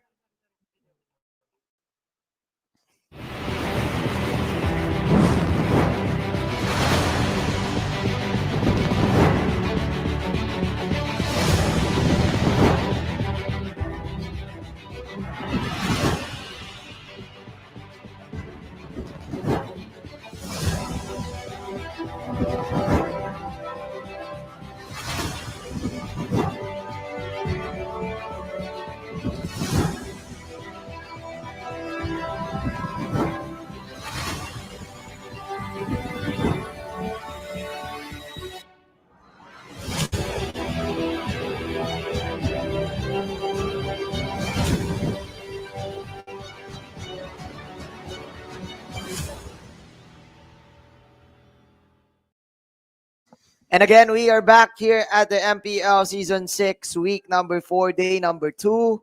It is now our final match of tonight. ONIC PH versus Cignal Ultra. An interesting match, I should say, Butters. We are your casters. Sorry. My name is Manjin Paldas, and he is Butters. He's going to be the analyst, and I'm going to be your anchor. And before we start, always, we would like to thank our official tournament telco partner. We have Smart. Witness your favorite teams, battle it out, and apply the games with your squad as Smart powers up your game with free games for all. Get up to 14 gig for Mobile Legends and Facebook Gaming for 7 days. Just simply download the new Smart app and choose free games. Official sponsor, Realme. There you go. For all your smartphone gaming needs, Realme has got you covered with the Realme 6 series with an ultra smooth display, fast charging, and powerful processors. Official sponsor, Gillette. Get free diamonds with purchase of Gillette's Mac 3 Razor, Vector 3 Razor, or Blue 3 Simple Force Pack in select pure gold doors nationwide. And we have our partner in esports, Manjin. We have PayMaya. Get 5% balik bayad when you purchase your gaming pins via PayMaya, the better way to pay. Promo runs until September 15. We have our partner in esports, TikTok. Search MLBB or Mobile Legends on TikTok to watch legendary videos. Again, search MLBB or Mobile Legends in TikTok to watch legendary videos. Of course, we also have our official gaming headset partner, Logitech G, here like a pro. And we are powered, Manjin. Who makes this possible? Moonton. There you go. ONIC PH versus Cignal Ultra. Butters, an interesting matchup. I think our narrative for this one is the support matchup. Imba DJ for Cignal Ultra and Oh My Venus For ONIC PH, both are the captains, both play similarly. And before we head on to that, I think we need to talk about ONIC first. What are your thoughts? Quick thoughts. I mean, ONIC PH, they're looking really strong first game curse, but after that, it's not going to be a problem if they well, win man, this. let's meet ONIC PH.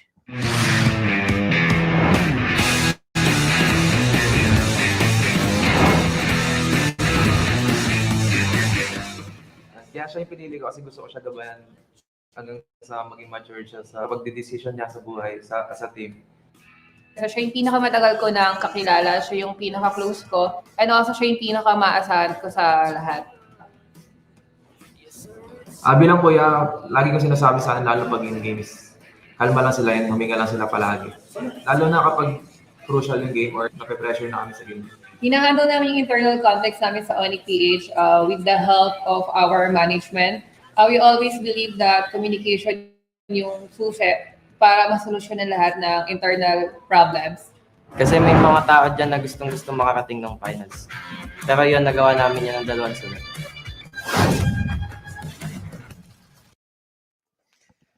Communication is key for ONIC PH in the road to yet another championship finals. Oh my Venus, the Queen, Wise, Yaknu, Dlar, J, and Basic. Basic having the Ice KDA, but it doesn't matter because again, he only played once, I think. But ONIC PH right now, it seems like they're showing a little bit of weakness, unlike the previous seasons that they have. ONIC PH, the draft that they want to do, it's not really set in stone. Like ONIC PH, this is the first time I'm seeing them have problems in the regular season. Not really a big problem because still this team is capable of winning a series, but you don't really see them dropping game number 1 just because they cannot find the draft that they wanted at that point. Yeah, I quite agree with you because there's a trend right now in the draft that you don't usually show your main carry yet. All you do is you prioritize your support. But ONIC PH is one of the team that, you know what, they want to last pick the support, right? Yeah, ONIC PH, I really think that they're a really good team. They're a balanced team, but right now they have to find their X factor for their team. Speaking of X factor, this is one team that has a lot of X factor. Imba DJ, Chujin, Rhea, Ben Sanity, Hades, and Yevmeister for the Cignal Ultra Squad. Cool, calm, and collected. That is the main motto right now of Cignal Ultra. They failed yesterday, but they made the god bleed. Bren Esports almost lost game number 1. They showed us that through everything that they have done, all the experience that they got here in the MPL, even though they are rookies, they took Bren Esports to the limit. Not really breaking them, but still, it's the first time we've seen game number 1 from Bren Esports to, just dip down, have problems, and not be put in their comfort zone. Yeah, that is an interesting sight to see, right, Butters? But right now, let's talk about our main narrative. It is, of course, Venus versus DJ. The Queen versus, what do we call DJ? The calm leader?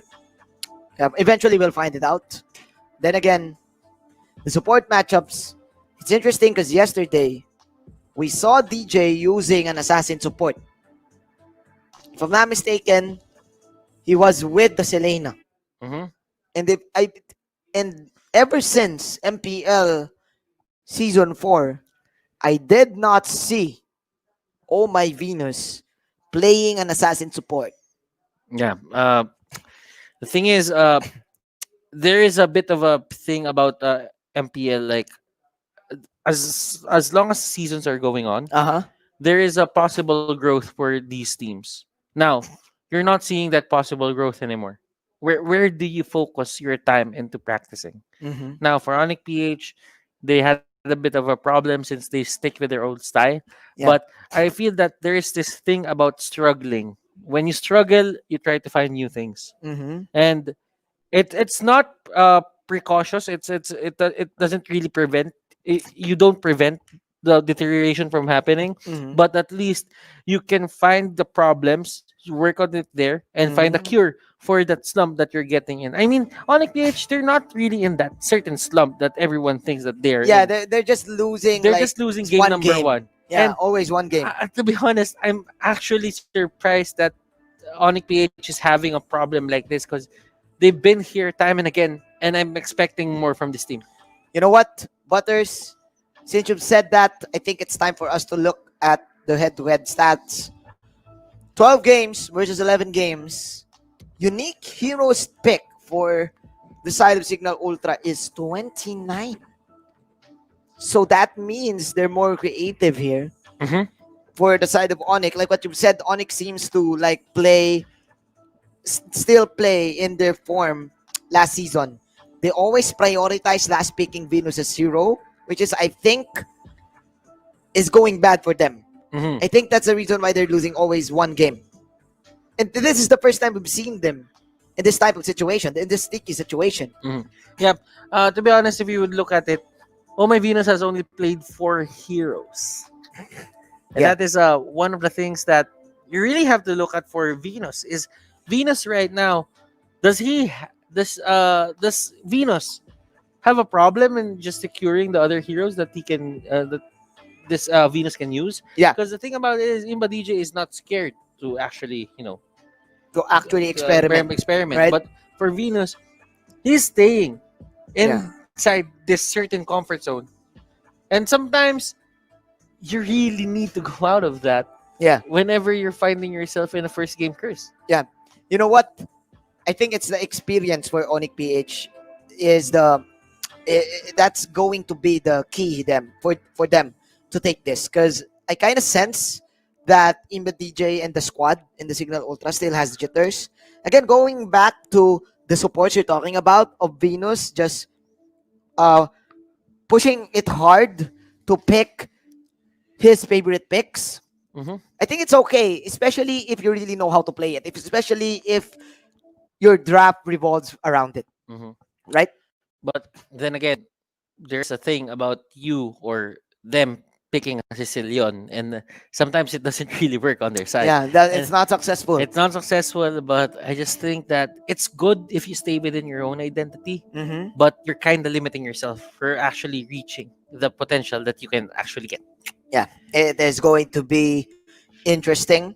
I am actually looking forward for You know 3 what? games. What? You know what? I'll go check. I'll go check whatever it is that Venus has picked. Mm. 4 heroes picked for Venus. Let me check about. Yeah, go It's- ahead. Go it's ahead. going to be a Cyclops. Mhm.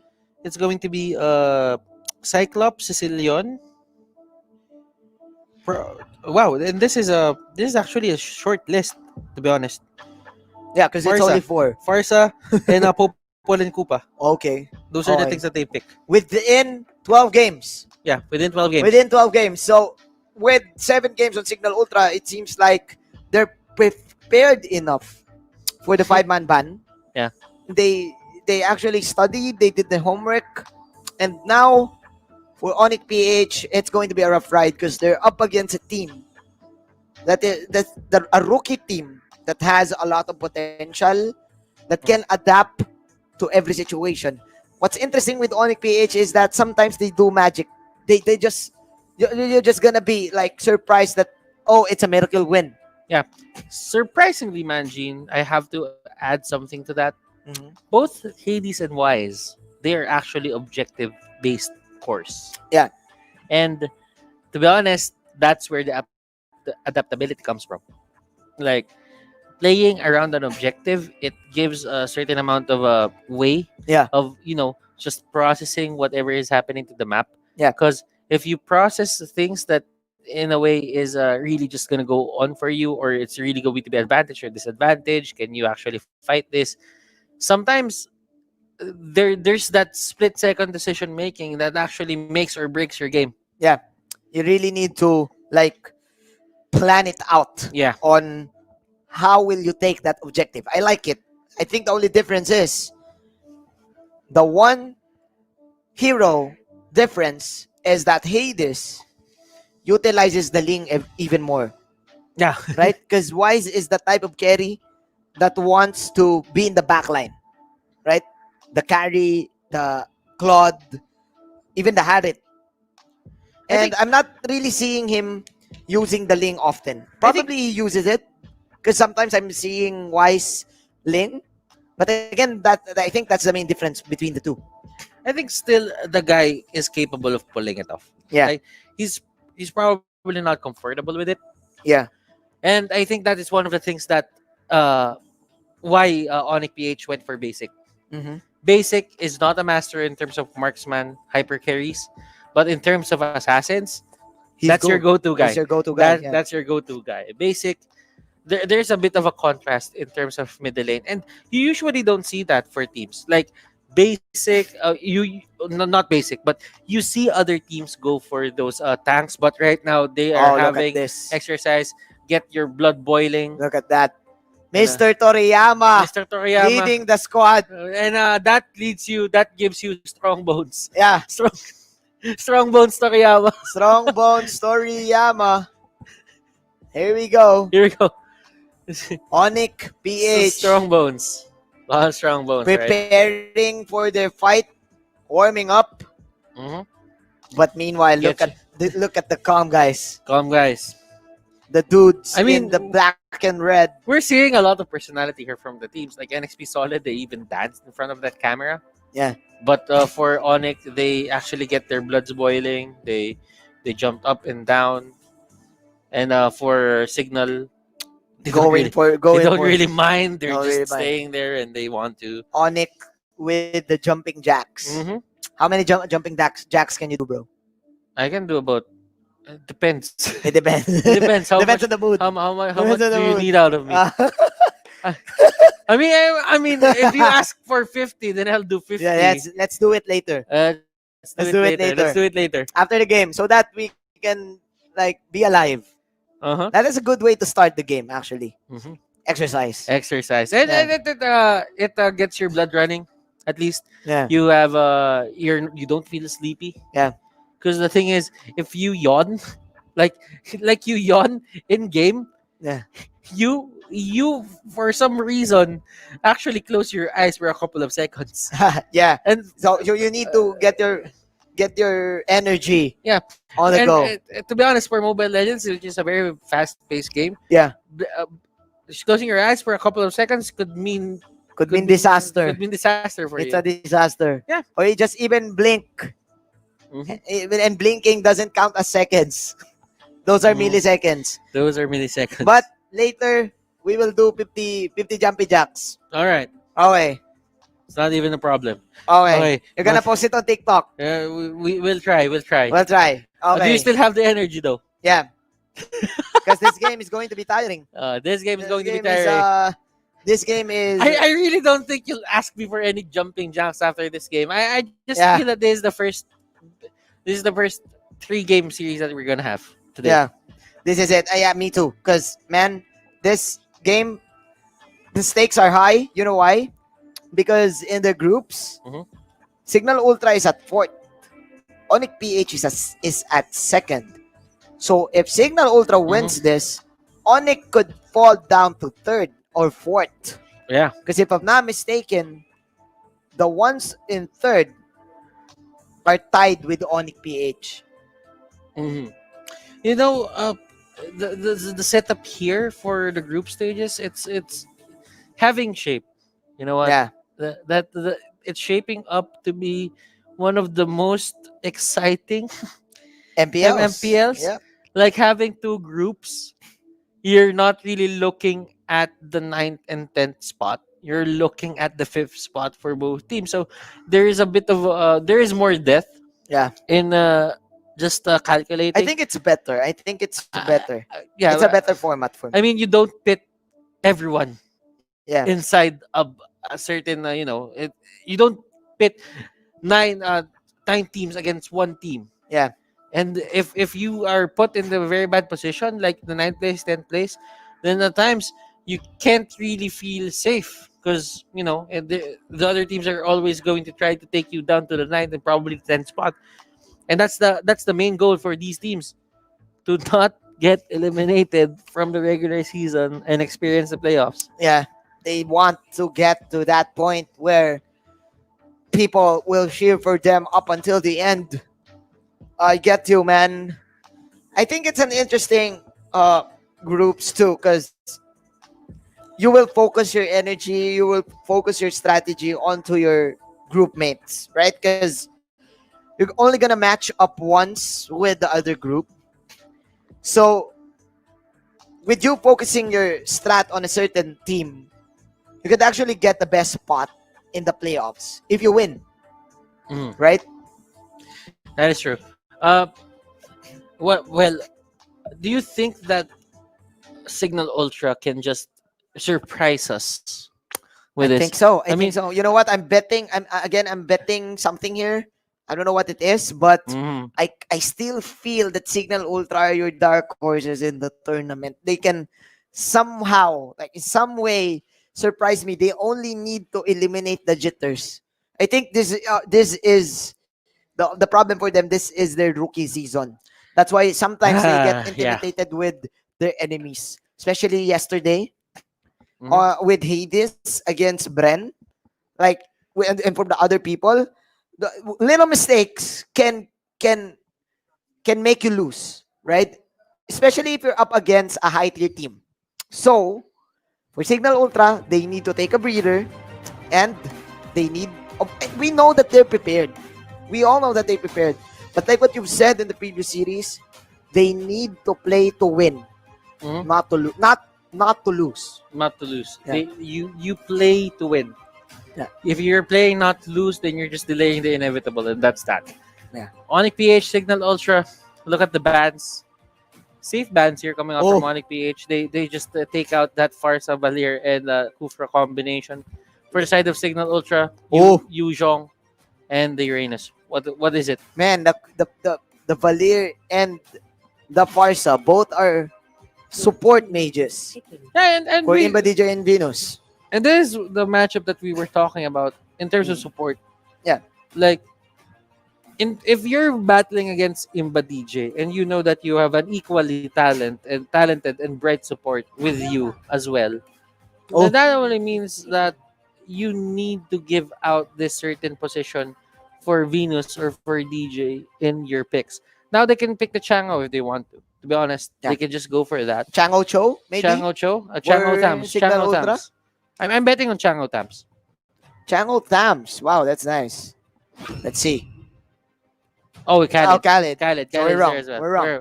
We're already wrong. But Cho or Tams. Cho or Tams. Or Cho or Tams. Chango. Chango. Cho Tam Chango, come on. I always forget about Khaled for some reason. Yeah, because the announcer doesn't yet say Khalid. Oh, It's not yet updated. That's true. Yeah. They're still hiring a voiceover for that. Khalid. And then they There go you for a go. Tams. Tams. They still go for a Tams. I mean, Chango is Chango is a problem. But Good side lanes for Signal Ultra. really strong. I like it. Sustainable. Yeah. Not pushed that easily.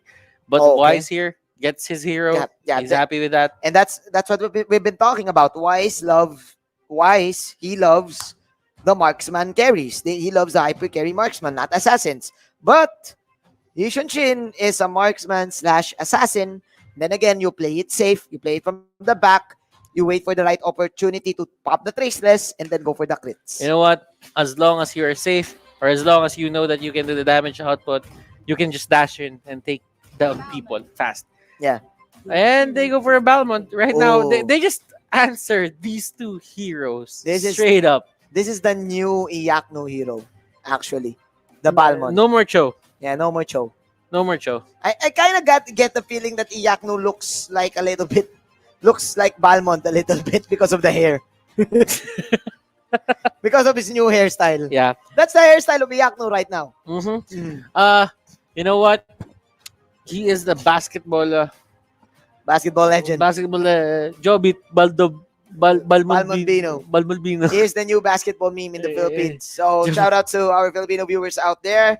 We're sorry if we're not speaking in Filipino because we need to cater to our Filipino to our international audience. So thank you so much for watching this English stream, right?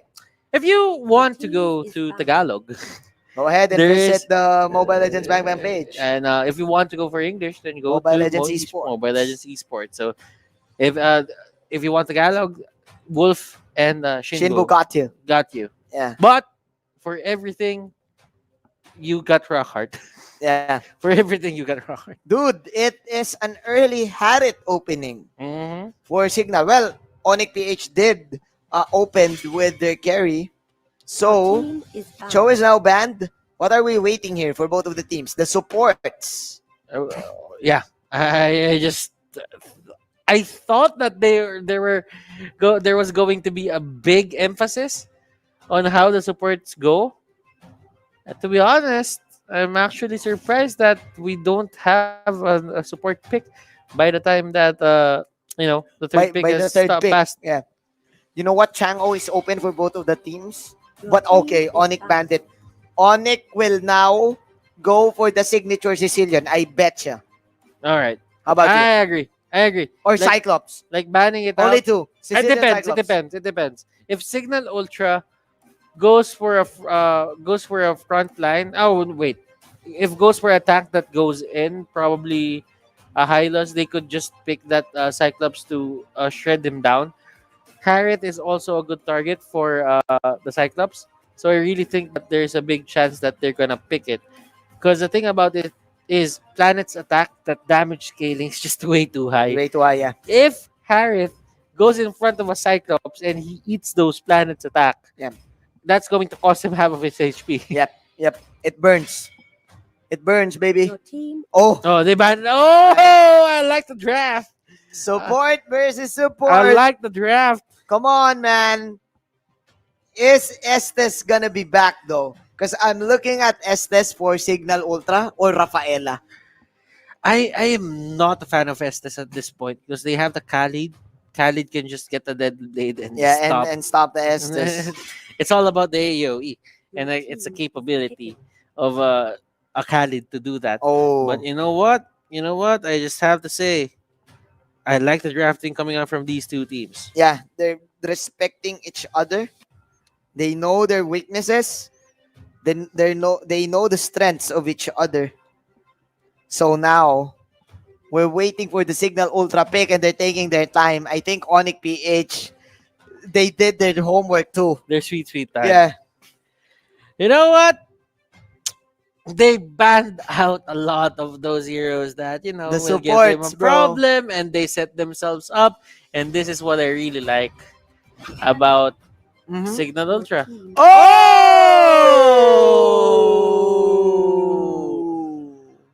And yeah, I'm actually. It's been a long time. It's been a long time since we've seen this. Angela with the Harriet. No Yuzong, no Ling, just the Harriet. And Rafaela. Okay. The support matchups.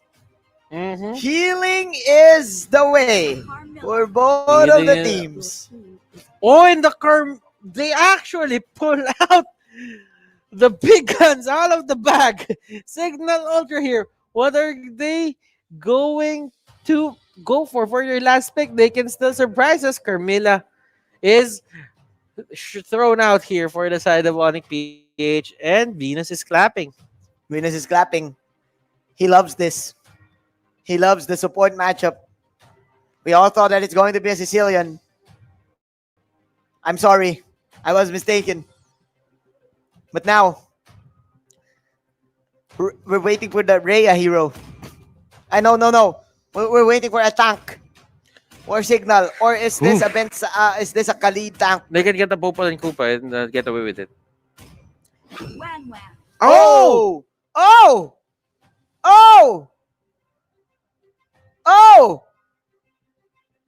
I'm gonna say it again. Oh!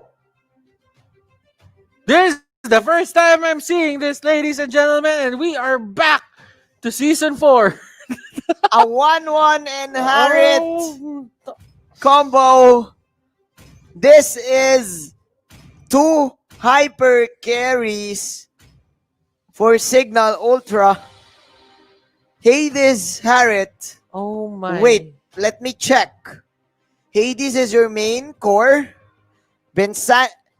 Okay, this is a Harriet. This is a Harriet offlane. No. Because I want, no, 1-1 offlane? That's probably going to be a 1-1 offlane, to be honest. Okay, Or 1-1 offlane. they can do this 1-2-2. 1-2. But they can go 1-2-2. But It's what not about gonna be the a problem. experience management though? We shall see. We shall see. Come on, And, man. you know what, Manjin? At times, when you counter a funnel, you just go for the 1-2-2 because that means the economy is much. It's Well, better. It's better spread out. But it's not than a team. 1-2-2. It's 1-3-1 again. A 1-1 side lane Or against they- a Balmond, bro. Let's do this. Okay, I think in a way this is their certain answer for a Balmond. A 1-1? Because if you think about it, he has one dash and he can just circle around the Balmond if he needs to. So I think there is a matchup in which ONIC PH is always forced to go to the other side of the lane, and that was a good play coming up from Ray. That was huge from Rhea, utilizing the Chasm Leap as well, going into the Ursa. And ONIC will not punish him. Oh, nice opening coming in from Cignal. Plus, they will take down Blar. What is happening here, Butters? Oh my! We're looking at a 1-1. We're looking at an Angela. 1-1. It's not a 1-3-1. It's a 1-1. It's a 1-1. It's a 1. It's a 1. Oh, the 1-1. The 1-1 from 1-3-1. Yeah. Right? It's the 1-1 from 1-3-1. I mean, if you would look at the other course, to be honest, if you would look at the side lanes, the amount of catch that they have aside from the show is really going to be hard for this matchup is really going to be hard. And look at Yakno here. They actually make it work. Yeah. And they take down, they become the stronger lane. Give me those lap taps. Give me those love waves, says Jujin. This is actually the most interesting part for the side of Cignal Ultra. We always look forward to their creativity in games. This is actually an insurance policy, Manjin. And this actually takes me back to season 4. Season 4. To season 4, where season 5, everyone was just picking a hypercare for the middle lane. But now we have 2. Now we have 2. Yeah, there you go. Yeah, and why not, right? Why not pick a side lane marksman? Right? Oh my goodness, I really like the creativity here. And Ben Sanity. Oh, Ben no. Sanity Pro Skater too. Oh, my. Oh, yeah. Ben Sanity Pro Skater. Oh, yeah. There you go. Nice lethal counter ultimate from the Khalid. Nice assist coming in from Iyaknu. Well, at least with this 1-1 pick, ONIC knows that it will take time for Cignal Ultra to get their power spikes up. Because the 1-1 still needs probably 2 or 3 core items for her to maximize the walk. I mean, to maximize her passive, to maximize her damage, But remember, that 1-1 is not really forced to fight in the first place. That 1-1 can just farm up the waves, and they're not giving any priority to this because they don't really need it. And look at Iyakno even getting that turtle buff. And man, look at this skirmish capability. Cignal Ultra, wow. The counter go. And I thought that it's going to be the Angela and Harriet. That was the perfect perfect ultimate from the Angela, getting the Tams and letting Rhea survive. We're talking about the 1-1. We're talking about the Harriet. But the highlight of this game, dude, Rhea right now doing great in the bottom side. 1-1 is the first time that he actually made it into our regular season. This is the first time that he gets picked. Yeah. Then again, I think it's not about the 1-1. It's about Cignal Ultra, the 4 heroes controlling the side of the map. Right? Because right now, like what you said, the 1-1 is just farming, and it's okay. Yeah, it's okay. And to be clear, I'm just surprised, and I'm just as surprised as you to see the 1-1 from here. But to be honest, it makes a lot of sense. Yeah. You don't have to end the game fast. Chujin can just go on Iyaknu, just try to, Harlem Shake his way out. Oh, my Venus, what a flicker. Yeah. Dodging it out, but Zaman Force is there for the slow to catch him. Desert Tornado coming in from Ben Sanity. Cignal Ultra says go. Pop is on the string. Coming to you, Jay. Coming in with the root. The Cyclone Eye is not going to be there for the save as Cignal Ultra will take that double kill. Cignal Ultra is now leading by 4 kills. 1k gold lead as well. Ben Sanity plus Rhea doing fine, doing well. The Thams and the Khalid still doing it. But Wise with an outplay to the top lane. Mm-hmm. Wise. This guy, he actually he is worthy of his name. Really he's wise. He's wise, and he just outplayed 2 people there. And man, oh man, ONIC PH here not showing any signs of weaknesses either. Yeah, because I think ONIC PH lineup is so great. You have good mobility and you have tankiness. Yeah, the Rafaela pick is huge. It is relevant if you have a Hilda in your lineup. Mm-hmm. But you know what? Hades is actually doing great as well. Like, this is the first time I've seen Hades control an early game. Yeah. Plus he has the mystery shop too. Yeah, and this is only for the 10-band setup, not the entirety. Because I know Hades is a really good player, but for the 10-band setup, this is the first time I've seen him just control this kind of pacing for the side of Cignal Ultra, and it really is a sight to see. So all is good for Cignal as still ONIC PH with the help of Wise. You know what? We've been commending Cignal Ultra, but ONIC is still ONIC. Look at this. Look at the way they control the map. They are now leading by 1k. All because of Wise, like what you've said. Outplaying 2 heroes at top. And then after that, ONIC PH controlling every side of the mid lane and the top lane. And look at how this game goes. Thams Rhea is cutting the waves onto the bot lane, while Dilar actually went to the mid lane and took care of that mid lane just by cutting the waves. Yeah, that was a really smart move. And they have access to the jungles here onto the side of Cignal Ultra. Yeah. Because of that cut, ONIC PH got the space that they wanted to the bot. Right? So, ONIC PH, even though there's an exchange of kills, it's okay because they're giving Wise the time of his life in farming. But then again, Hades is also doing great. 5-0-5. It's a battle now of the carries. Wise versus Hades. And now, why are they giving 2 turrets to the side of ONIC PH? And that is really... that is a really bad call for the side of Cignal not defending that turret. They wanted the turtle. They really wanted the turtle, but then again, there is a retribution for Hades. So you didn't really need that much people onto that side. But you know what? I guess it's because Rhea went down as well. Yeah, because I think the main difference between Yishun Shin and the Harriet is that the Yishun Shin can help with him at different sides of the map just because of the mountain shocker. So I think that's the best decision for Wise to just push it out. Meanwhile, Puppets on the string connecting to Tlar as the Crimson Flower won't connect to someone. Hades will just Crimson his way out of this team fight. Oh, the he gets Cyclone caught out. Eye. Oh no, he gets caught out, but it's going to be a good fight here at the bottom side as Hades will just dash in, dash out his way to the fray, getting Vlar.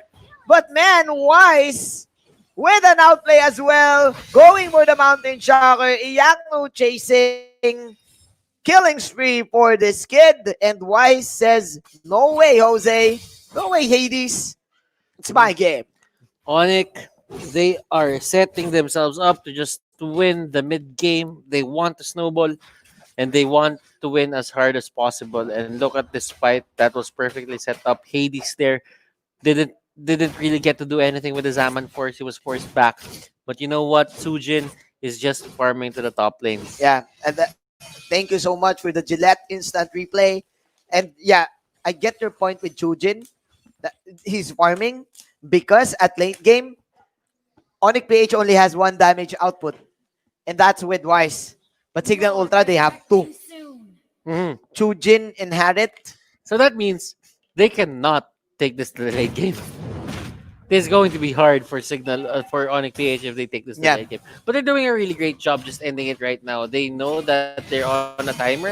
And Sujin here doesn't really matter at this point. He goes down. He is out of commission for this turtle skirmish. Yes. Lord skirmish, rather. Oh my, ONIC-PH still doing wonders, but Hades right now with the Angela Ultimate going in with the Synchrovision and the Chrono Dash. But he went out of the Zaman Force, and ONIC-PH, they know it. They know that they can take him They down cannot with run the away burst. from this. And now, Rhea running away, pops the side for the slow. But yes, he will survive. But ONIC-PH getting that victory from that team fight. 3 heroes falling down, plus a free purple buff. Luckily for the side of Cignal Ultra, there is a second turret onto the middle lane, and they will back off. ONIC-PH had the Rafael at that point, so you can never say that they cannot chase you just because of that movement speed buff, and that's really a big thing going on to your side. Yeah, but speaking of big, this is a big fight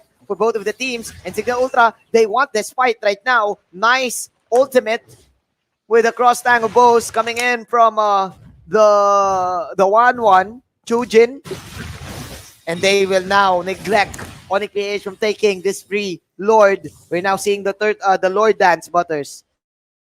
Speaking of Lord dance, But look at Iaknu acting like a Beyblade there. Just going back and forth, Dilar going in, and the Carmilla is just doing great. Okay, there you go. But Cignal Ultra with a huge outplay in the top. What happened? Okay, so Cignal Ultra, they really had a certain they really had the idea of just backing off, but then again, ONIC-PH, they went in. They really wanted to push their luck. Yeah, they want to actually get the orange buff, but they got outplayed, and now they don't want to give up the Lord because on Cignal Ultra, they know that ONIC-PH lacks one hero. So with that, ONIC-PH just went in and they just stayed. To be honest, I'm actually seeing this game in a way that Hilda and Balmond uses all their execute capability towards Sujin. Yeah, just to get the 1-1. Just to get him at critical levels. Because if the 1-1 is at critical levels, then that's the thing. If someone can reach him, let's say Wise can reach him, or the Mountain Shocker could do the trick, that's going to be the big thing for the side here of ONIC-PH. But you know what? As long as I feel that Chujin stays away from that Hilda and that Balmond, I think he has a good chance of carrying this game. Yeah. He just needs to kite, right? He just needs to position himself that don't let Iaknu, don't let Dlar, because the problem is, besides the Hilda and the Balmond, you have a single target sure stun from Dlar. I like the Carmilla pick as well for the side of ONIC. I think it's an unsung hero here because Dlar catching crucial heroes at crucial moments. Well, be honest, Manjin, this is a very crucial moment for both of these teams. This can go either way, 50-50 to be exact.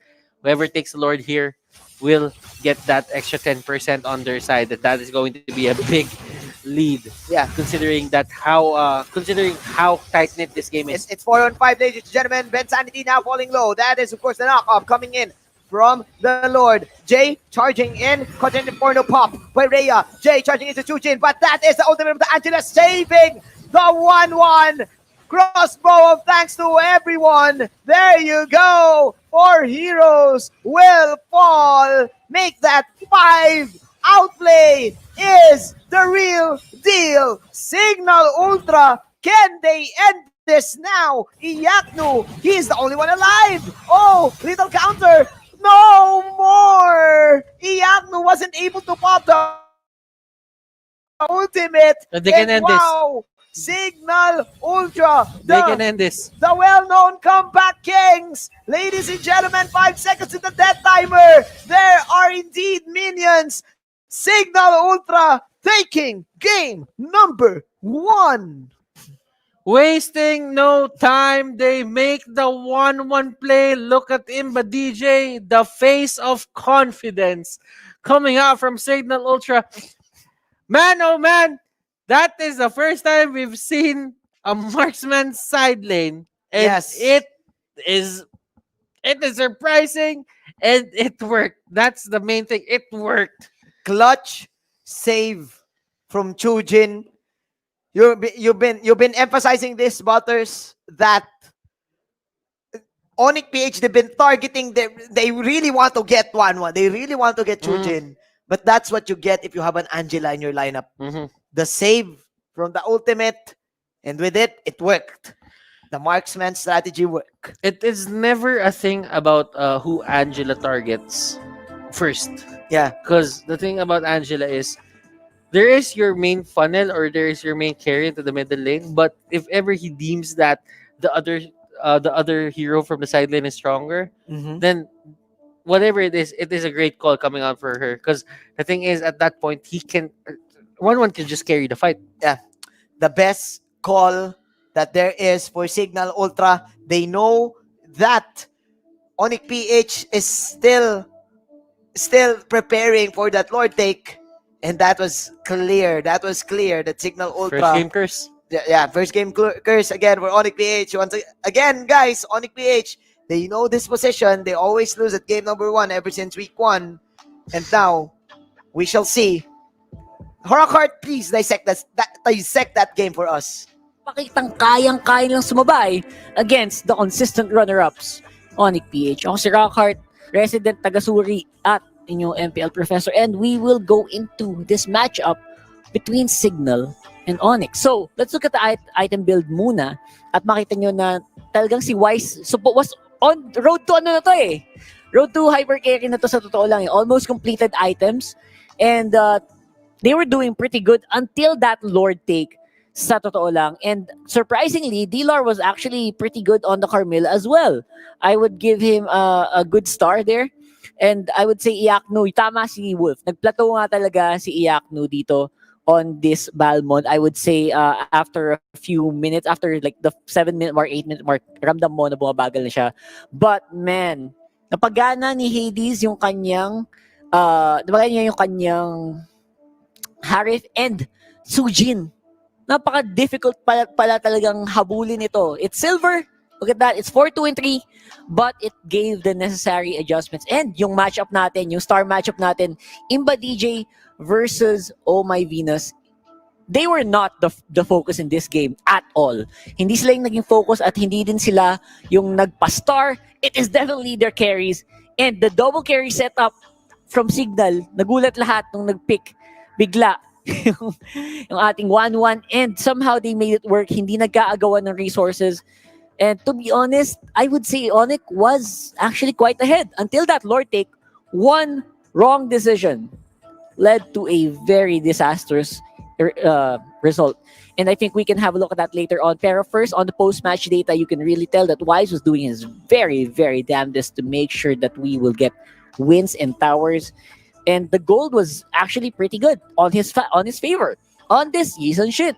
And the objectives, tignan mo objectives, lahat halos going on the side of ONIC except for one Lord going to Cignal in that very heated fight.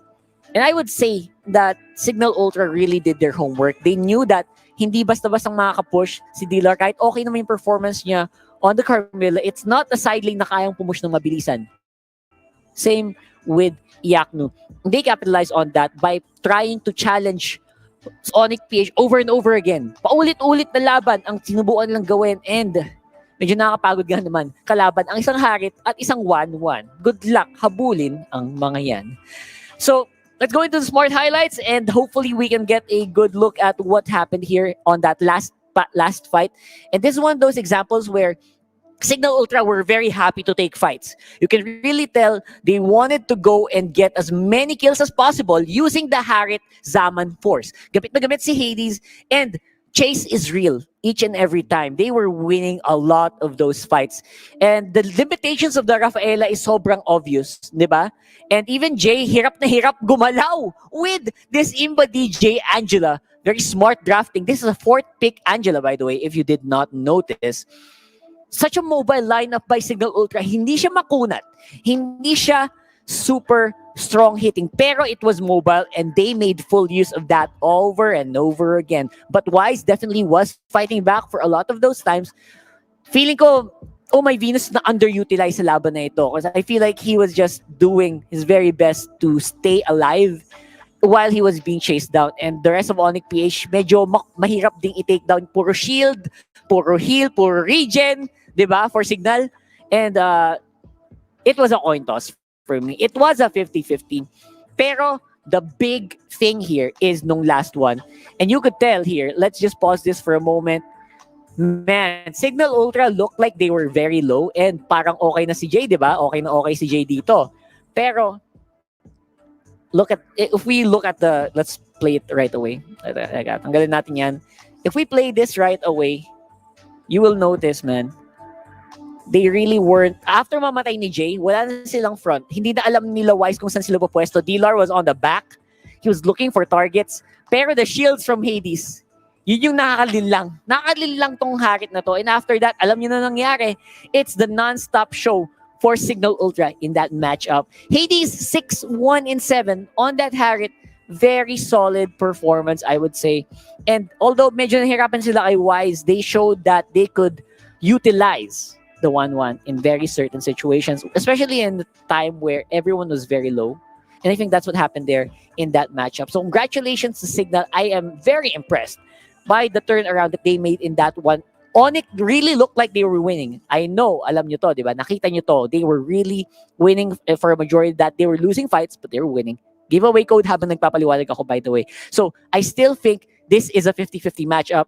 Parang magkakatotoo yata yung game 3 na sinasabi ko. Who knows? I'm still hoping because these guys are very fun to watch. And to watch them fight against each other. Giveaway code bonus, by the way, is something that I would really want to do for this weekend. It's a very fun weekend for me. And don't forget, sali kayo sa Mythical Raffle Draw. Join at least 5 of these and you will be qualified to go for the Ultra Super Mega Duper Rare Mythical Raffle Draw where you will get a chance to win a very special prize na hindi pa ina-announce. So, sa iba pa yung mga 5 skins, weekly yun. Yung dulong-dulo, may something-something pa dun. So, always registered on that link para magkaroon kayo ng chance to win those skins and prizes. Let's go. We're going to game 2 here, ladies and gents. It's going to be a very interesting one to watch. Wonder what the casters think about that. Take it away, ladies and gentlemen. Ladies tuloy. We're back. Blackheart, thank you so much for that analysis. And yeah, I agree with you. It seems like the Harit shields are illusion. And it seems like those are the Angela shields. Mm-hmm. And that gave Cignal Ultra the victory from that last fight. And dude, if ever Cignal Ultra wins this and make this a 2-0, the group stages is going to be so interesting. It's going, I don't know, man. I'm in shock because ONIC-PH, we don't usually see them make these errors. Yeah, this is the first game curse. And ONIC-PH, historically speaking, for MPL Season 6, they've lost all their first games, but they reverse sweep. Yeah. So this is the wave that Cignal Ultra needs to look out for. Yeah. The wave in which ONIC-PH just finds Ultra Instinct and just be unbeatable at this point. So a lot of teams have fallen to this point where they actually win game number 1, but game number 2, game number 3, they're not so lucky. Because there's always this ONIC magic that we're talking about. They always pull off miracle plays, always pull off miracle comebacks. Yeah, and now Cignal Ultra, they need to weather that storm. This is the storm that ONIC-PH brings. You know what? I think Cignal Ultra can. You know why? Why? Because in every team that ONIC faces off, whenever a team defeats them game 1, that team will be super pumped up, super hyped up. Hey, we've got a point from ONIC. And then they will super be aggressive. But Cignal Ultra, what's their motto? Cool, calm, and collected Ultra. So I think they're going to be the ones who will break the curse. Yeah, I mean, man, oh man, that 1-2-2 setup, not really 1-2-2. Yeah. But you know what? That marksman side lane. That marksman side lane. Finally. It's still... Finally, bro. I guess, in a way, it's still a 1-2-2. I don't know, man. I'm gonna push it. It's a 1-3-1. It is. Well, yeah, I agree with you in a way. It's probably a 1-2-2. But I think with that game, people are now gonna choose marksman side lanes. Okay. And I'm one of those people. So now I'm actually thinking that it was a 1-3-1, but only for the first wave. Only for the first wave, and Only then for the first wave. eventually And, you will transition it to a 1-2-2. Well, after the first wave, exactly, they will just go for the blue buff, because purple buff rather. They're gonna try to stop the invade, and after that, the support went up top. Yeah, I get because if you have a marksman that can farm slow and can clear the wave slow, you really want to put a support there. Yeah. For you to spam the wave faster. Yeah. So, man, I don't know. I still want to see new things. Thank you, Cignal. Yeah, thank you, Yeah. Cignal, for showing us new things. Your Popol and Koopa offlane didn't really work. But this time, but your 1-1 the worked. 1-1 worked. That is a breath of fresh air for us. Yeah. That's a really good play coming out from you guys. But man, this is ONIC we're talking about. Like what you've said, Butters. You don't count them out. You never Yeah. count them out. Yeah. Oh my goodness. What are we expecting right now for the next draft? Because Cignal Ultra, they know how to play the draft game. You know what? This is the certain understanding that both of these teams have. And these teams have different disciplines in terms of the games that they played. Yeah. The path to which they went through to get into the MPL was not about playing mobile games alone. Mhm. It was more on exploring other games, having this certain mindset. These guys are the game changers. Mindsets. And to be honest, there is a lot of things that is going on here on how they understand the game. The meta is still the same.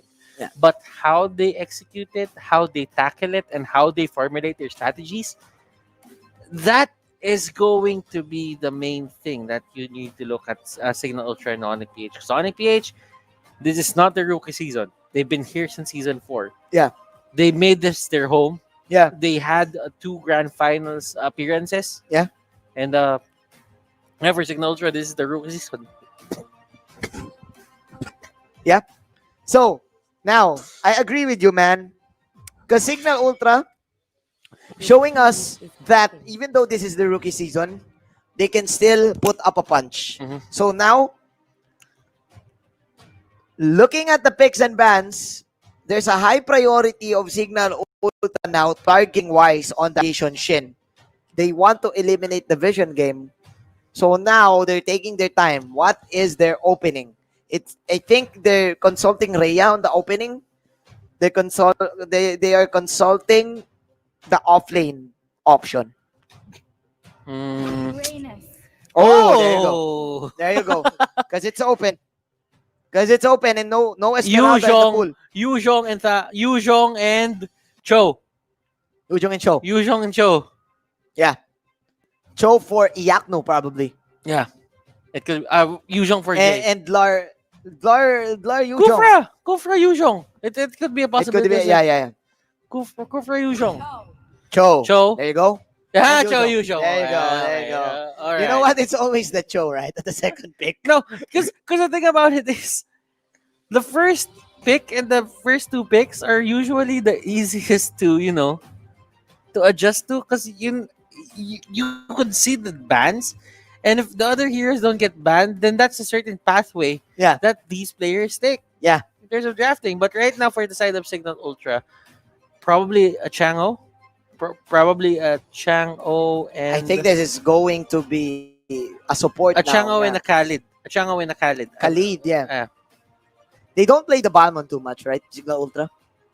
They don't have the need to. Yeah. I mean, Balmond is always picked by ONIC PH because they do not really get the Khalid that much. Or Hilda, probably. Hilda is banned. Oh, yeah. Sorry. Oh, they go for the Cyclops the straight up. Khalid. Wow. You're right. You're actually right with the Khalid. And now they secured their support. The Cyclops got banned earlier too. So, ONIC, are they going to answer with the support too? They probably aren't. Because right now... Because the Chango is open, man. The Chango is open.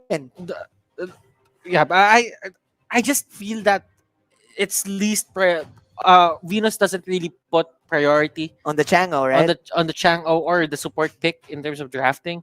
They always get the best course here for the other side. So it's probably a Ling, a Lance, a Lance, and a Roger. Yeah. It's going to be a Marks. It's going to be the carry. Then again, that is your Y signature, right? Yeah. The marksman assassin.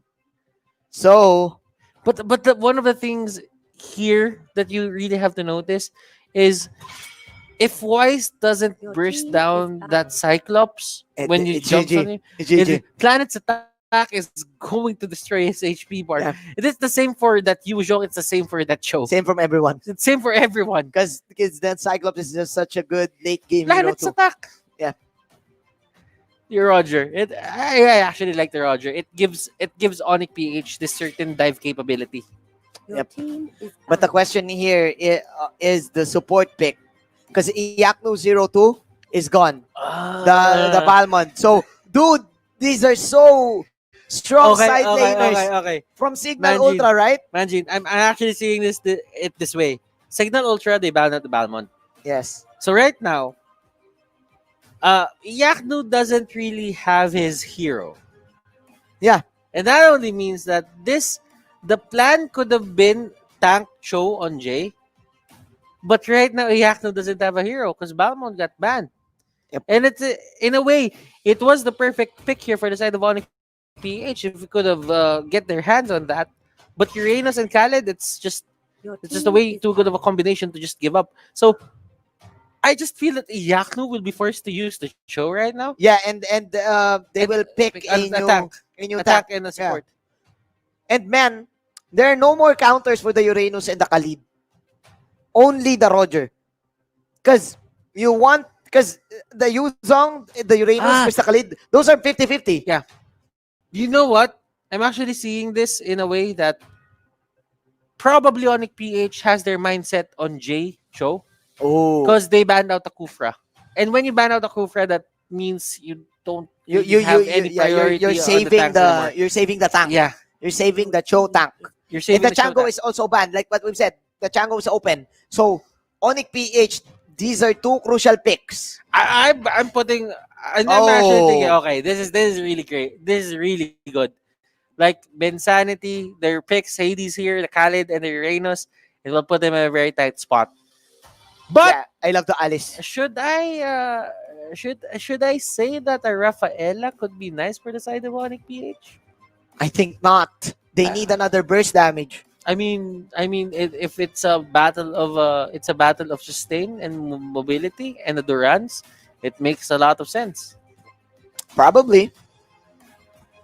I think so. Also, yeah, I quite agree with you there. Mm-hmm. Plus adds mobility. Adds mobility. And in the late game, they have the Alice damage, so I think it's okay. But I'm not in favor still of the Rafaela because I think in the early game, ONIC PH lacks damage. Because man, look at this. Uranus Cyclops. Oh my goodness. Claude and the Popol, they go for a Rafaela. Yeah, they that actually is the go last for a pick. Rafaela. You know what? I think Cignal Ultra could have picked the Lancelot. Not the they don't want the Lancelot because there's an Alice. Yeah. Because the Claude can easily go in out with the Alice. Mm-hmm. So I think they went for it because given the situation. So predictions, bro. I'm giving this to Cignal Ultra. I think they controlled the game. They controlled the draft. Okay. The thing about it is Cyclops is a really hard target here for the side of ONIC PH. Considering the amount of initiation that they can do, the Alice can initiate alone, the Yuzhong can initiate alone, Cho can do that as well.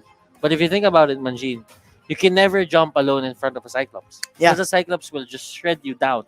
It might not be able to kill you, but the thing is, as long as you're there, you're gonna be taken to 1/4 or 1/2 HP. Yeah. It's one of both. They So need, they need a lot of ways to just stop this Imba DJ Cyclops from popping Yeah. off, because if they don't, it's going to be a big problem. I do agree with you. Cignal Ultra has the upper hand in terms of drafting right now, but ONIC PH, they can make something work. just like this, concussive blast blow coming in from Jay, using the combo, and Ben Sanity and Hades falling low, force them to use the regeneration now, so that I think ONIC PH has the opportunity to go for the counter Little Wonder, as Cignal Ultra will prioritize the purple. But is this going to be a steal though? No, it's not. Hades with the BMI out, and the purple take. Venus going in just for the poke. But Chujin is here for the counter go, punishing the deep dives of ONIC PH. Rhea as well with... Okay, that is 1-1. I'm sorry, I was mistaken. Glor with the outplay too. But who won that exchange? It was actually onto the side of I think it's on the side of the ONIC PH, because they took down Sujin. Oh. And it was only Jay who died onto the side of That is a for the side side of laner. Cignal Ultra. Yeah. So that is a side laner for a tank. I feel that the tank is much more, inclined to have a have a worse game, or have a dying, have a death into the early game. Yeah, that is actually true.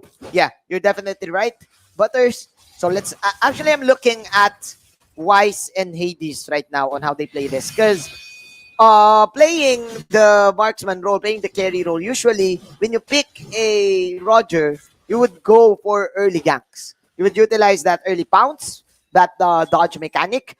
But as the Claude, you want your first item. You really need that first item to land in the damage. Yeah, you know what? Clearly, Jay knows how to play this show to its very limits. And level 1, at level 1, he does that much damage because of the concussive blast too. Yeah, he knows that it will proc down. Star power lockdown coming in. Wise getting it, but the Black Dragon form from Tlar will zone out the Popple and Koopa. And no casualties whatsoever, but Jay stalking his prey. Look at Sujin. Meanwhile, Chujin just doing Uranus things against Oh My Venus and company. And Jay gets found out by that trap. Oops. He goes in with the Shunpo. At least he uses it. But look at Khalid. How deep is your love? Yeah. How deep is your cut? How deep is your cut? There you go. And he just went in. Look at this. ONIC PH, they have the priority in terms of the turtle, because looking at how they're setting it up right now, the Popol and the others, Imba DJ, they're masters of this, and they're actually missing the Art of Thievery there. Man, the stacks. Man, you know what? You pointed this out earlier that Jay knows how to play the Cho. And man, he's making all of the plays to give the space to ONIC PH. And look at Rhea here. He uses his ultimate to get out, and that was a perfect play, because he forced out a lot of ultimates here for the side of Jay as well. They used the ultimate on Yaknu, they used the ultimate on Jay. Yeah, so that means that this is a free reign of a turtle take for the side of Cignal Ultra, but that is Yaknu coming in with the flowing blood. Turtle has been slain, coming in for the Roger. Ben Santi as well, popping the vengeance. But Wise and company, the damage is just too much with the Dragon Tail and the Wolf form. Flowing blood once again. Iaknu, there you go. Double kill. Wise making all of the plays and dictating the tempo of the game. Iaknu there with the perfect phase in. Coming out from that first skill that he threw out, he got hold of that Hades Claude, and he even used the flicker to get in range for his ultimate. I think that was the perfect play for him. Tujin here just doing Uranus stuff. They get a turret. They get a turret actually. Yeah. But this this is a bit equal. But actually, this also happened last game. where ONIC PH, it seems like they're winning, but in late game, Cignal Ultra can make or break. Because right now, looking at the Gillette Insta 3 play, they're just using the capabilities of the Yuzong to go for the outplays, right? And look at this instant replay. They actually shaved the HP of that Ray, what do you call it, Khalid. And that was your instant replay by Gillette. Hashtag shave the day. There you go. Hades right now still at level 8 waiting for that Demon Hunter sword. And Jay, this is such a confident show. There you go. Star Power Lockdown on Jay plus another knock up. Will he die though? Blazing Duet. The shield was enough to save him. And Wise will go for the last hit. Clutch save for ONIC PH. Saving JJJ. 2-6. 2 heroes falling down from Cignal Ultra. He paid the price. If he took down Jay, he could have lived, but just because of the killing spree proc. But it did not happen, and that risk didn't pay off. And is the curse real though? ONIC PH still losing game number 1, and now it seems like they're confident enough to end game number 2. And Iactu is here to block Reyes' path. You cannot get away from that Alice easily because he has a lot of gap close, and that has a low cooldown. With a flicker, that could be Oh my! Jay making the play and saving the day. It rhymes. Another outstanding maneuver from this show. And this guy, he practiced this a lot. Yeah. And he is very good at it I think that was a flicker knock-up. Yeah. That was actually a flicker kick. Yeah. Flicker to a kick. It was well angled. Yeah. But there was no knock-up in between, actually. That is Jay freestyling and profiling his show maneuvers in this game, showing out a lot of footwork. And look at this. Another one. He's pumping it up. His Jeet Kondo is actually now on cooldown, but he will wait for another reset. Team Cignal Ultra defending his tower. But you know what? The Cloud is still a Cloud. Yeah. You really need to respect that, even though you can jump in. KD's here. He still has priority over the stuff here onto his jungle. He does have the retribution. They have good management over the jungle monsters. And Chujin is giving them a hard time. Black Dragon form coming in from Blar. Iacno is here waiting for the block of the flowing blood. But Chujin will just die in that situation. And Cignal Ultra not really forcing anything as ONIC PH moving towards the top side and hoping for them to get the mid tower. And Iacno, oh no.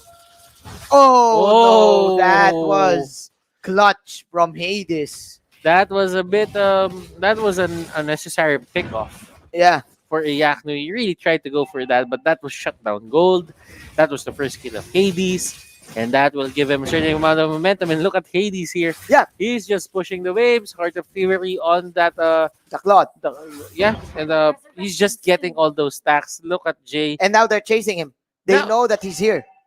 And can they get there? That is the question. Jay does have the flicker, but Pupal and Koopa will go down. And Dilar here going 1v1 with Rhea and Wise. Uncontested. Uncontested on the turtle. You know what?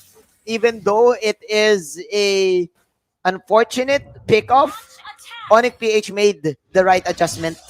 They said, hey, they picked off Iacno again in the side lane. How about we support him by trying to get the turtle and probably wave clearing that wave.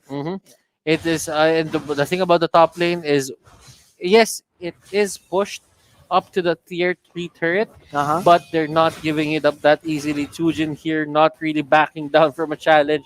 He is really trying to close out or not to let it not push. Onto the middle lane, there is a bit of a scuffle happening. Yeah, and there you Hades go. here. Welcome to the Lar Show. Oh! Blazing Duet got canceled just like 2020, ladies and gentlemen.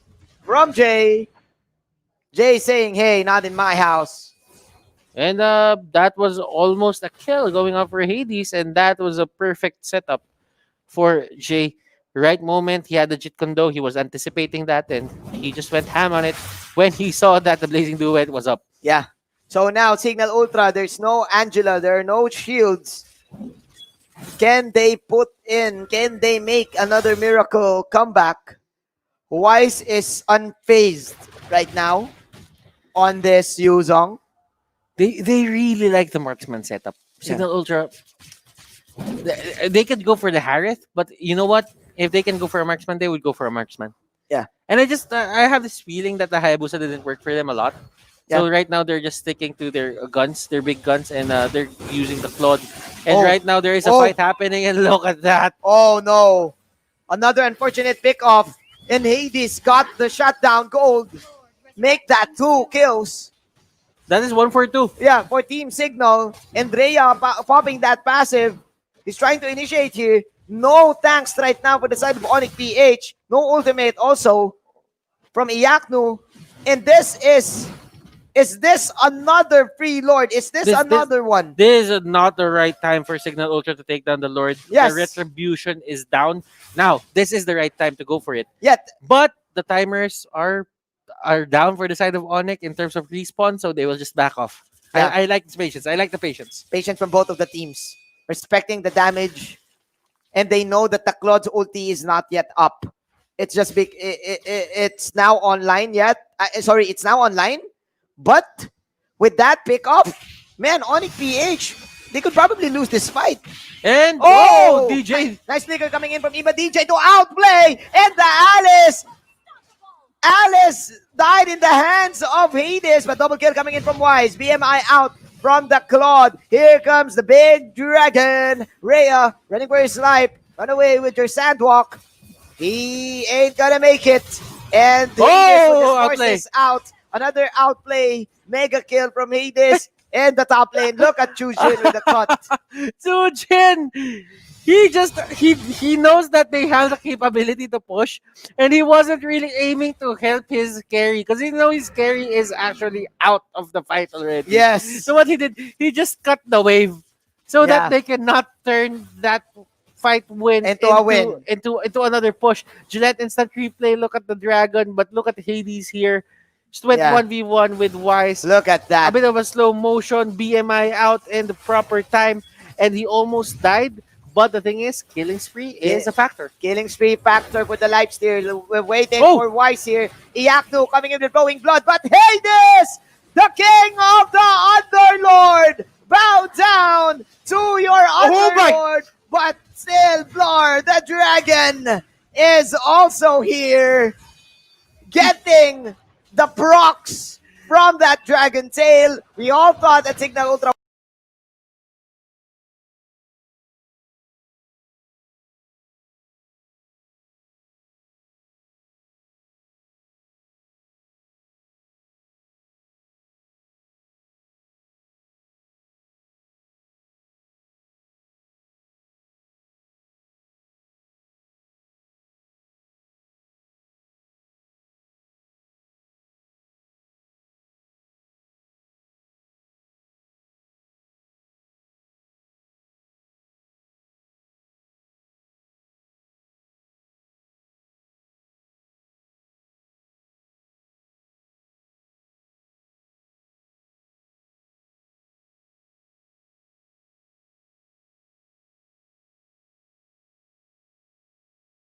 catch him, because they don't have the purse to get the dragon. And Cignal Ultra, the Lord, saving the day from game number 2. Hades cannot make the same mistake twice. That was a costly BMI for him. That could have won them the game, to be exact. Yeah. But you know what? Sometimes it just really happens. Yeah. Looking at the items here, Blar actually getting a lot of spell Hades bomb, got caught and I out. think this is it. Welcome to the magical world of miracles from ONIC, but oh no. He just cut the waves He just again. cut the waves So again. This to be guy. honest, this isn't even the highest level of thought process, but still it makes sense that Sujin here is just doing this to stall the game. delaying But then again, the ONIC victory. But then again, those minions made it out, and I think this is it. Yeah, this is it. 5 heroes falling down there, 3 minions. Don't worry, ONIC-PH knows it. We're going to game number 3. Still, ONIC-PH survives. It wouldn't be an Onyx series without a game number 3. It's always like that. It's always like It's that. always like that. Man, Dlar You have to give it up carrying to that, Jay. carrying. Yeah, I'm gonna give up to Jay for the Cho place. Yeah, and Dilar. And Dlar, yeah, Dlar carrying that team fight. Man, I actually think that Hades shot himself in the foot right there. Just Yep, but- going in near the circle of the Yuzhong. It it- costed them a lot. And Cost them a lot. That's a triple kill. Yeah, from Dlar. that could have been the winning moment for the side of Cignal Ultra. Yeah. If it did not go for the BMI there, he literally went inside the circle of the Yuzhong. Yeah, because he got the Lord, and whenever you get the Lord, you will actually be aggressive, and you know what, you're hyped whenever you get the Lord, right? And whatever happened to Cool, Calm, and Collected? Yeah, I don't know. Chujin was the only one Mhm. who is calm by cutting the waves, but looking at the faces of ONIC-PH with that victory, it seems that Oh My Venus was not happy. Mhm. The queen was not happy, and I think he wants a dominant game. But more on that with our resident analyst, Rockhart. What can you say? 80 yung mga grupo. Oy, okay, ayos. Yung mga nakatambay lang, music lang. Tapos yung leader, syempre, ano ba yan? 80 lang. Yung ako lahat Anyway, that was very fun. Very fun to watch there for Cignal and for ONIC, obviously. Game 3 prediction, I mean, is basic, you know. And speaking of, we are going to see the items here. Hades, great performance, man. You get a purple star. Kasi Hades got this dapat kanina eh. Pero sabi nga nila Shin and Wolf, hindi pa siya yung god level talaga. I think the god levels are definitely still reserved for the likes of JP on the Claude. But it was enough. At least for a specific moment. I like the 0018 stat for Oh My Venus. That is the support that you want. Mga support, di ba? Yung mga perfect stats. And Wise 1017, I like it. I like the item build on Wise as well. Talagang panggit-gitan, the usual. And the DLR pickup, I think, was great. 10, 1, and 6 as well. They were able to balance. Balancing act yung nangyari dito para sa ating mga support eh. You know? Sa ating mga carry rather. And this was basically what happened din nung last game, di ba? Nung last game nung Cignal. They basically had to balance between the 1-1 and the Harriet. This time around, it is the Yuzhong and this Roger. So very well timed, and I like that medyo gantihan ang nagaganap dito. Let's go to the post-match. 14 minutes game time. Impressive, no? 7, hindi ganun kalayo yung buffs claim dito. And Lord Slain, it's wow. It's like that Lord Steal, by the way, was great. That Lord Steal was very, very great. And yung towers destroyed, that was very close. I would say Cignal may konting push pa. Hades is a great player. You have to note that. And with the help of the rest of the team, Imba DJ, Ben Sanity, Tsujin, and Rhea, they were looking for something. They were looking for a really quick victory with the super fed Claude. Pero there was something about ONIC that they were going to win the fights. At bakit? They had an Alice. They had the Yuzhong. Sabi nga ni Shinbu, very balance this Yuzhong. Very balance. And I think that with the help of Wise as well and Oh My Venus, it was the perfect matchup for that game. So props to ONIC for controlling that and keeping my prediction alive. Tingin ko pa rin, this definitely was going to be a game 3. So thank you for that. And I would say that Cignal Ultra are not done. Hindi sila kontento sa 75. They want to go for 85 yung grade nila sa matchup na ito. So aabangan natin yan in this specific one.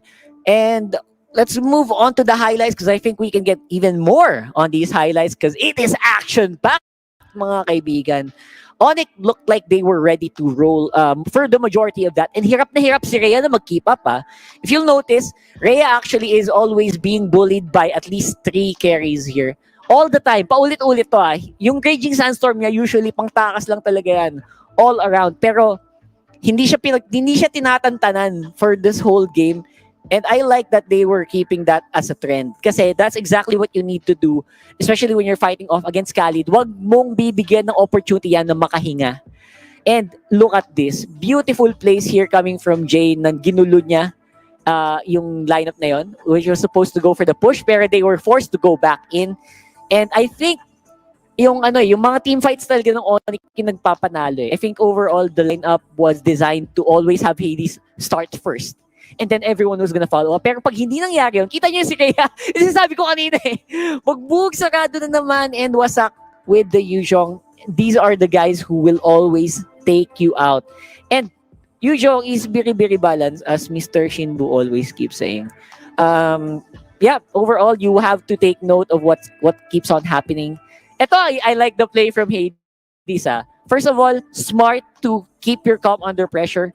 And eto, na-impress ako dito sa Lord Steel na to Everyone was in good position to actually wipe out. Tama mo, ready tong mga to. Ang tataas ng HP bar nila And they were going here. I thought this was gonna be it. Ang ala ko ito na yun Parang yung nangyari before, puno pa yung towers, tas Lord Steel, tas puno kayo. Pero, if we move forward after this one, you will notice that the sustain of the ONIC-PH lineup is godly, especially on Dilar. Look at Dilar, look at that. Very balanced indeed. That's why you first ban the Yuzhong, mga kaibigan. Please lang. If you're not prepared to deal with the Yuzhong pick, don't let it through. Very well played there for ONIC-PH with Wise as your MVP of the game. 10, 1, and 7. I would say still quit sila ni Dilar. Kasya ba 2 tao dito? Drawing na lang natin si Wise. Yan. Wise. MVP din. You are also, si Wise tuloy. Ang tawag doon? Si Dilar. Ayan, Dilar is also MVP. Ayan, 2 sila. And overall, you have to note that the Yuzhong is something that you need to be prepared before you give it away. Cignal Ultra didn't look like they were. Siguro, kung tinapos agad nila yon nung maaga, yes. Pero that didn't happen. And the Yuzhong definitely was something that you had to outscale early on for it to be dealt with. That didn't happen. Congratulations to ONIC for that win. Let's look at Game 3 later on. Bago na after these giveaway codes are given to you, please take them away. Please lang. Kasi sayang naman, di ba? Ako yan. Kung may phone ako dito ngayon, kung may Realme phone ako, feeling ko talaga. Most giveaway code right there. And that's gonna be some of the small things that you can use in order to get some advantages in the Land of Dawn. Check out the mythical raffle draw. Like I said, at least 5 man lang. Sumali kayo at least 5. You will get a chance to win in our super duper ultra mega raffle draw at the end of the regular season. Or I think playoffs where you can get a very special prize na ayaw pa rin i-announce. Inaabangan ko din yun. Pero I'll let you guys know when that does come out. Now, thank you for listening to the post-game analysis. Ako nga pala ang inyong resident na taga-Suri, si Rockhart. Ibalik natin sa ating mga nagagwapuhang caster na mukhang init na for a Game 3, Cignal and ONIC. Let's go! Like what we expected Game 3. Is the curse real, Butters? That is the question. I think it is, but right now, is it really a curse, or is Cignal Ultra just stronger than ONIC-PH? Oh, yeah. That is the question. You know what? Rockhart has been very crucial on the part when Hades jumped in. Yeah. And after that jump, he went boom. He just disappeared. I mean, right? And because of that, Team ONIC-PH got the comeback that they wanted. I mean, it was really the winning moment for their side. And if he was a bit more patient, he did not go for the BMI at that point. He went for the nearest target aside from the Yuzhong. I feel that they could have won that game. At that point. Probably. But Yeah. but at that point, like whenever you give ONIC PH the opportunity to go for map control again, that's where you really lose because ONIC PH, once they get hold of something, they never let it go. Yeah. And I think ONIC PH is now fierce in game number 3. Looking at the faces, especially of Oh My Venus that time. Yeah. They celebrated, but I think they want to get more. They're hungry. Obviously. They're hungry for dominance, and they're hungry for that 2-0, and they did not get it. They always lose game 1, but they want to be at top of their groups. But for now, it's not gonna happen for ONIC PH. I mean, that curse was actually put in I think it was Aura's curse also for Sunsparks also last season probably. So who knows, maybe the one who gets that curse is actually gonna win MPL. Because still ONIC PH is ONIC PH. Like, say what you want, but these guys, they really are like, I don't know, they're unsung champions, probably the champions that we never had. I should say. They are the uncrowned kings. Yeah. The uncrowned kings. They should have been awarded that a while ago. Season 4 was supposed to be theirs. Yeah, it was, because they dominated everyone. Except for Sunsparks. But you know what? I just have to say, at that moment on season 4, you were watching the finals. I knew you were as well. You were casting that. No, I was not.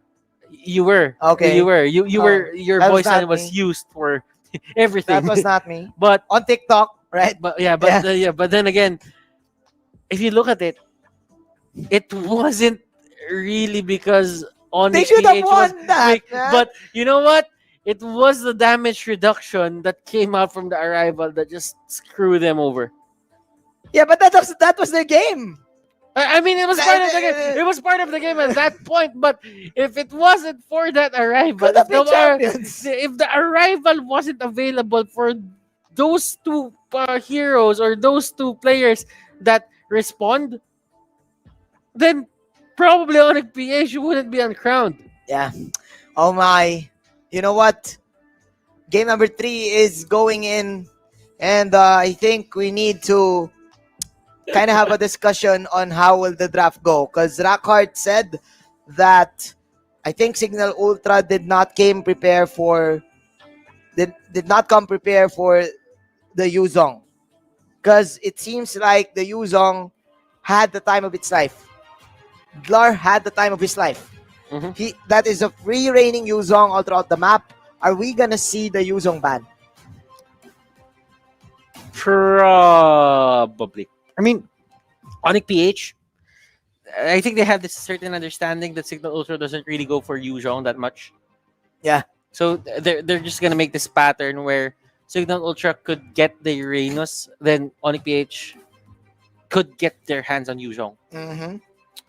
Another Dlar Yuzhong and another Chujin Uranus.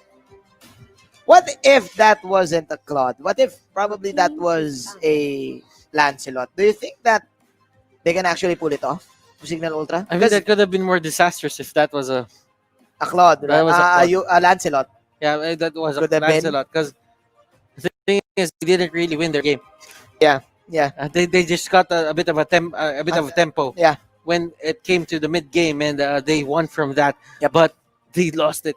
I guess if that was a Lancelot, that Lord take could have been easier. Yeah, because you just Thorn Rolls and then retry, and then you won't go in. You won't really go in. And when the time that circuit comes out, you are probably gonna use the Phantom Execute to get out of harm's way. So a lot of things, what ifs. But right now, this is the present, and this is game number 3. Let's see. Both of the teams Yuzhong. resetting. Yuzhong, come on. Yuzhong, pick the one who destroyed your carry. Or first pick the Cho. Please. First pick the Cho. I'm now tired of seeing Cho at the second pick. Come on. Come on. I mean, ONIC, they like the second pick just because they have the freedom to go for those kinds of combinations. Yeah. And they wouldn't really stop. Yeah. They will never stop using that show. Dude, the Farsa is open. So if Cignal Ultra goes for the side lane, it's a high probability that the ONIC PH squad will pick the Farsa and Cho. Your team is Yuzong. There He's you going go. to do the Yuzhong. So what's So the, right what's now the it's going Farsa to and be Cho? a Thams, A Thams? a Thams, and a Cho. Thams Cho? A Thams shows or a Thams show or a Farsa. Yeah, I think Thams Show because they don't want to reveal their early support by the side of But ONIC. it's going to be really hard for Cignal. It's going to be hard for ONIC PH to just give out The Farsa. the Farsa and the Yuzhong. Yeah. Yeah. But the show is gonna be like definitely gonna go. It's gonna come out one way or the other. It's gonna be there for Cignal Ultra. It's gonna be there for ONIC PH. Come on. But man, ONIC PH are taking their time. They're taking their time.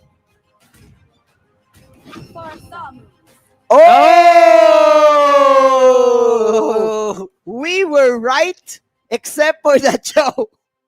Oh, it's the show is gonna come out. The Yeah, show is for gonna Cignal, come out. for Cignal. For Cignal. For Cignal. It is gonna come out. And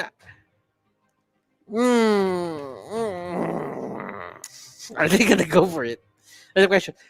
I'd say I like the Farsa I'd opening. say Chang'o and the Cho. Yeah. I'd say Chang'o and the Cho. I love the Farsa opening. This is the queen hero. This is Maleficent. Yeah. This is literally checkmate if they do not take this into consideration. Yeah.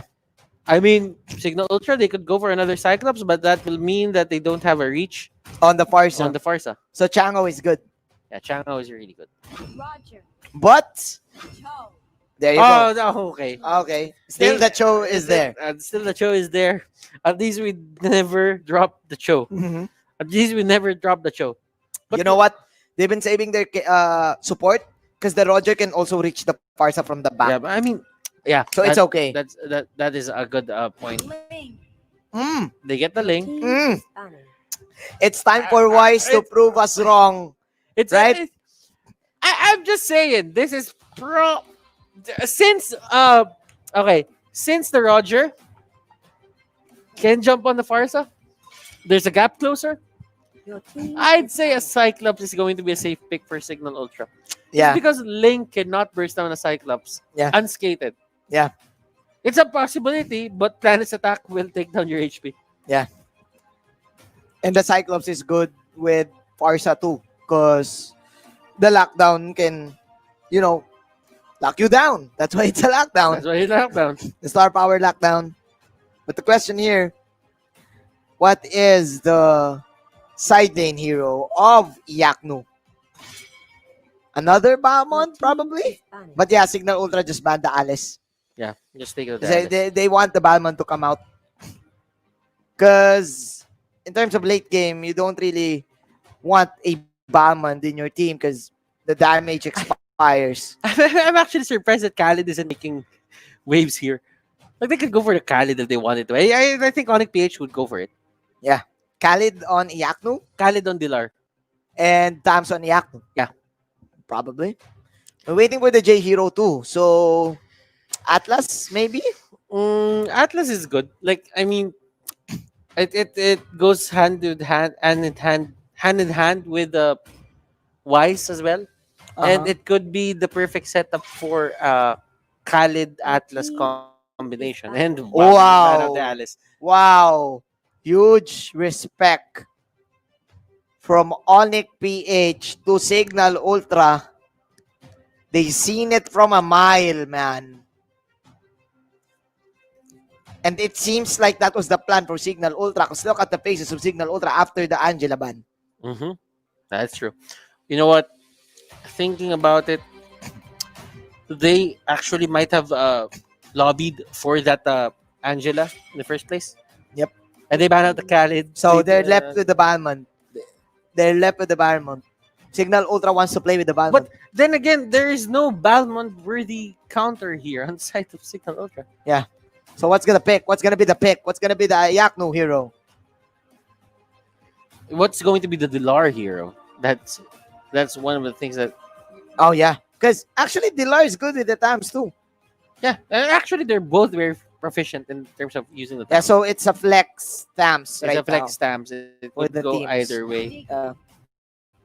And Oh! who they go is The Hilda is banned. You have sustain heroes. Is this Is ONIC this a PH touch? replay? Not like this. Oh my! The coach from Cignal Ultra, he just nodded his head. It went from left to right. Oh no! Is this another Diggy Martyr play? And we are going to see another anticlimactic game. Is this it? Is this another one? Another one. Man, this is so hurtful if Cignal Ultra loses to this strat. Because, again, they played with the Balmon and they have the Sicilian now. So, okay. ONIC PH on this Diggy. I think this is the second time that they have a Diggy. This is the second time that they played it. They won with it. But man, come on. Not like this. But this is not Aura. This is not Aura. But again, ONIC PH, they know Aura very well. They've done this before. They've done this before, yeah. They know how to play this. Their sister team in Indonesia is playing this. But this is going to be the J hero because my Venus will play the back siya side lane. Yeah, I like it.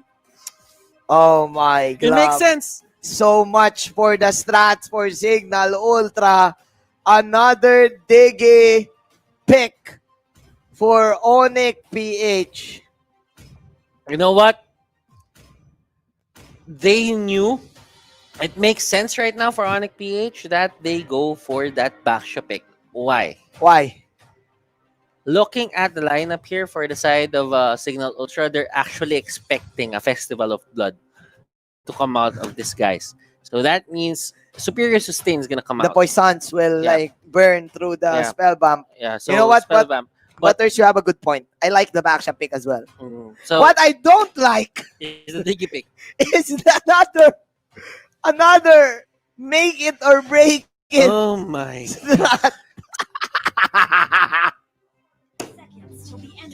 I am not amused. Is this the final straw? Is this the destiny draw? You know what? In Yu-Gi-Oh, when you're low in life points, and then eventually you're gonna have the destiny draw, and then you will go for I activate Diggy. This is it. But is Jay gonna do it though?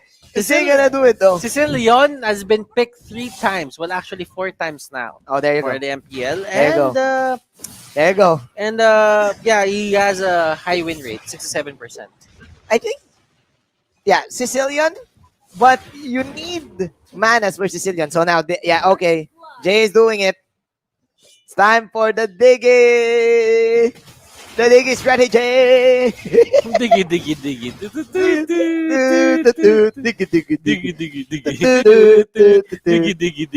And they can take that buff just because they know that the retribution is there. He could steal it. Oh my. He got it. Jay got the retry. Not like this. Oh my goodness. And he is worth 50 gold. Oh Goodness my. gracious me. Come on. The final hat trick. The oldest play in the book. The Diggy strat. You know what? All the players here lived in harmony till the Diggy Nation attacked. Yeah, look, man. Look at this. And so where's the avatar? I don't know. Only the permaban. Only the permaban. No, Yes, the let's say- avatar was permabanned. Yeah. Oh, no. Hilda was permabanned. My. I think only the permaban can. But he save can't the be day. found in this game because he was permabanned. The Esme, yeah. Oh, my God. I'm lost for words again. Another egg strat. Look at this. And this is a spoiled egg, man. This is not even the egg that you want. And he's even using it to prolong his life. He just wants to be really annoying. 6 seconds, they need to take this. They need to use the retribution. So it puts them in a very bad spot to actually fight, and they get Oh My Venus, and Oh My Venus there. There you go.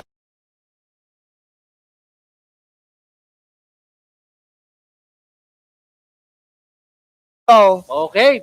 Man, if ever Cignal Ultra wins this, hands down, super. Because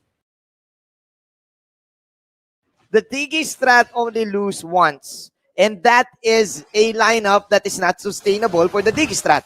But ONIC PH, they perfected their lineup to stay inside lanes. And actually the first... And good clears, yeah. And actually the first loss of Diggy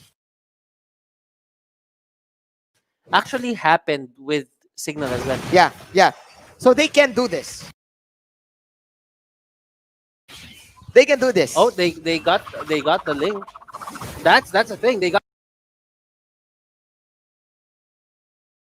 the link. That's a thing. Oh no. Hey, this is legendary. He's gonna huff and puff and blow your house down. The wolf. Nigga, oof.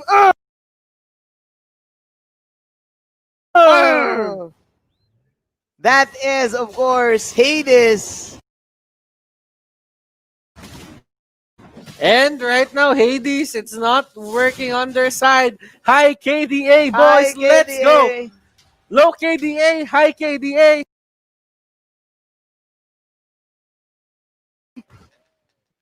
And this is how you pad your stat in the MPL. Yeah. This is the first time that Jay will get this KDA. Look at the Gillette instant replay.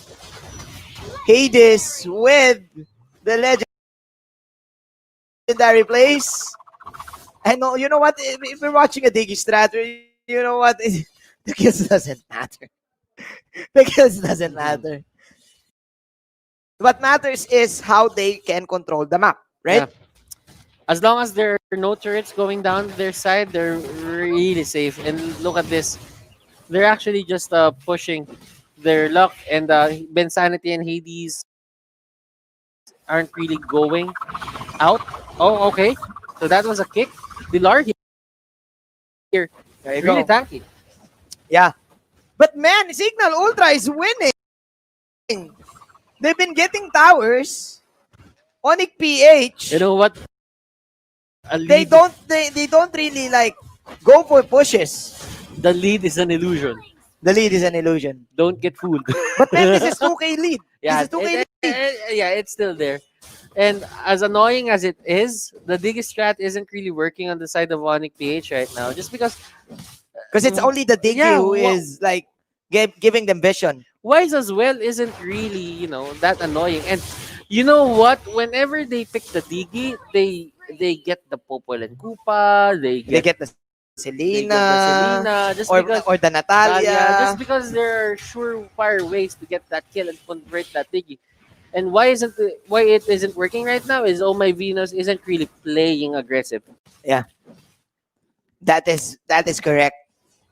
So it seems like ONIC PH won the draft with a Diggy. But Cignal Ultra says, hey, no, we won with this. Yeah, we're pretty much aware of what the Forza can do, but we're not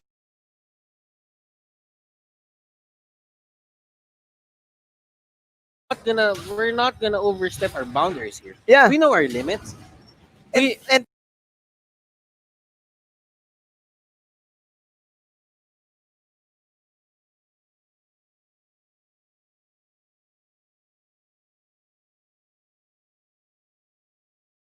Man, Cignal Ultra adapting to the situation of the Diggy.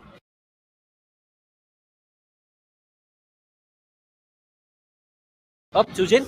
Chujin, there you go. That is shut down on the on the Bauman.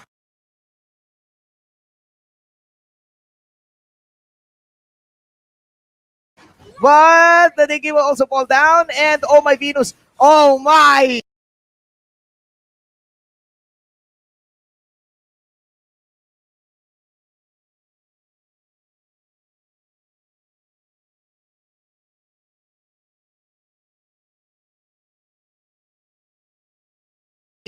Oh my! This is the first time I'm seeing this. Yeah, the Diggy lost, but this is the first time look that at Hades. the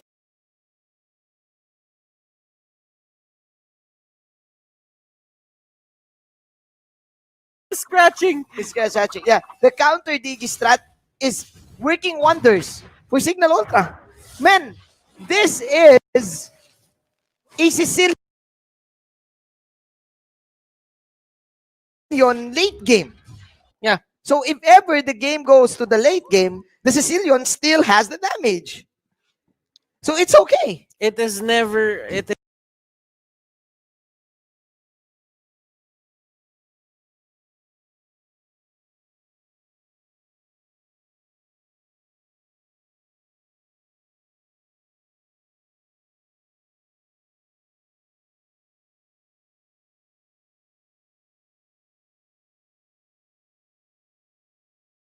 is never a probability that Sicilian will get.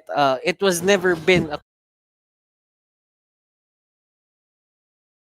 question that Sicilian can carry the game and can deal a lot of damage to the late game.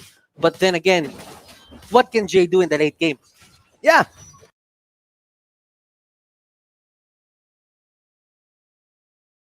So that means Cignal Ultra, they can win late game because again,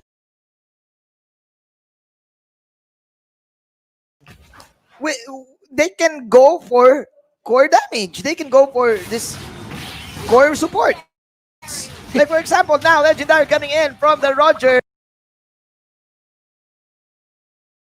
Chujin just spinning his way out, and of course the egg will just spin again.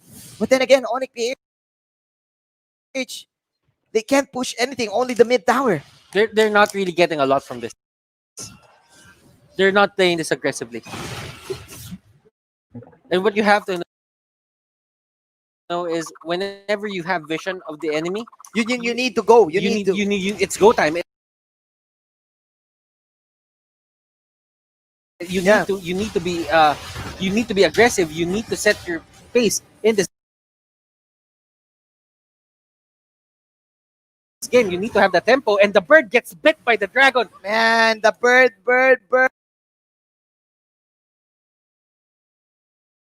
The bird is not the word.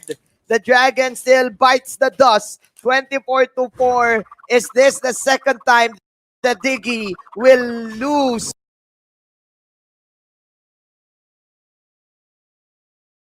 As Cignal Ultra marching towards the mid, and ONIC PH, it seems like they did not rehearse this Diggy pick. And it's not a 100% surefire way of winning. It's just that it's really annoying. It's just annoying. Yeah, and again, like what you've said, they're not playing aggressive. So now Wise will play this one, goes for the Blade of Tempest, but the Roger damage is way enough. But okay, Wise with the support of Oh My Venus and Jay, they could probably still come back. They're just showing how to control the map right now for the side of Cignal Ultra. But then again, ONIC PH, as I've said earlier, they cannot really say that they can win just by straight up controlling the map right now, because there are a lot of plans on the side of ONIC PH, and being a capable captain that he is, Oma Venus, he's really good at reading the map on how it works and how it should be dealt with at Yeah. a certain point in time. Yeah. So, you know what? Look at the gold. It really went back to the pacing of ONIC PH just because they got the kill on Hades. And Just one kill. that's the spree. That's the kill streak That's there. the shutdown goal for Wise. And now they're targeting Yaknu. But there you go. The damage coming in from Imba DJ is just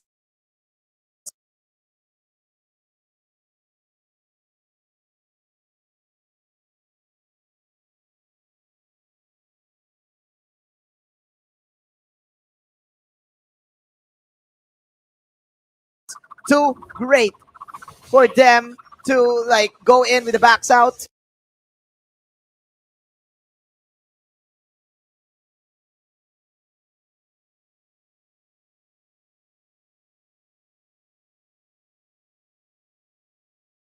But now Imba DJ mispositioning, killing spree coming in from the Tams. There you go. That's what you get with this Digi strat.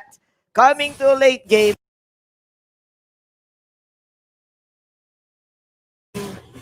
Can't really do anything as Imba DJ will just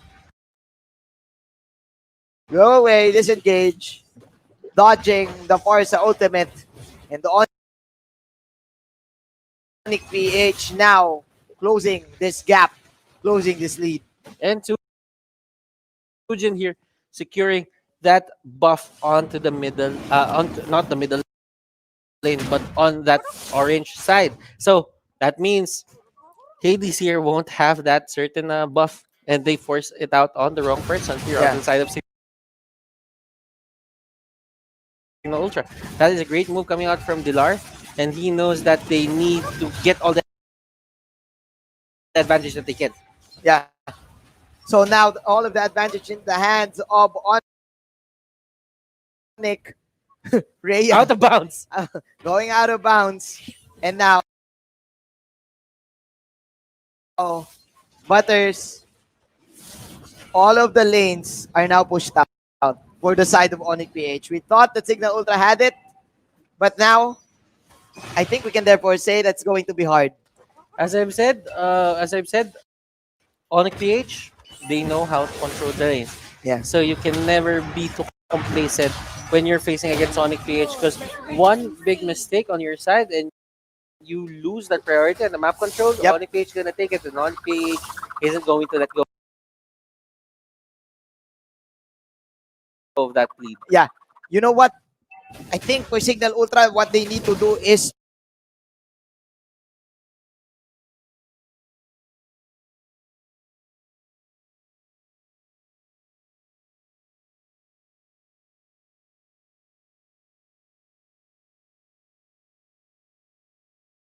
to make pick-offs.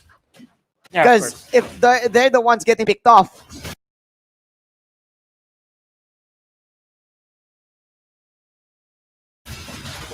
they will lose. Just like this. Yeah, and they have to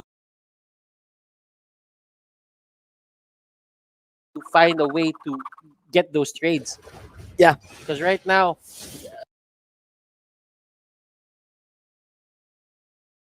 ONIC PH has a certain amount of gold on their side as well. Yeah.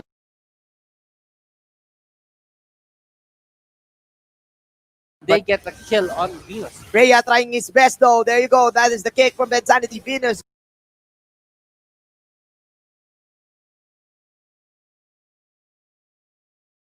Going down. Sanguine Claws coming in. Two heroes falling down for the side of Cignal Ultra.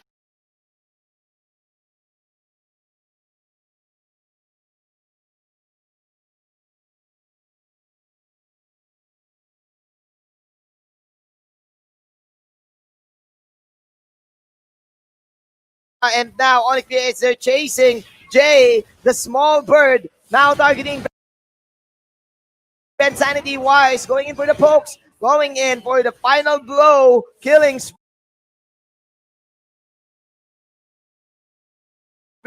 Imba DJ also dying. Chujin is the one remaining. ONIC PH now in the lead, of course. It is given the Digistrat 12 to 27. But the kills doesn't matter as ONIC is setting up for this Lord. It works on their favor. Link is now online. Sujin is here trying to go for the steal. They're not gonna go for the bush check, and this is going to be a surprise for ONIC-PH if he ever steals this. There is the question. He goes in! Oh! Did he get it? Yes, he got it! Oh! Slam dunk from Chujin. And that's what you call a slam jam. Thank you, ma'am. Come on, Islam. Hey, welcome to the jam. Thank you, ma'am. But is it enough though? Look at the Gillette instant replay, Butters. The timing, the airtime from the dunk. What point? How many points will you give it? It's a 50. It's a 50. That's a 50. That's a 50. That's a 50. It's over. That's a 50. That's a 50. But Butters.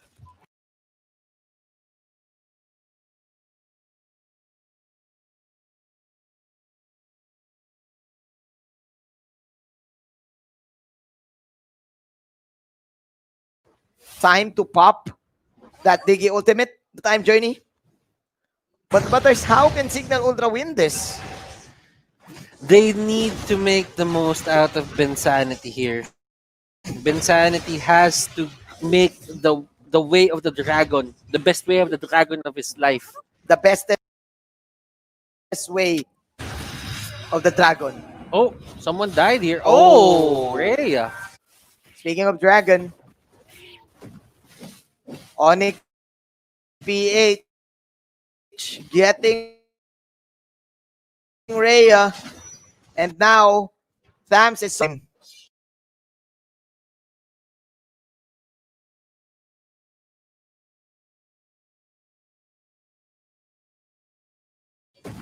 I think it's over. They should, if they have any plans to contest this, they should go now. Yeah. Oh no, Chujin lurking. Chujin. Lurking Chujin towards in the bench. Chujin in the area. In the bench. He's waiting for the right time. Okay, he's waiting the lift of time. He's thinking about the dunk. Thinking about the dunk. What is it gonna be? But no Chujin in the area right now. Bensanity is here. But there you go, Chujin at the bottom. Can he pull up another dunk though? Is this it though? No. He got blocked. He got blocked in the start of the contest. Blocked by ONIC. Blocked by Jay. Blocked by Jay. Blocked by Jay. Oh no! Chujin with an attempt, but it was blocked by Jay. Pass to Allen for 3. ONIC-PH getting this first ever Lord. Chujin Balmon Ballin.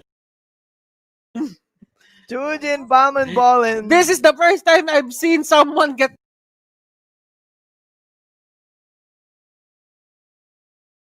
blocked in a slam dunk contest. ONIC-PH, they learned their lesson. Fool me once, shame on me. Fool me twice, shame on you. Fool me thrice, not gonna happen. Not gonna happen, indeed. But still, the Lord won't make it clear the base. And this is the opening that Cignal Ultra is afraid of ever since the get-go of that stalemate. Man, oh man, ONIC-PH. This is it. Blocked by Jay.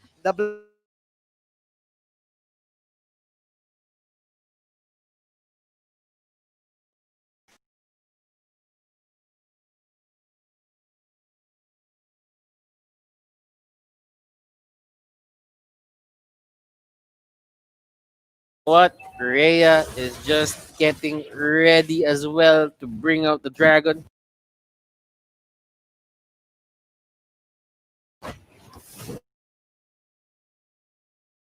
This is the final blow. Look at the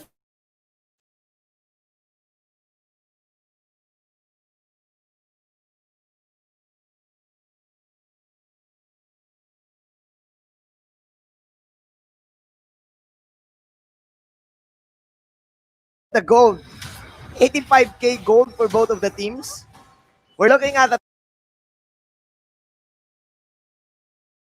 30-minute game, ladies and gents. And ONIC PH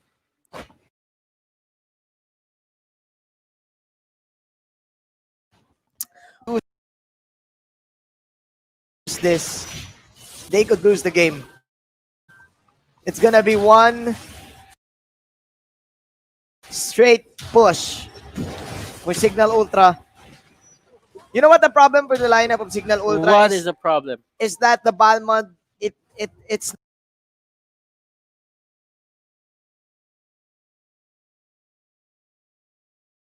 now not existing. Yeah. In this game. Only Yeah. the little counter is the best way. Because Jay can just go for the time journey every time. Mm-hmm.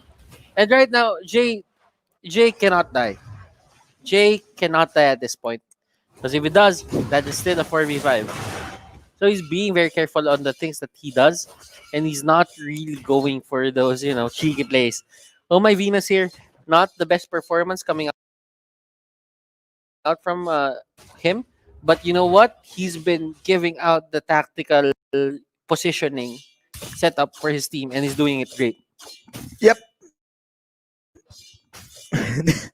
Even the timers on the jungle creeps are not existent.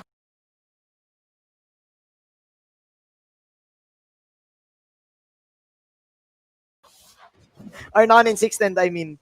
Yeah. Because it's on a high HP, so they're taking their time on taking it. 38 to 24 can ONIC PH beat the record. It's not even a tie game though. Yeah, I actually want to check duration.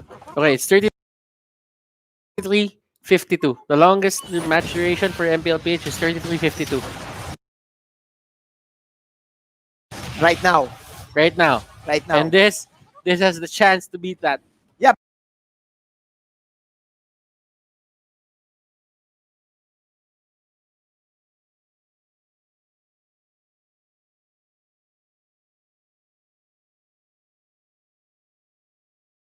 But the strongest in the MPL is around 54, 55 minutes.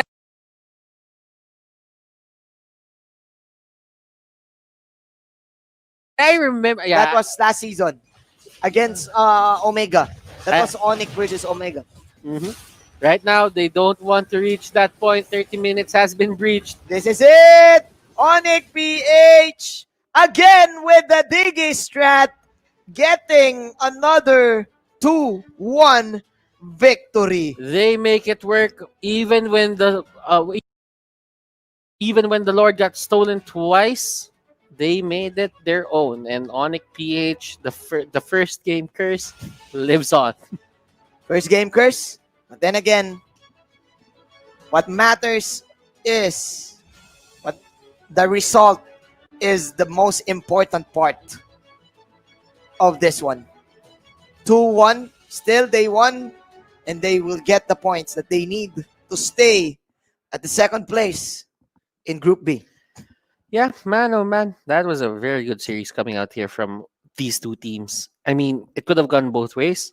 Cignal Ultra, they lacked in terms of the side laners because there was a lot of things going on for Rhea that Yu Zhong couldn't really bear it because, as we all know, Balmond just dropped down. When it hit late game, Balmond just dropped down. That was so close. I thought that Cignal Ultra had it, Yeah, but again, like what you said, the stats, Batman just drop down, no more damage, and they cannot do pick-offs. The only way that they can pick off is for them to really enter the fight, but it's going to be dangerous because again, ONIC PH, they have items already. They can put in outplays. Cignal Ultraman, I don't know. I'm not being biased, but I am now putting in a dislike to the Digi strategy. Yeah. Yeah, I'm now putting because isn't that set up already that we dislike? Yeah, we dislike it. We dislike the Digi but man, strategy. if it's allowed, it's allowed. It's right? allowed. It's allowed. If it works, it works. At least for Cignal Ultra, they just showed us this series that they can go down the wire with the the Digi. top teams, with the Yeah. top teams of the MPL, and ONIC PH still as strong as ever. Oh my goodness. Yeah, the ONIC magic still exists. And for the ONIC fans, congratulations. Also, congratulations, Cignal Ultra. That is it for us today. Your shoutcasters for day number 2 of MPL Season 6. I'm your anchor, shoutcaster, Manjin Paldas. This is Butters. We're gonna go away now and we're gonna pass it to our resident analyst, Rockhart. Binugbog. Pero sila pa rin ang nagwagi in that matchup. Again, congratulations sa ONIC PH for winning a 2-0, a 2-1 against Cignal Ultra. Pero, munti ka na talaga yun. 2 Lord Steals. That is unbelievable, to be honest, in a game set, in a sense where, grabe naman, di ba? Check out the itemization. Ito, full items na talaga lahat. Wala na akong masabi dito. Sa totoo lang. Pero, full court press. Nung dulo ng game na yun, it was a full court press na ginawa ng ONIC against Cignal. You know what? You want a third Lord Steal? Sige, magtrabaho kayo. Pagtiyagaan nyo. Tiisin nyo ang sakit sa base nyo. Habang yung dalawang members ng ONIC tumitira dun sa Lord, binebait yung Lord, si Wise, and the rest of ONIC going for the slow and steady pushes on the other sides of the map. And I'll have to say, tama yung sinabi nila Wolf, Imba DJ had almost infinite ways to scale this. So pag tumagal pa to, sa totoo lang, that was a good chance for Cignal Ultra to make it and break it. Pero again, Cignal Ultra, they were definitely outpaced in this game. Hindi sila outclass, outpaced. Because they were playing at a specific rate na feeling mo kailangan mabilis tapos na agad. And they were capitalizing on the power of the Balmond once more right here. And the 3-6 doesn't matter at this point. Ang pinaka-importante stat dito, ito right there. Lord Slain, Turtle Slain, it was on the side of Cignal. That is weird. Pero overall, the buffs, wala na. It's Obeer. Alam niyo na. And the goal definitely showed that for a majority of the game. Now, I hope dun sa mga replay natin, I'm sure punong-puno ng knockout tong replay natin. Tignan natin kung mapapakita natin dito on our smart highlights of the game. And I think we will notice that most of this is definitely just Jay dying over and over again. And yung scaling ni Imba DJ nakakatakot din. In fairness, kung hindi na control ng ONIC PH yung early game, itong si Imba DJ with Hades, it was so scary. They could actually have lost that. Pero slow and steady wins the game. And si Jay definitely still managed to eke out some advantages. Most of it was, of course, on the Wise. Very tactical play. Si Wise papasok lang when he knows the opportunity is right. And then, that is when disaster occurs. Diba? Images taken. This is how we do it in the streets. Nagmukha na siyang RG sa totoo lang na tumagal. Like, literally. And Wise was the head of everyone. Si Kapitan. Point guard. Crunchy. I just want to note na each and every time, this is like, yes. Yes. That's a yes moment for me. And overall, you would have to note that this happened again later on. Nakakainis sa totoo lang. And I'm very curious. Mamaya tatanungin ko yan. Here we go with round 2. Again, this was super ill-advised. One hit na lang. Pero finocus pa rin nila. It's Shujin nung dulong yon. And that means kahit ang ganda ng replay para Cignal, panalo pa rin ang ONIC. And MVP natin dito is, of course, Wise, who did the full court press, non-stop pressure on the other sides of the map. And that resulted to them getting a very substantial lead nung tumagal ang laban na iyon. So, may makakapag-blame ba with that game? To me, hindi siya super one-sided pa rin.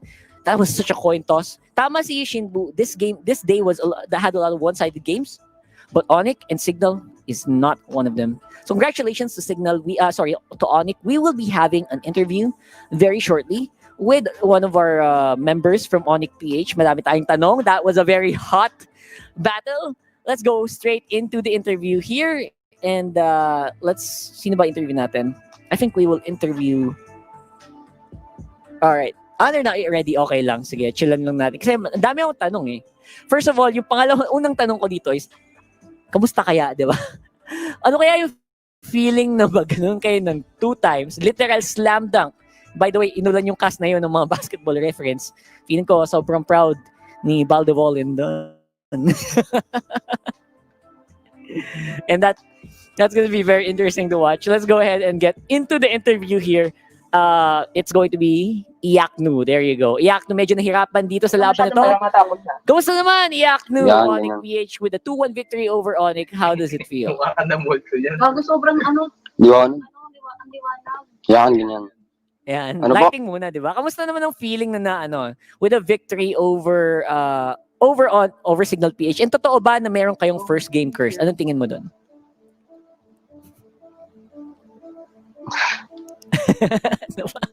Meron. Meron. May first game curse. Kamusta naman? Ano feeling na meron ganun? Pinapauna lang namin manalo ka namin. Lagi bang ganun? Strategy ba yon? Strat ba yon?